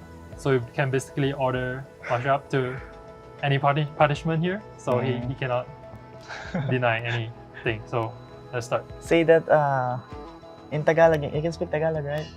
No. Just say this. Pogi mo shocker. Just say it, bro. Do I say it to this camera? Yeah. Bogi mo shocker. Not true. Not true. I would like him to make funny face. Okay. Funny faces. Okay. What's the funny face? Okay, look to the camera. 3, 2, 1. Okay. There we go. Welcome back to joining us here on the caster desk. Again, I'm Nice Dude. This is Trex. And Trex, I don't know. I was following along. I don't know how many I've gotten right. The icons, the names, sure, of the skills, but I've actually never really looked at the icons. If you showed us like how the skill looks with the hero doing it, yeah, I would know it immediately. But you show me the icon, then it's a little. It's a little tough. It's a little tough. Hey. Items? We could probably do items. We could probably do items. Yeah. Probably do items. Props to them though. A good kind of introduction to the next match, of course, because it's going to be a back-to-back for KBG. You know, KBG has to go into another game here, and they have to go against Mekong's Pride. The Redemption Seekers versus Mekong's Pride. It's Xeno Zenith versus KBG. The battle of multinational squads. This is actually very interesting because, you know, from what we understand, I think you always have to kind of think about the dynamic of different players being imported from different teams, and I've always wondered about the communication, like how are the comms, you know? And from my understanding as well, you have, you know, teams over here on Zenith. I believe there is one of the guys speaks 3 languages. I'm trying to think of it. I think it's Joe. I think it might be Joe. He speaks like 3 languages. He's probably a part of that whole communication part of their success here. But I think for KBG, even with Soxa, like we heard, that they actually are learning, you know, a little bit of I think it's Mandarin to go ahead and talk with the other members, of course. So, but even when we looked at the previous game, KBG, like their synergy, I would say, is there. It's improved because, again, going back on the history that they had from the previous wildcard, man, KBG looks a lot better. It's just they weren't able to end the game. And honestly, we see some of the best teams in the world not being able to end games. But let's talk about Xeno Zenith here and their lineup once again for today. It's Hehehe, Joe, Shocker, Zippy, and Gnart. You missed a couple of Hehehes there. Well, you know. You didn't pronounce it right. I can't do it that long, man. Because then I would actually have to count it. I think it's 7. Pretty sure it's 7. And he's actually performed pretty well in the XPs. You know, Zenith. Yeah. I mean, we definitely need to see some more for them. I think this will be a good test for them going up against KBG here. KBG is a little warmed up, but also taking that loss, is that considered a true warm-up? And speaking of KBG, we've been saying it all day, these guys have come a long way, and in a best of 1, they did fall a little bit short. I think we still need to see a little bit of communication between them. I think we need to see a little bit of better teamwork, but there's definitely, I think there's a high ceiling for this team. For KBG? Yeah. Yeah, I think they're definitely rising on that that ceiling as well. As we take a look at the lineup once more for KBG, we have CU, Soxa, LMU, Wawawa, and Tracy. And again, looking back at the previous best of 1 that they just went through, I think that's right. You know, they are warmed up. They're ready for this game. And honestly, if they replicated, I would say, the majority of the previous game, they could find success here too. It's just, I think they have to answer the question of why they weren't able to find the ending there with the Lord there. And maybe part of it too was just Entity 7's defense play was really good. It was on point, you know, but for KBG to be that close to securing that top spot for now for Group A, you know, that's gotta sting a little bit. That's gotta sting a lot, man. Yeah. Like, a lot. And there's the threat of the best of one. That's the brutalness of it, right? That's what happens. And taking a look at the leaderboards right now, ND7 2-0, Keepbest 1-1, Xeno, Zenith 1-1. At this point, S2G pretty much out of there, right? We already said it. They're not going to be able to make it, but Xeno, Zenith still has some opportunity here. Keepbest Gaming still can try to get that 2-1. I think there's a lot of possibilities. ND7 also has another game at the end of this, and they have an opportunity to just kind of clear the board, right? If they can get their final win today, then it doesn't matter what happens in this game. So both of these teams need to pull something off here if they want to stay on the board.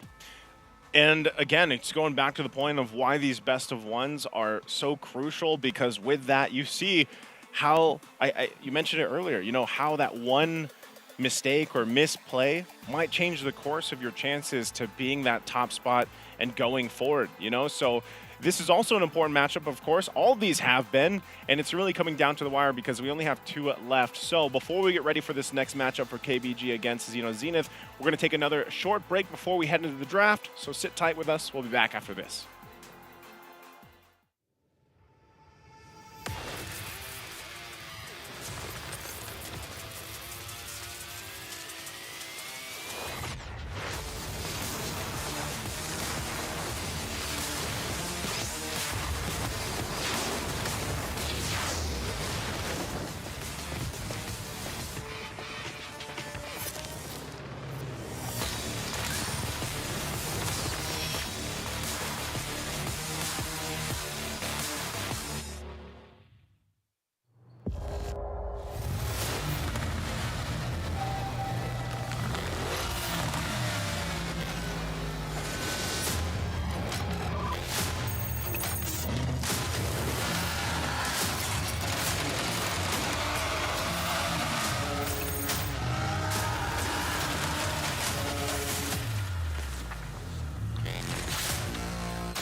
New adventures bring new challenges. Even as the heat rises, dandruff and grease won't stand a chance. With new Clear Men, powered by triple formula technology.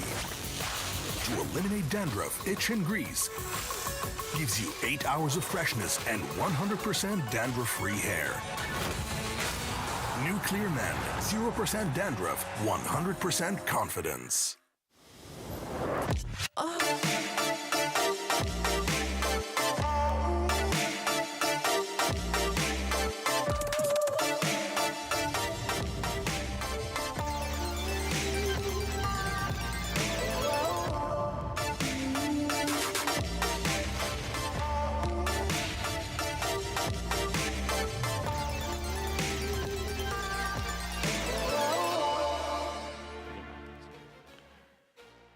Alrighty, welcome back after the short break here. We're jumping shortly into the draft for this matchup. Again, it's match number 5 for today, day number 1 at the wildcards for MSC 2024.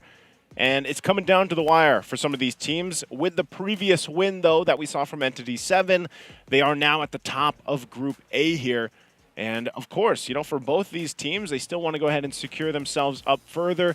They're both sitting at 1-1.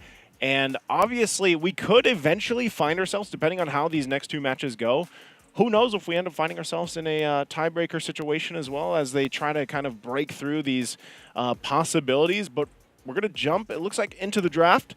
we'll see how things kind of play out here. It is going to be KBG on this blue side, and for Xeno Zenith, man, on the red, they're going to get those 2 picks that we've seen a lot of teams utilize so far in some of the strategies that they have with these games.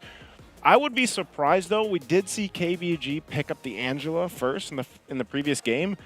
I wonder if they still want to go that route, like go with sustainability and healing as their game plan composition. I mean, yeah, I think we've seen a couple different strats from KBG, right? We've seen a couple different ideas come from them, and I'm wondering, do they still have more? Do they have some more pocket picks? Do they go for something like an Alice jungle again, right? Or do they get back to basics? Do they want to put Satsa on the Noland or something? It kind of depends on how these bans fall out. But we've seen a lot from the side of KBG, I think, just in terms of draft and in terms of how far they're willing to push the envelope. Zenith, on the other hand, I still think we could see a bit more from them. Or is it smarter that they're just kind of, keeping things tight? It's a good, kind of good thing to look out for. That is the Angela ban, though, so it is going to be taken out. And then KBG decides to take out the Harith. So Harith, Valentina, Louis, the chip is gone, like you mentioned. And this last ban from Xeno Zenith, what do they not want to deal with from KBG? So far, too, I would say if KBG wants to kind of lock in, maybe this is the time where we see Saksa play an assassin jungler, like as it comes down to this is their last match, at least for Group A. And I think if you're holding on to something, whether that's a niche strat, cheese strat, whatever you want to call it, something up your sleeve, this is the time to bring it out. In this situation between both teams in their current situations, Novaria is going to be the last ban from Xeno Zenith. So a lot's left on the table here. And I think really if you wanted to, you could just kind of play with the fact, pick up a Roger. You could flex that enough. Roger is flexible enough that he could fit that role of jungle assassin. Very snowball-y, could build up. You could also park him in the gold lane. So that's one of the picks that I would kind of think about contesting here for KBG if they want to go that route. And for Xeno Zenith on the flip side, I mean, even the same thing. It's really up to where do they want that carry to happen? Where do they want to get those power spikes in the composition here? Do they want to start early against KBG?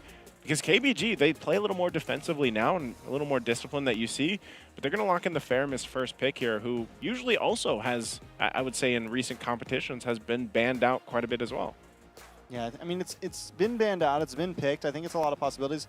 But here's the thing, what we've been seeing work is that big burst damage. LaFell said it earlier in the day. He likes damage. He likes compositions that are going to kind of bring the bang in right now. And I think Xeno Zenith, they're already picking up this Moskov. We saw the possibilities of that in the late game. There's still a Noland on the field. There's still a Ling on the field. There's still a lot of possibilities to get aggressive. And as you said, KBG, I think it would have been smart to picking up something a little bit more damaging. But Zen doesn't steal anything too crazy. KBG still has plenty of opportunities. They do still end up getting this Roger down to their third pick. Do they pick up an Assassin immediately, or do they go for an EXP lane, seeing as the Charisla's already been picked on the side of Zen?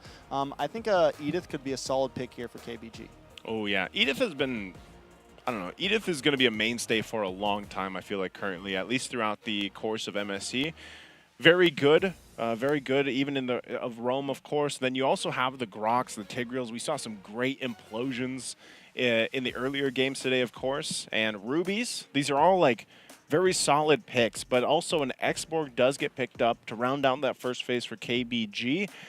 And I would say the biggest thing that we don't know is obviously where's the Roger going? Is that a gold lane Roger, or is it going to go in the jungle, possibly in the hands of Saksa here? And that's something that they could play around with depending on how these next bans and even this last pick for the first phase comes out from Xeno Zenith. There it is. Fredrin's actually going to be picked up. And this is just the situation where that Fredrin and these utility junglers are.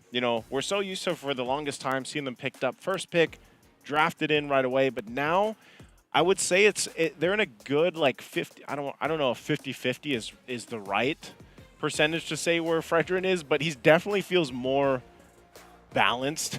Like you can't just pick him up and like deal with all these objectives the way you want and tank everything.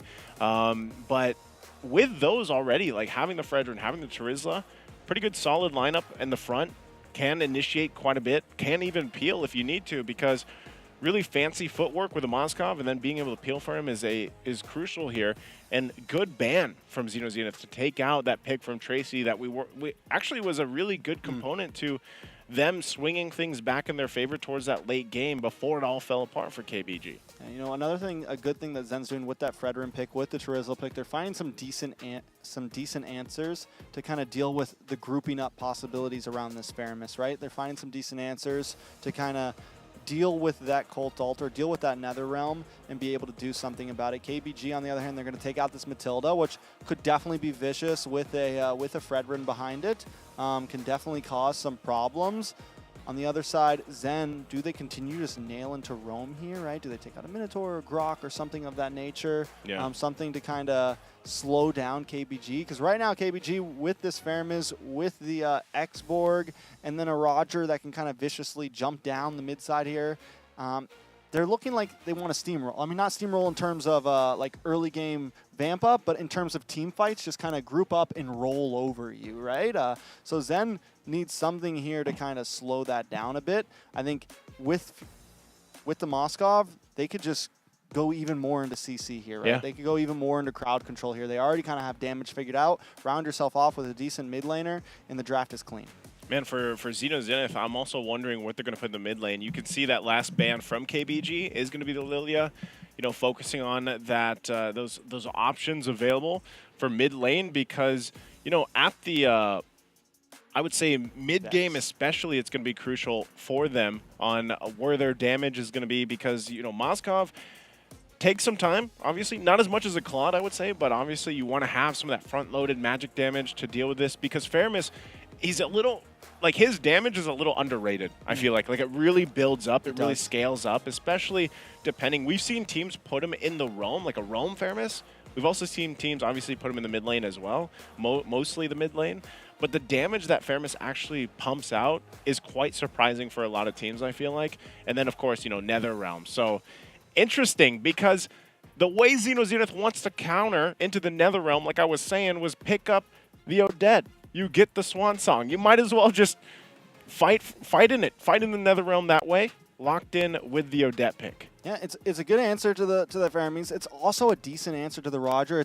It's good if KBG decides to go for a assassin jungler or something a bit more aggressive that wants to come in. The moment that Swan Song comes out, and you're lucky if you don't get stunned before that, it can definitely be a problem. It stops some. I remember with the Odette, when we first saw it kind of appearing back, it was a great answer to the Joy, a great answer to someone that wants to try to get around you, cause a bunch of damage.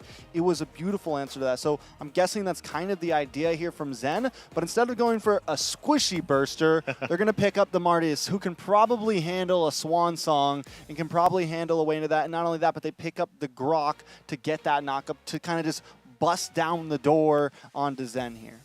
Like literally, Trex, the way you got to see this Odette is you have one job this game, and it's to just burn through the Nether Realm. Like if that's what you do, that's it. That's all. You did your job because looking at the lineup from KBG, you know, they have a lot of durability too. Anytime you have an X-Borg, this is like 4 health bars, you know, you got to work through, especially when Mortality's online, you know, you got to go through all that.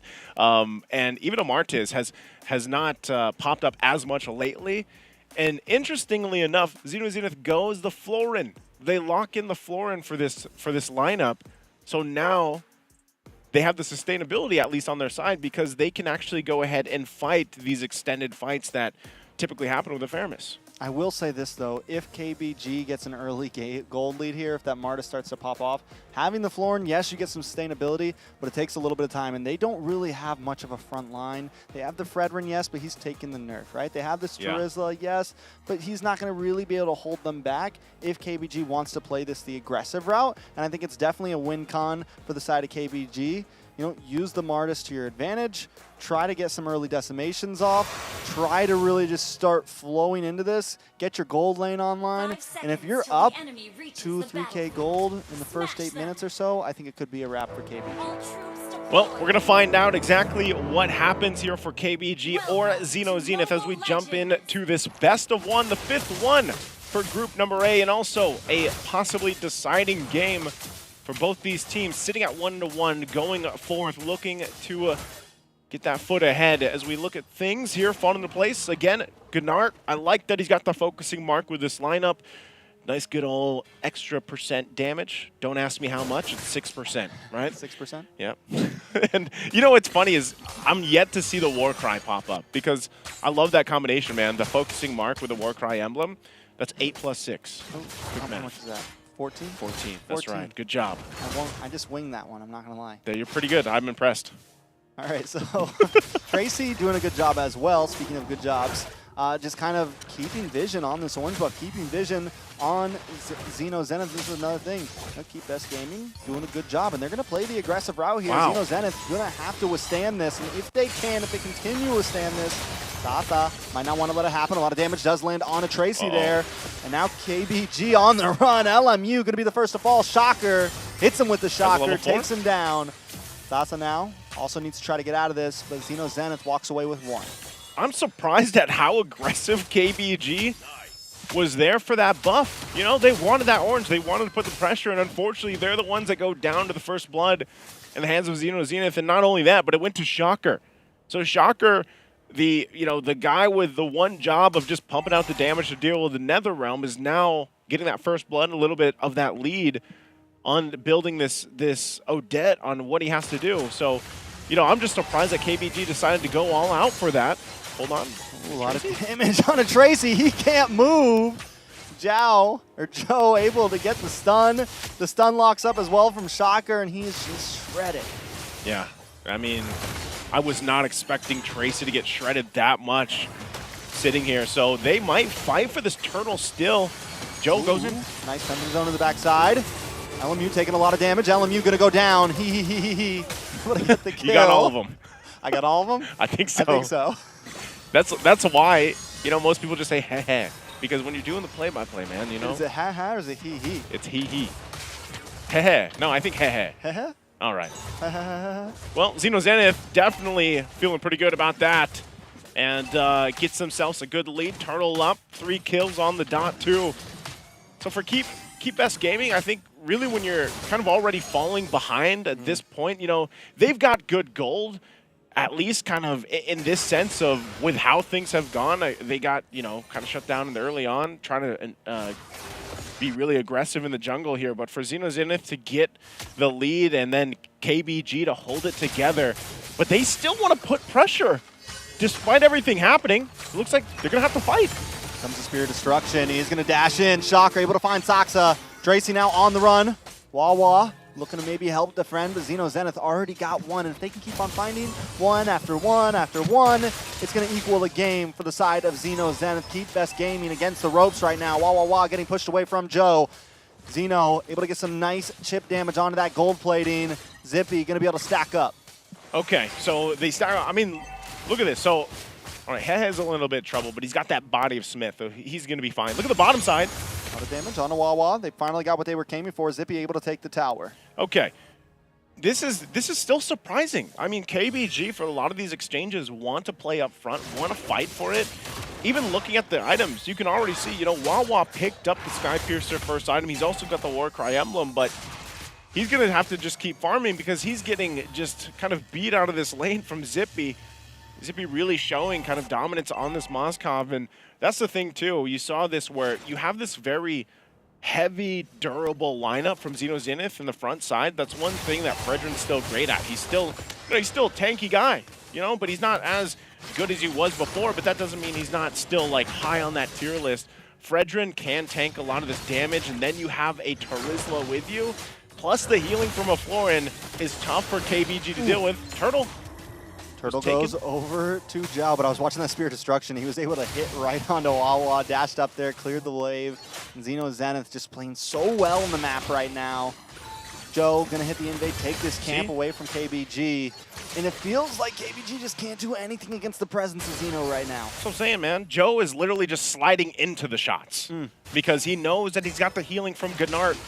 And, you know, look at this. Look at the zoning out they're doing on the tier 1, pushing KBG further back.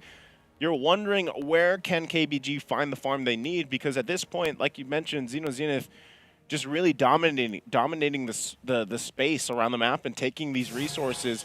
Some of those first items falling into place too, and I love it, right? You see Shocker, he's got that glowing wand early on, has that for the first item.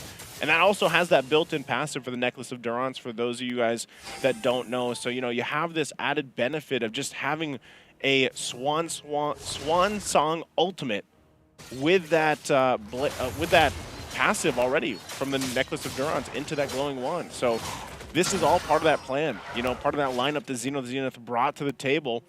And right now, KBG really kind of struggling to answer to this, to deal with it, even when it breaks down into team fights. So they could possibly just see themselves losing this next turtle even. Spirit Destruction. God, Zippy is just so good at finding everyone right now. Pretty on Spirit point. Destruction.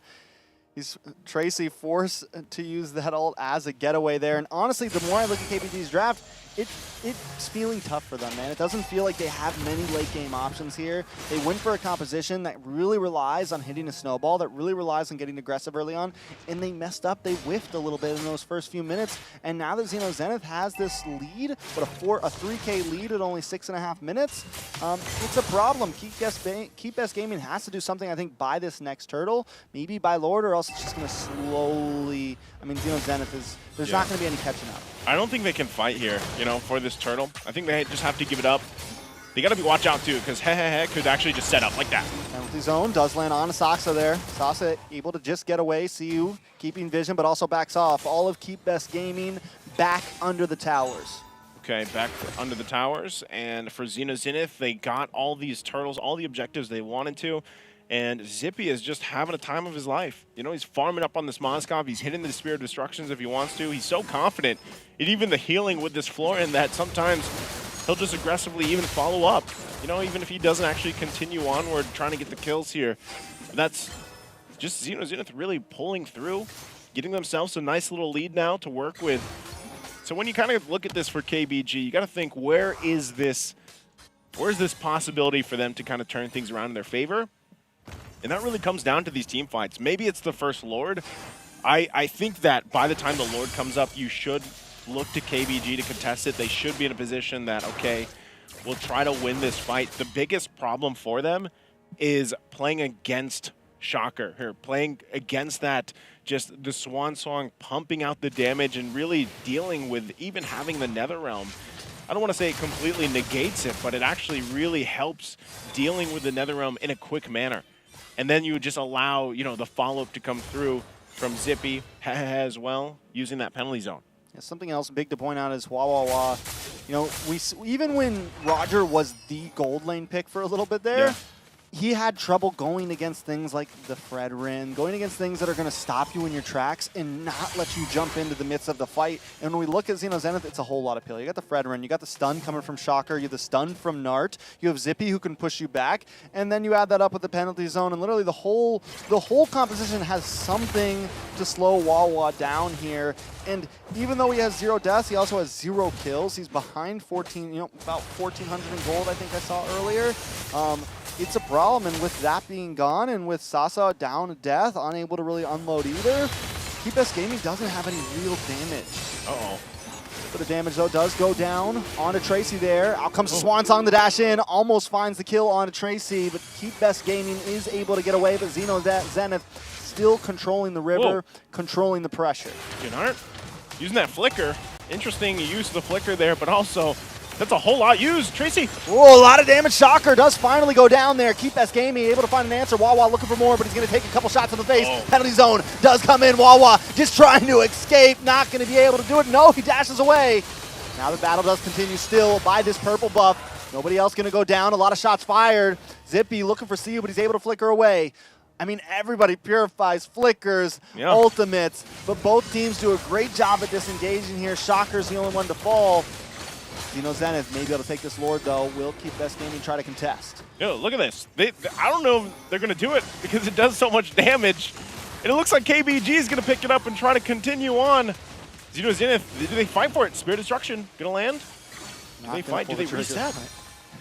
It's hard. It's hard. You really have to know you're going to be able to take the Lord by yourself. Zhao able to come in. Penalty zone does lock on with Shocker on that Swan Song. A lot of damage on Sasa.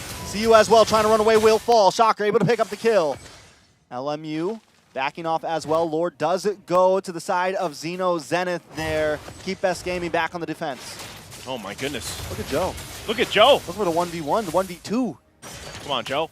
Come on, Joe. All right. Well, with that, Xeno Zenith, I mean, they're not doing anything crazy here. Wow, Sky Piercer, wah. Going for the execute. going for the self-execute. Oh, wait a second. He wants to fight. 1v1. Oh, if he would have had a little more health. Yep, just a little bit more health. Wah, wah, wah. You know, you were mentioning before all this broke out, Trex, this is why I still prefer, right now, currently, Roger in the jungle. Like, I feel like he struggles in the gold lane in comparison to some of these other picks that are possible, especially, you know, we see a lot of flex even for mage picks being put in the gold lane right now. And so it's definitely a struggle for him to kind of get back into this game, and it's twice now that they've had to deal with a Moskov. I think a composition like that, though, takes...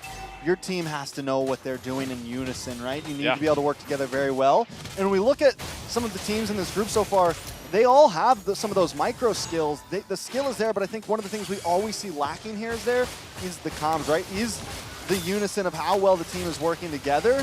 So if they're going to pull something off like that, they got to be able to rock it right. And I think Keep Best Gaming maybe just not quite there yet playing. And it seems like most of their compositions have been on the safer side, picking things like the Fermis, you know? Picking things like the Alice Jungle. They want to try to take these fights the long way, take these games a little bit safer instead of just risking it all on one shot. Yeah, definitely. And, you know, you can see this real quick looking at the damage dealt. This is what we were talking about when that Odette was locked in and how it would really be a good counterplay into the lineup that KBG went with here. Tons of damage. You know, this is literally big damn for this Odette, and even the Fredrin still able to tank up quite a bit of damage, dealing with that front-loaded lineup and being that front lineup, and then allowing, you know, like the Charizla just to shine with the setup potential from Hehehe. So really for Zenith, they've done a good job at just playing this lineup that they have, this composition to a T, and kind of punishing KBG. And KBG finds themselves, you know, 6,000 gold behind, but really, like we saw from their previous best of one, if they can somehow hold on through, they can be okay and turn things on its head. Zenith doing such a great job at their positioning on the map, not trying to rush it. The big mistake we saw from Keep Best Gaming last time when they lost was kind of trying to rush those finishes. Zenith taking their time with this. Yeah, taking their time real quick at the items too, kind of locking in here. Once again, you have Shocker already having just everything that he really needs. Even the Genius Wand to help with this, you know, kind of making that even more burst damage come through by lowering the magic resistance here of KBG. And that's why in a lot of the fights, they kind of have to wait. KBG's approach to some of these team fights, even these Lord fights, they got to wait for the Swan Song to be down. They can't get caught in a penalty zone. As long as they're able to avoid that, I think there's a possibility that they could win on through a fight. But look, mid lane. Ooh, a lot of damage coming from Wawa. There's Shocker able to go down. We saw them able to pull this off last time, but a Cold Altar, the other realm comes out. Zippy able to fall as well. 2 members down for Zenith. Keep Best Gaming looking for the response. Do they turn this into a Lord for themselves? Zenith now on the back foot and Keep Best Gaming back in it. Holy moly. As I just said, I think they're going to take the... All right. They deal with this purple, but it looks like they're going to get the Lord here. KBG, I said, you know, they have to deal with the Swan Song. Whoa, look at the damage from Saksa. That's a lot of damage. They didn't take that Lord quick. Okay, they got it. KBG got the Lord, but man, look at the damage from the Lord. Put him on the damage meter. Big damn. Big damn right there. But going back to it, I was like, man, they just have to deal with the Swan Song, Trex. And how do you deal with the Swan Song? Sometimes you don't want to deal with it in a fight. Just take it out. They got hit her in the face. Yep. They got Shocker. They got rid of Shocker. That's what they did. Now she's gone. She's not singing any songs right now. Take down Odette as fast as possible. That's right. Don't give her time to click the ultimate button. Hey, just boom. Tracy was on point with the Guardian's Berry as well, able to get out Zippy. That was the Sky Piercer that procced for Wah to get that kill. So with that, I just said if they solve those things, it happened a little bit differently. But KBG now finds themselves on the offensive towards the base here of Zenith. So we'll see if all this work that Zenith has done in this game up to this point, nearly 15 minutes in, if it's enough to keep this defense up against this push. I mean, they still have Zippy who is shredding things down. Keep Best Gaming. I think this is the time for them not to over push, not to make a big mistake here. They just got a small lead finally after a long haul. They could take this game slow, but look at Tracy. He doesn't want to take anything slow. He's in the midst under the tower, and they're able to find their first inhibitor. Keep Best Gaming take the lead of this game, not only in gold, but in towers now as well. That is just what a turnaround for KBG. I mean, this happened to them in the previous game, so why can't they do it here? And it looks like Saksa, wow, just smoothly sidestepping it. He's going to sidestep that penalty zone, not going to land, and now mid lane still beating getting some pressure from KBG, but I think that might be all they can get, unless for some reason Xeno the Zenith decides to fight at this portion of the map, you know, trying to get some of these resources, but it looks like they're not going to do that just yet. Zippy did pick up a Malefic Roar now, so he's got that little bit of extra shredding damage to deal with some of the tanky lineup that KBG does have. As we take a look at the items, once again, fall into place. Some key defensive items also for Wawawa being picked up. He needs that Athena shield. He needs that kind of defensiveness. But remember, there is a Genius 1 on the other side from Shocker to deal with. And you can see that they also got locked in the Winter's Crown now. So Shocker might be able to avoid some of that burst that he just felt from the previous fight. So these are some key item pickups that could change the course of some of the skirmishes and team fights we saw previously. So with that, they're going to find themselves just kind of defense, clearing up until this Lord does come up. And I feel like for Xeno Zenith, if they want to approach the next Lord dance, then, you know, part of the big success of them winning the Lord dance with now KBG having the momentum is really positioning. They have to get control of this side of the map again. They can't just, you know, let KBG continue to hold their jungle. And they might want to go ahead and just stay clumped up together for now, because defensively they should be okay with the healing that they have with this Florin. But it looks like they might force a fight even before the Lord comes up. It does come up. Wawawa's going to start it out. And they're just trying to zone out Joe. Yeah, they're just pushing these lanes in completely all around, not giving Xeno Zenith a second to breathe, which sometimes isn't the greatest. Sometimes you want to freeze, but I think they're doing a good job at it right here. Wawawa going to have to back off. Lord brings him down to half health, and they're not able to force it, man. Xeno Zenith now back in the Lord pit. Joe going to kind of hold down the front side. CU is going to keep vision on them and look at the positioning and keep best holding down this mid lane bush, and that's exactly where they were able to find Shocker last time, and I think that's who they're looking for once again, right? Zippy or Shocker, either target is a great win. Yeah, that's why I'm saying that Winter's Crown could actually change the course of that, because earlier he didn't have it. They went in with an initiation. That's one of the powers of Grok 2. You really get a surprise setup that you can utilize. Even with the Guardian's Barrier, look at the movements they're making already, right? They might even make it and just try to surprise one member, but they can't find Zippy. Zippy's going to go ahead and clear that lane out for now. And still, neither team really wanting to commit to this Lord just yet. So still, they manage these waves. This is also time for Xeno Zenith to get the items they need. Divine Glaive now picked up for Shocker. He's pretty much fully built in. Still top of the damage department too. So part of this could be just a really good play from Xeno Zenith now that they have the defensive items they needed. KBG also doing a great job at just farming up, locking in the items defensively. That's also an immortality now picked up for Saksa. So still, neither jungler really want to commit to this, and this is the interesting part. This is the new Lord dance. This is the new Lord dance. You dance around. You dance around it. You don't pull it out like before. You know, you just leave it there. You maybe juggle it around a little bit. Still, both junglers instead just want to put pressure on each other, trying to kind of whittle them down if they can, but really it's kind of up to the teams if they want to force the initiation. They both have possibilities to do that, whether that's the Grok for KBG, whether that's Hehehe for Xeno Zenith. So much on the line for these two teams. I mean, you can see it. You can see the pressure kind of coming into the game of both teams. Like, do we really try to force the Lord here, right? Or do we wait for the fight to happen? It's just whoever comes out on top. Both teams just taking it so slow. No one wants to even pull the Lord. We just kind of dance around. I think Keep Best Gaming, with the advantage they have in lanes right now, with the pressure they already have building on bot side, they need to continuously use Wawa here to run up to that top side, get a little more push, get a little more push, get a little more push. And just try to hold down that long lane, and eventually that's going to give them the advantage against Xeno. See, that's the thing, though, too. Like, if you do that, if you're KBG and you do that, the power still of this Moscow pick is, like, the global threat. I mean, you still got to land the Spirit Destruction. You know, you still, but obviously, if the team is doing Lord, your chances of hitting the Spirit Destruction are pretty good. Now, is it optimal where you hit it and land? You know, that's depending. That depends where you land it. But right now, look at this. They're going to force them out of the jungle. Crazy. Just misses it. In comes the Spirit Destruction. A little bit of damage. He down about half health. Look at the damage on a Keep Best Gaming. They're all falling. Tracy with the immortality. He able to hold down the front side. Shocker able to find the kill onto Tracy. Saksa. Both of them fall. And Xeno Zenith should be able to turn this into a Lord take. Keep Best Gaming take the engage, but fall in the fight. I just said it. one of the powers of this Moskov is just throwing that Spear of Destruction on a fight, and you're going to be there just like that, and then you pump out the damage. KBG wanted that fight. They forced it. They used the Retribution to fight that fight, and then they got a reality check. Because Zenith, like I said, with Shocker on this Odette and fighting in those clumped up areas with, you know, those narrow gaps, it's tough to deal with when you're working against this Odette.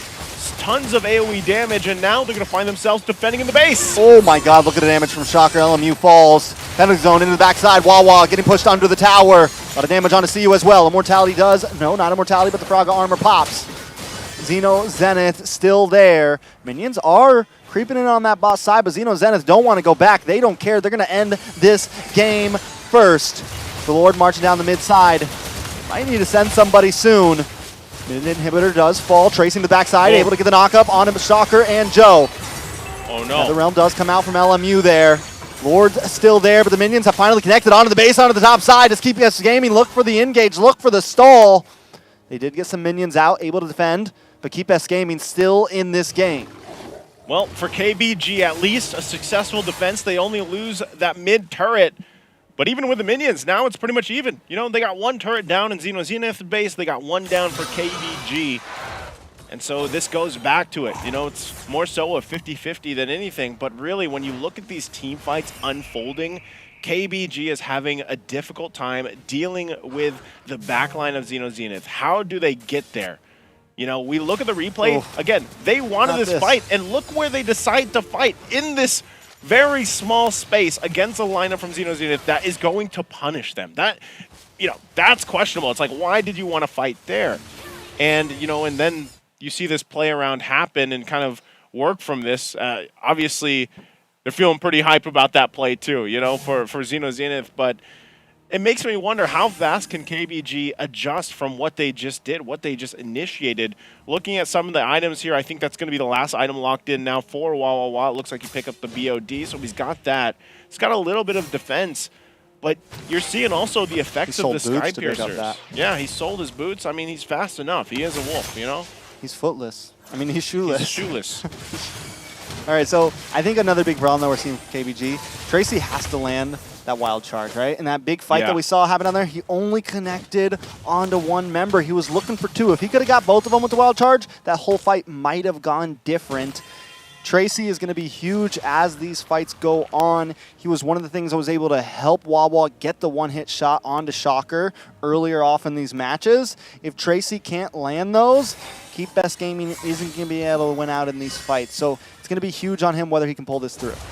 It's insane to see this too, like 0 kills for Zippy. But Zippy's just like in the back line, just shredding.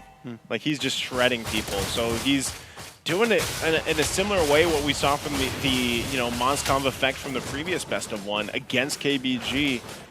And I think they really have to solve that issue. Like, and I think this is where you also just need to utilize these flickers, whether that's CU, whether that's Tracy, to go ahead and try to find their initiation. But this is once again Lord going to be started up.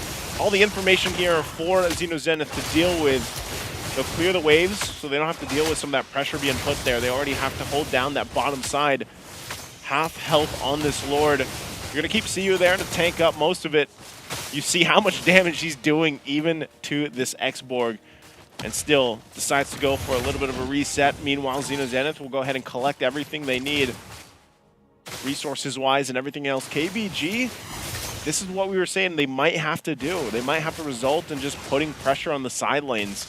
Both teams can honestly do this to an extent, but it's better if KBG does it, and then Zenith, I think, just wants to respond to it with the lineup that they have.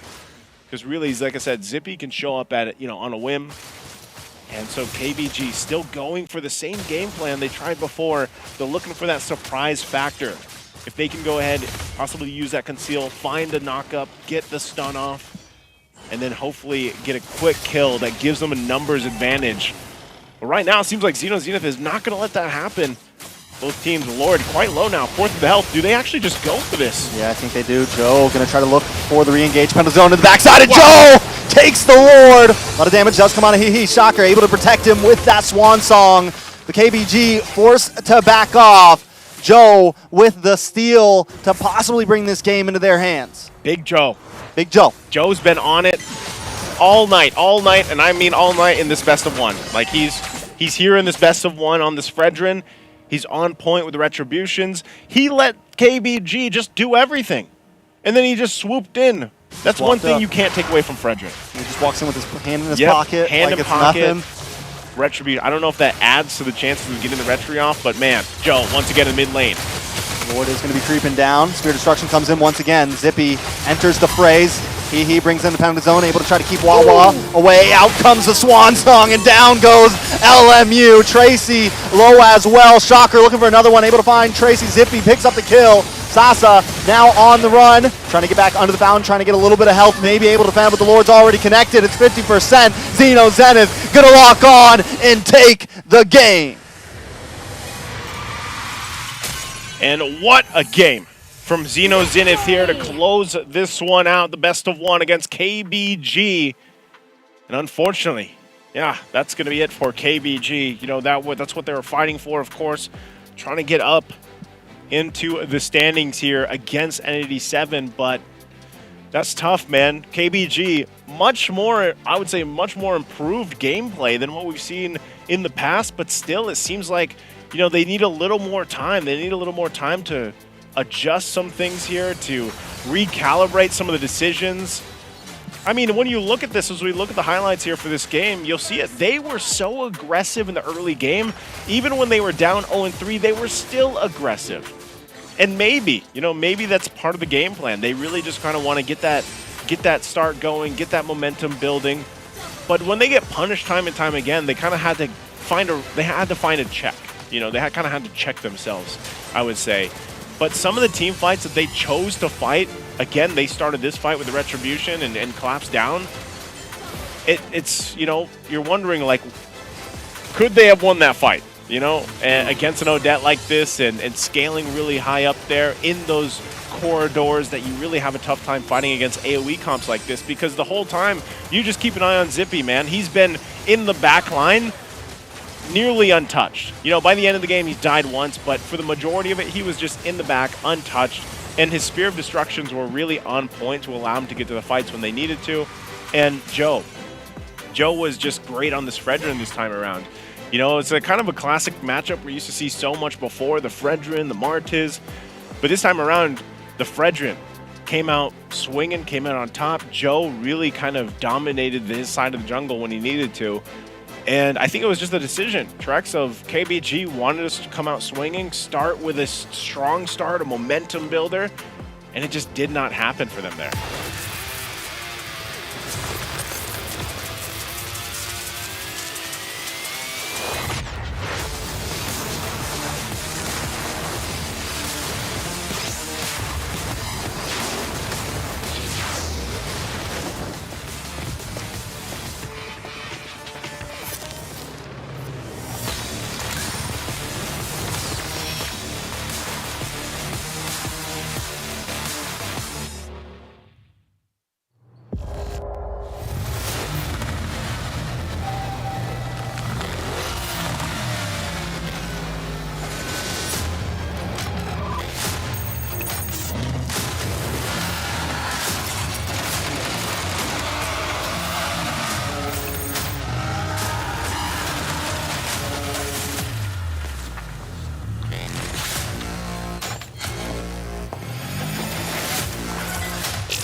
لحظات البداية عاشت معنا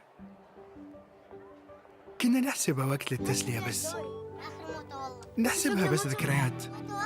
عبود أعطي أختك اليد يا ولد. ابتكرنا فيها ابتكارات، وإذا بغينا قلبناها خرافات. كنا نحسبها بس لمة وصحبة وسهرات، انتبه نوب ترى نوب. لكن كنا نشوف عالم ما حد يشوفه. ليته يشغل وقته بشيء يفيده. الله عليك على الهيدشوت. عالم كبر وعاش فينا، عالم الحماس فيه يوصلك كل مرة لحلم أصعب، بس ما يصعب عليك. بارد معك وين ما تروح.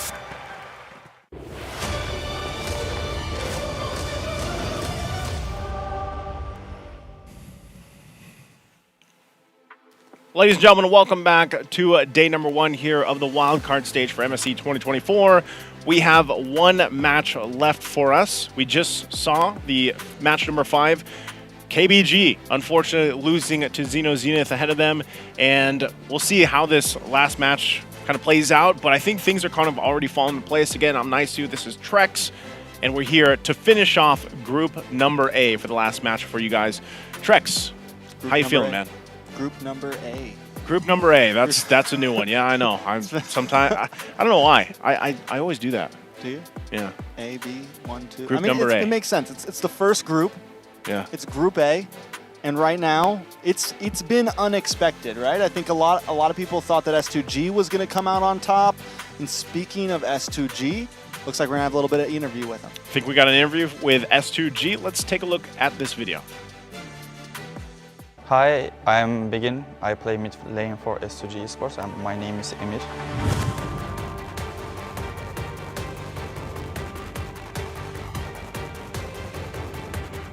Actually, we can say that FF always go to MSC or M Series, but to be a second team, or maybe we can say there are not a lot of teams in Turkey. I mean, they just disband their teams when they lose. They always want to be a champion, but when you just play for 2 months or 3 months, you can't be champion. So the wildcard means that you should stay together and you should practice, and maybe you can be a champion. So it feels really good. You can aim the forward, so it's really nice.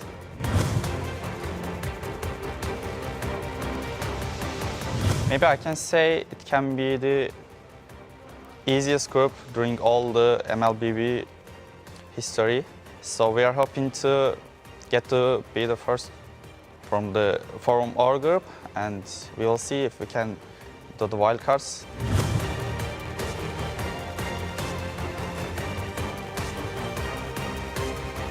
I think all the teams are not prepared enough because there is a new patch. It's like only 1 week. So it will be hard for everyone, and it's really hard for us because our match is the first match. If we can say it's the easiest group, we just looked at our opponents and what do they play. For example, we saw the explainer of Kipes Gaming plays Freya, his main champ, so we can see that if you can do something, not only banning his heroes, maybe we just watch and see what he does, then we can do something against him. So for our group, we didn't practice a lot, but for wildcards, we did good things, so we're gonna see.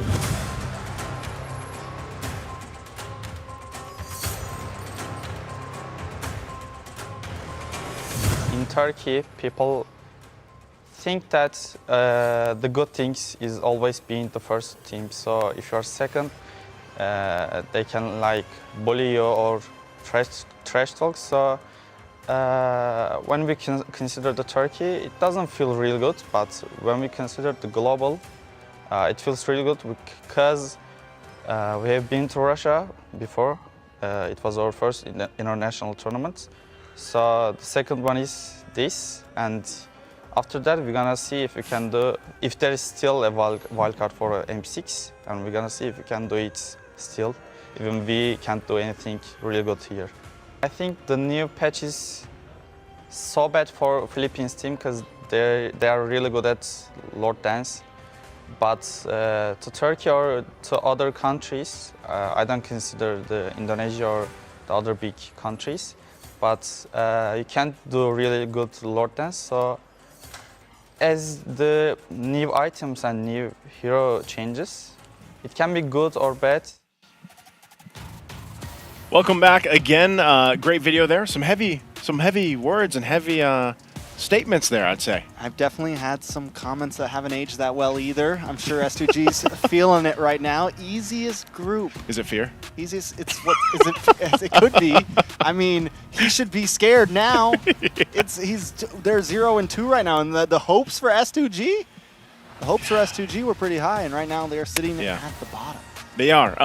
But you know, going to that video, I think it's a good point, because I would say that some of the teams that were really used to these Lord dances, these Lord fights, it's definitely different now.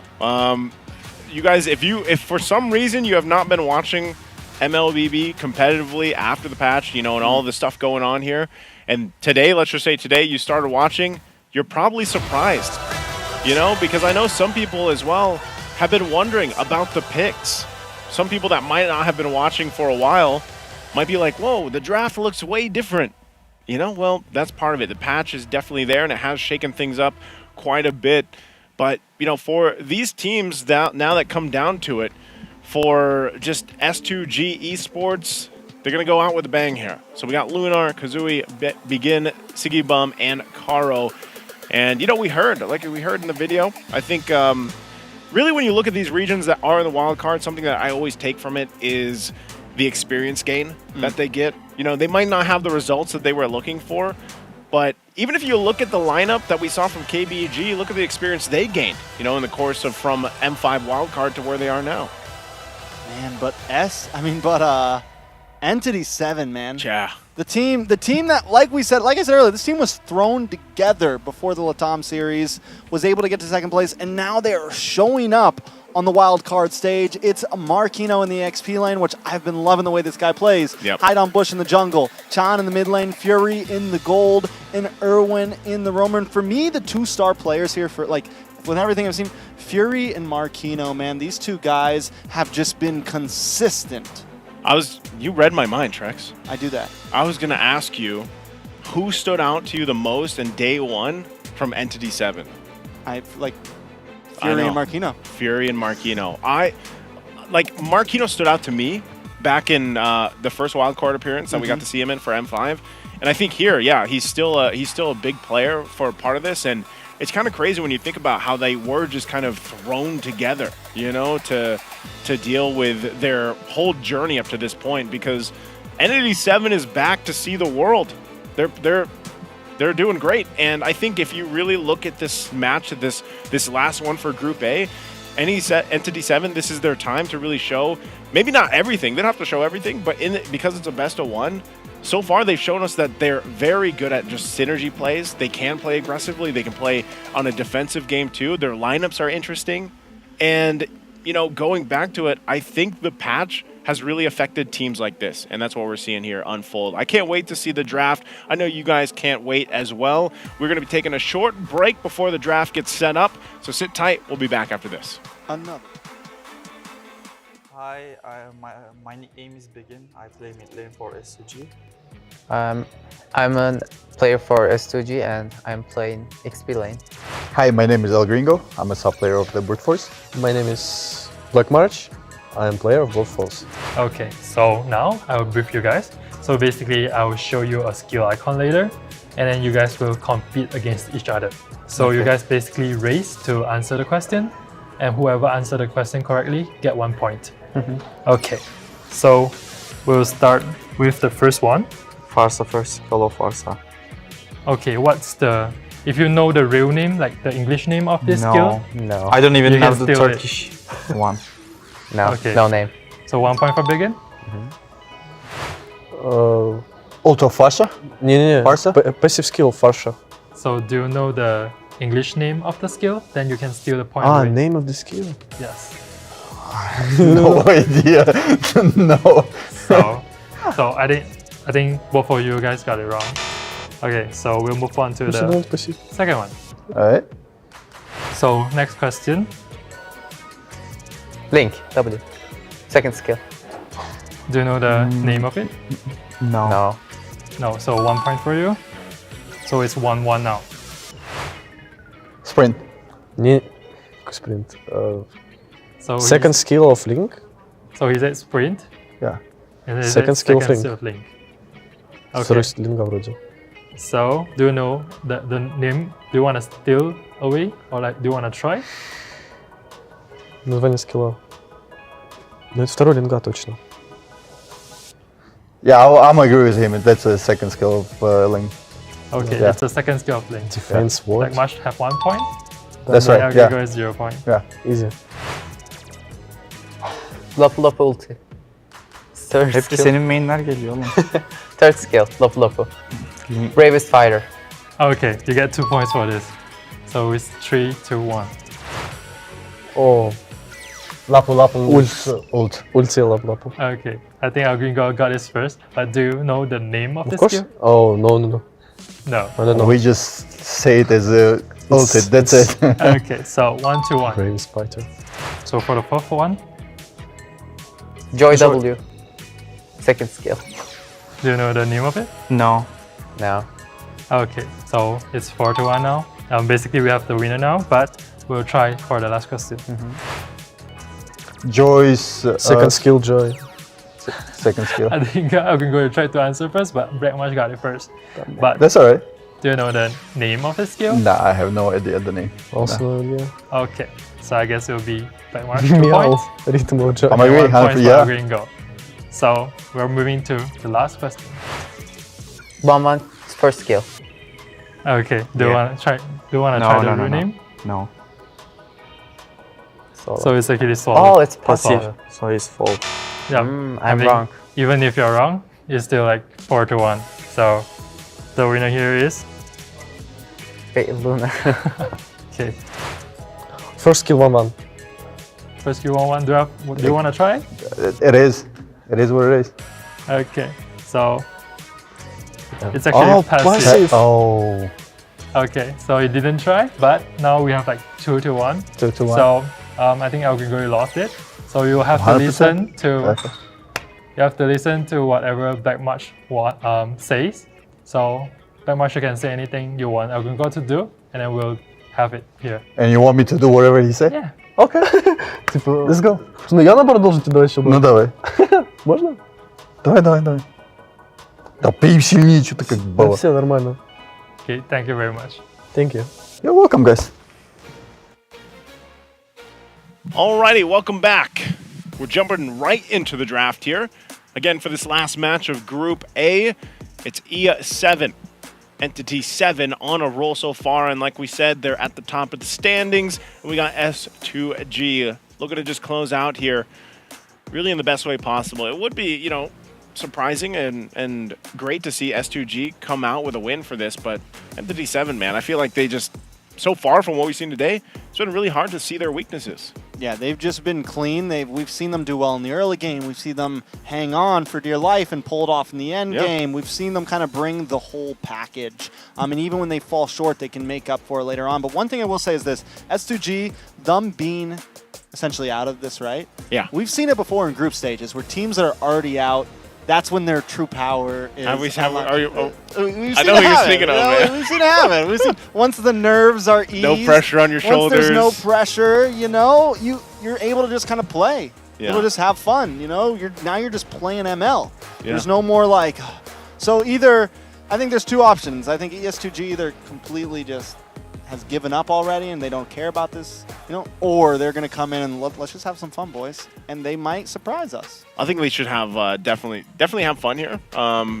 Maybe this is the time too, if they really wanted to pick something up that's just kind of a comfort, or at the same time, it could just, they want to go through the motion of playing their best game here with the strategies that they want to play, even if it's their last game, of course, in this wildcard iteration.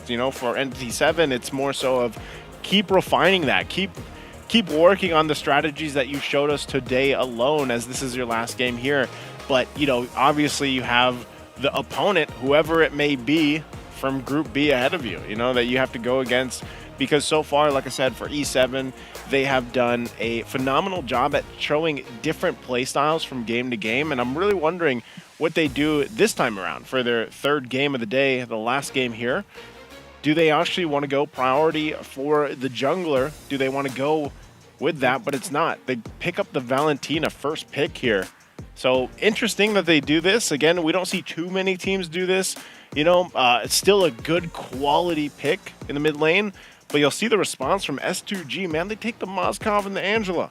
You know, something interesting from E7 is they have picked a different first pick every series now. This is their first time on the blue side, so it is a little bit different. They have some different opportunities, but it's just interesting that they've consistently been able to kind of switch things up a little bit. Now, earlier when they went up against KBG, they went up against the Angela before. They were able to win out against the Angela, but this time they're not going to have Fury on that Moskov. They got to pick something else, so they lose some scaling potential. They do go for the Roger right here, but so far in today's matches, we've seen that Moskov pull out on top.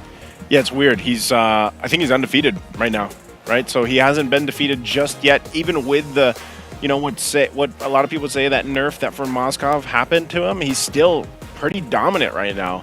So for Entity 7, they might be on the roll they've been on. They might be the first ones to give the Moskov the first loss in the record. But so far, Edith locked in, Roger too. Edith, like I said, is a mainstay right now. She's going to keep really being a focal point for a lot of these lineups. And there's the Terizla. You know, something's got to happen, man. Something has to change, I feel like, as we go through the groups and then to knockouts, where like XP lane needs a shake-up. One of the teams is going to be out there to shake the XP lane up, because it's so much, you know, there's so much Terizla there. The Yuzhong is there. There's just, I know, I would love to see an Arlot again. We haven't seen Arlot pop up too much. But, you know, there's the Yuzhong ban. They don't want to deal with it against the Terizla. Yeah, I mean, the Arlot is definitely something I would love to see more, but I think teams are capitalizing a little bit better with something like the Edith, where it's a little more straightforward CC, right? It's not, towards Arlot's more of like displacement. Like the CC is there and he can yoink people out of towers and things like that, or yoink people into towers. But I think the Edith too, being in that EXP, it's a little more pick pressure, and it pairs well, I think, with things like the Roger, with things like the Moskov. Now, we saw Marquino on this Edith earlier today against KBG, and he played wonderfully, and we were already talking about how well we like seeing him play right now. And so even though I feel like they don't get the Moskov for Fury, they still get a good, strong pick for Marquino, which is huge. Now, S2G, they're solid as well right now. They have the Angela, they have the Terizla, they have this Moskov, they have some CC, they have some damage, they have some sustain. You know, for S2G, I think with this lineup, okay, I was going to say, yeah, you don't want to deal with an Esmeralda. They did ban it out, but I think with this lineup, it's more or less really utilizing the Angela. They picked it up to deal with having some of that sustainability, having the heals, having the heart guard, the way that you can play around with that with having this Moskov. But, you know, for the most part, S2G, how do they round the lineup up? You know, because we've already seen them before too use, I don't know if they'll do this in the mid lane, but I was happy to see the Gore. This is the first appearance for the wild card, but it ended up not working out the way they wanted to. Wow. Okay. They're going to get the Angeling combination. So S2G will lock that in. Mid lane, though, I'm wondering, what is this going to be? Could this be a mid lane Angela, or is this going to be the Rome Angela? You know, and I think even with that, you still have some good choices for the mid lane possibilities here. Yeah, I mean, they could go either way, honestly, and it works even better that they have last pick here as their Rome, because they can still flex if they want. They can put Angela in the mid, they can put Angela in the Rome. They can kind of pull this off depending on what E7 picks here for their last two picks. Now, does E7 play it safe and go for something like the Fred again, or go for something like the Fred, go for something steady utility, or do they meet Assassin with Assassin? The Noland is not open, but they get the Kaja, a solid answer to the Ling here. What is going to be that jungle pick? I want to see a Hayabusa. Hayabusa. Yeah, I want to see the Assassins versus Assassins. Oh, Julian. Okay, he's not Hayabusa, but he kind of fits the bill a little bit. He's like another Noland almost, kind of similar, on your foot, on the ground. You dash in, you dash out, you have some answers, you have some dancing capabilities. So yeah, I think what's really going to be interesting in this matchup here is going to be those neutral objectives, how they both handle it. No, not having a jungler who's going to hold the Lord. Yeah. You know, having two assassins who want to kind of dance around the side and come in last second. Yeah, you rely on the Edith pretty much. Yeah. You know, but really, just look at the changes here for the Lord fights that are happening. They're not really dances so much. You know, we haven't actually seen a full-on dance just yet, but that is going to be a show locked in for S2G to round up the lineup. They've got good pickoff potential because really they got to fight with pickoff potential from E7. They drafted the Kaja, and the job of the Kaja really is to go ahead and get that pickoff potential, follow through with it. And so with this lineup from E7, Julian, I feel like, is still in a little bit of a weird position when it comes to the jungle. Like, sometimes he really does shine, sometimes he kind of falls off. In comparison to a Ling now, especially paired up with an Angela, a very powerful combination that a lot of people are aware of. One thing I want to see is, does E7 play the aggressive route on trying to just, you know, make that pressure there so that Ling can't pop off, get the, you know, possibly steal the purple buffs here? That's my big question for E7. Are they able to pull it off like they have for the previous game so far in day number 1 for Group A, as we go and round out the day for day 1 here with E7 versus S2G. It definitely could be risky for E7 to play the aggressive route, right? Because you have this Cho, who you don't always want to try to invade on Cho. You get knocked up, and then you pair that up with the stun coming from the Angela.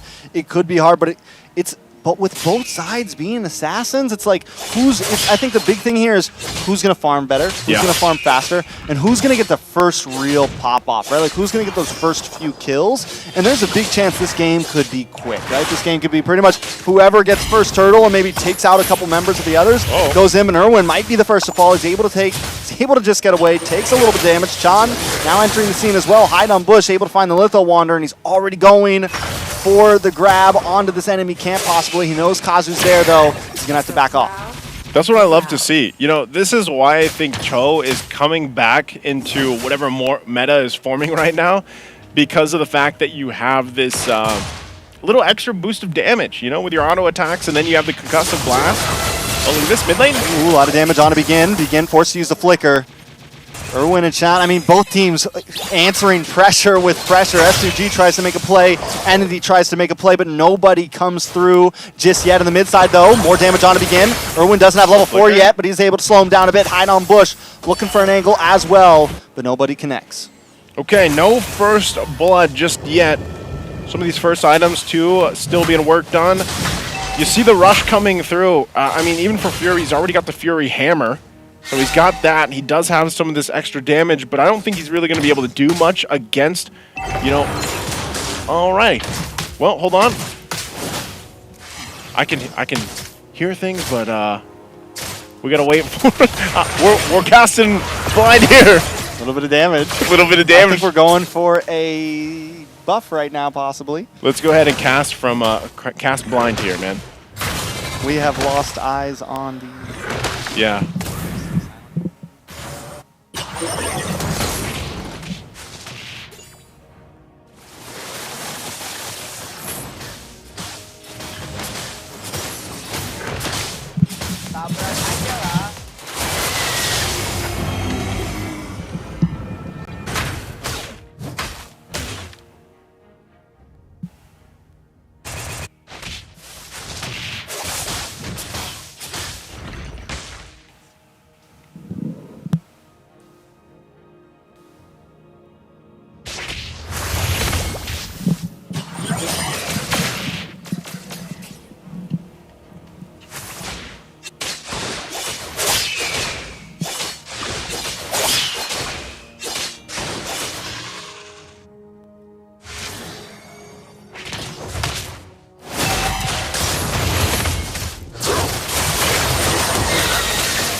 Check.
Well done, team!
Tabrak aja lah.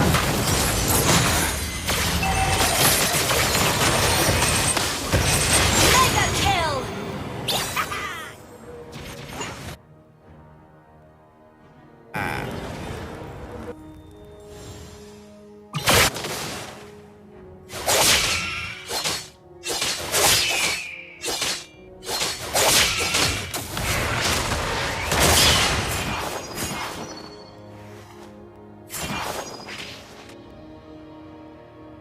Well done, team! Tabrak aja lah. Well done, team!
Okay.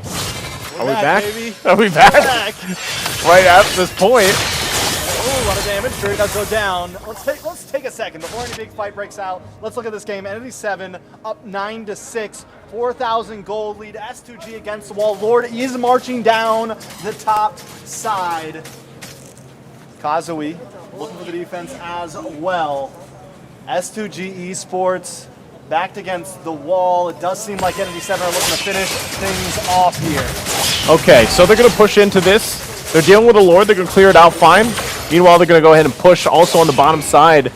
So it looks like you find yourself S2G on the defensive, but I mean, they've been able to keep things together. I know we didn't get the full glimpse just yet on how we got here, but I will say this, S2G actually seemed like they were able to keep things together for a while, but they have to deal with this kind of push into the base, the siege for now, but they actually have pretty good clear.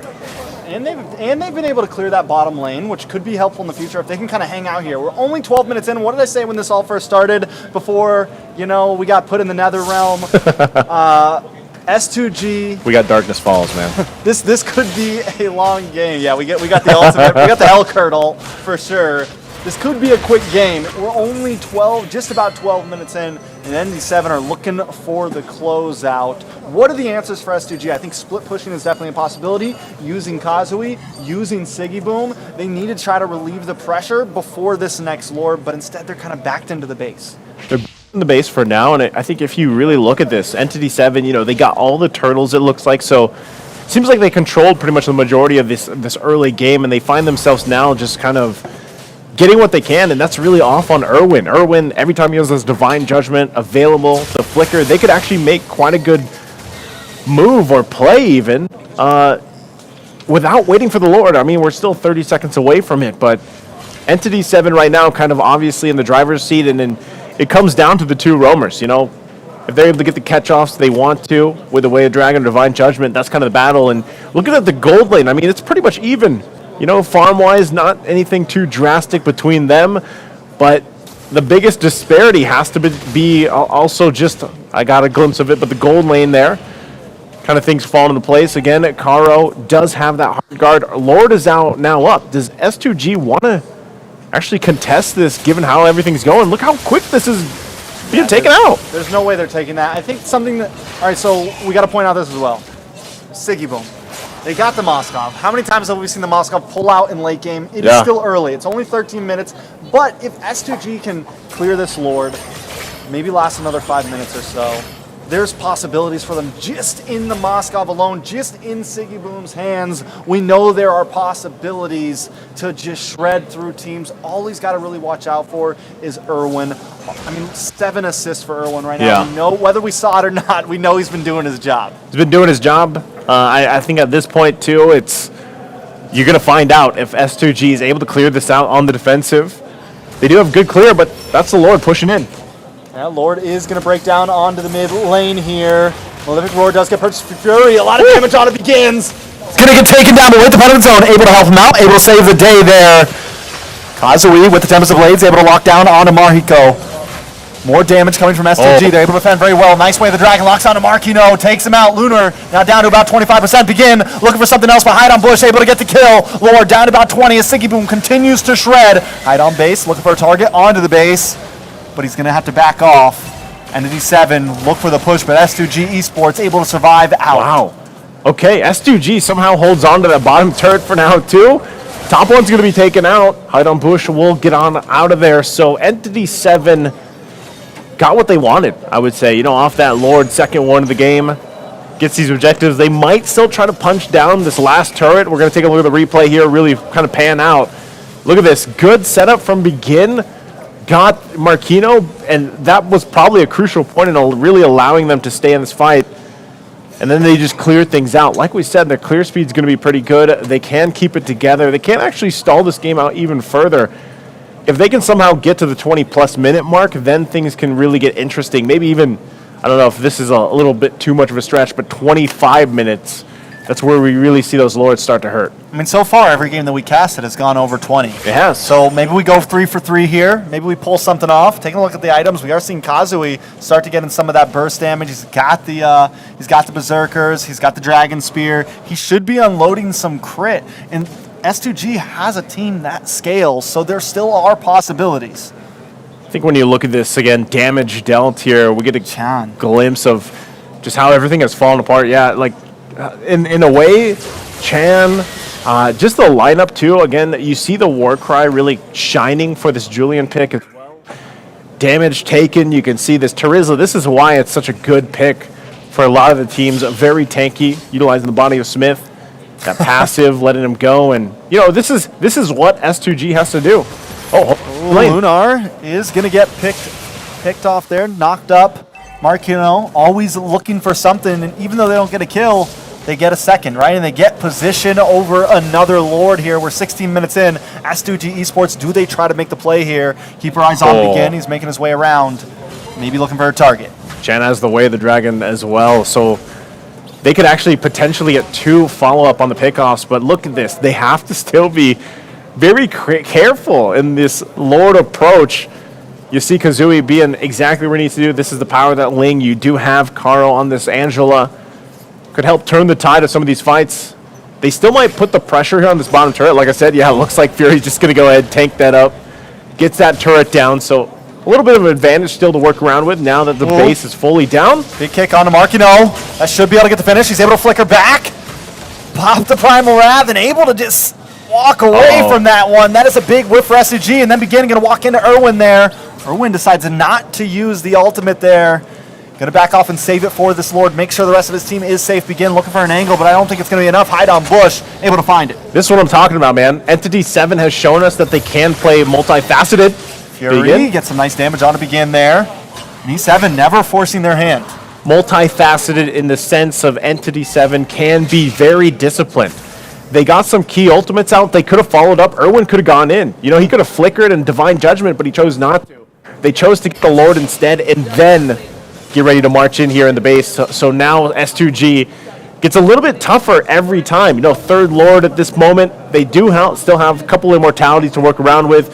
Clear the waves as well with this Mozkov. But we'll see exactly how they're able to do it. Yeah, a lot of damage. Lord is coming in. Tempest of Blades comes down. Big knock up on Irwin. Followed up by the kick by Luna, but it's still not enough. Luna forced to go back. Kazui taking a lot of damage. And Fury finds the kill. Immortality does pop. A little bit of damage, but the power goes down. And Entity 7 clears Group A 3-0. No one to stand against them. Entity 7. Remember this team right here as they cleared out Group A. Very decisive fashion as well on top of it. Again, as they came and approached this Group A, I don't even know how many people really expect this outcome after day number 1. Definitely really a strong start, and I would say, man, they are a contender to go whoever wins Group B tomorrow. Entity 7 is in a good position here. Yeah, I think they surprised all of us, and as you said, a lot of us came into this saying Group B and saying these are the teams that could possibly make it, and now after seeing Entity 7's performance, they're definitely going to put up a challenge. I don't care whether it's Homeboys, IHC, whoever comes out of Group B, Entity 7 could have some answers for them. Definitely could. Again, very decisive game here under that 20-minute mark. You know, just it didn't get past that 20-minute mark this time for us here at Trex, but you know, it would have been great to just see really how all this came together for Entity 7 in their last game for this Group A. But at the end of the day, they came out swinging. They dominated Group A. There were some surprises here and there, and they look really good. So I think even as you look forward, you know, you have to really kind of think how all this played out. They started strong. You know, these are the first 3 matches that we saw unfold today. KBG even. I think when we started the day, KBG was looking really good. And some of their matches later on that we casted to open up the second half, they had their moments of really just shining. And then for some reason, something about KBG, they fell apart in some of the later portions of those games. And E7, though, man, like I said, very impressive game in and game out. Yeah, and I think one of the things that you said, it multifaceted for E7, man. They really just showed that they can use several strategies and it works for them. KBG tried a couple things and they weren't able to pull it off, whereas E7, we've seen them play a more steady composition, a more tight composition. Now we've seen them play, even in game 3, they pull out another thing, the Julian, they pick up the assassin pick, even without having the Moskov. They've shown a lot of dimensions to their team so far, and I think they definitely rightfully earned their spot at the top of Group A. Definitely did. And we're looking at just how today kind of unfolded, how it ended. I know we'll also take a look at what's going to happen tomorrow for Group B ahead of us. That's also where a lot of people want to see who's going to pull on through from this Group B. And, it could, honestly, what I don't know how you did your predictions or if you had your predictions here, Trex, but I think a lot of people would lean towards Homeboys because maybe it's, the most interesting, well-known team for a lot of people, for a lot of fans out there. But I don't know, man. Brute Force, T2K, IHC, all of them are really competitive teams against Homeboys. Yeah, now, a Group B is just, honestly, I think it'll be, today was pretty much a battlefield. It was unexpected. I think Group B could be even more unexpected.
Okay, I think we got situated here, Trex. Thank you for being patient with us, for all you guys, of course, watching online. Hey, we're back, and we're back. We made it. We made it back through the Nether Realm. the darkness, the Nether Realm, whichever you want to call it. But again, thank you guys for being patient with us as we get things ironed out here, of course. But yeah, to bring it back, we got our winners for Group A. We got our winners, and it was Entity 7. Entity 7. They showed up today, man. It was literally a gauntlet for all these teams. You're just back to back to back playing best of ones at that. So there's no you can't play game 1 and make strategy for the team that you're about to. It's just you're just constantly switching things up. And Entity 7 was the best at rolling with the punches. I feel like just able to kind of run through Group A and 3-0, baby.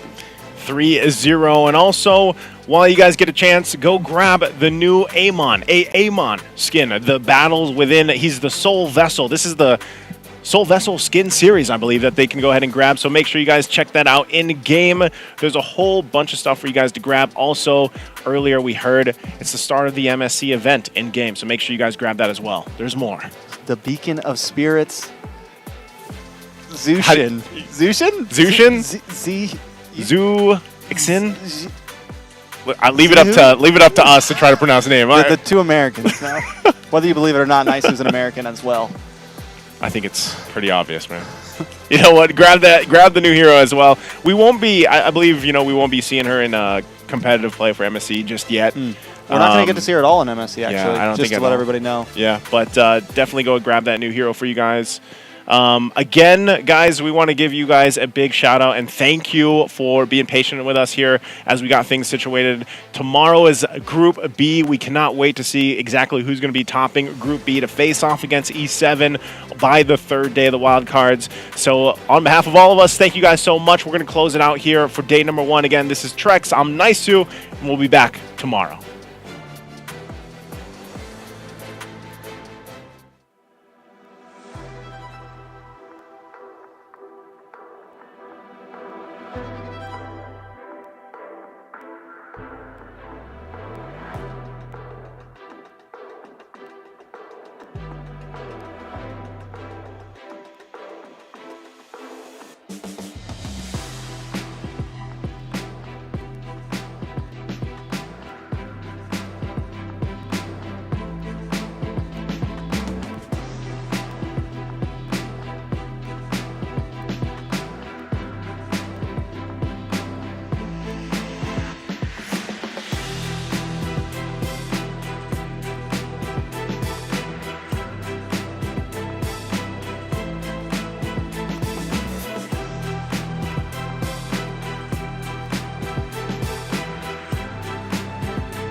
Thank you.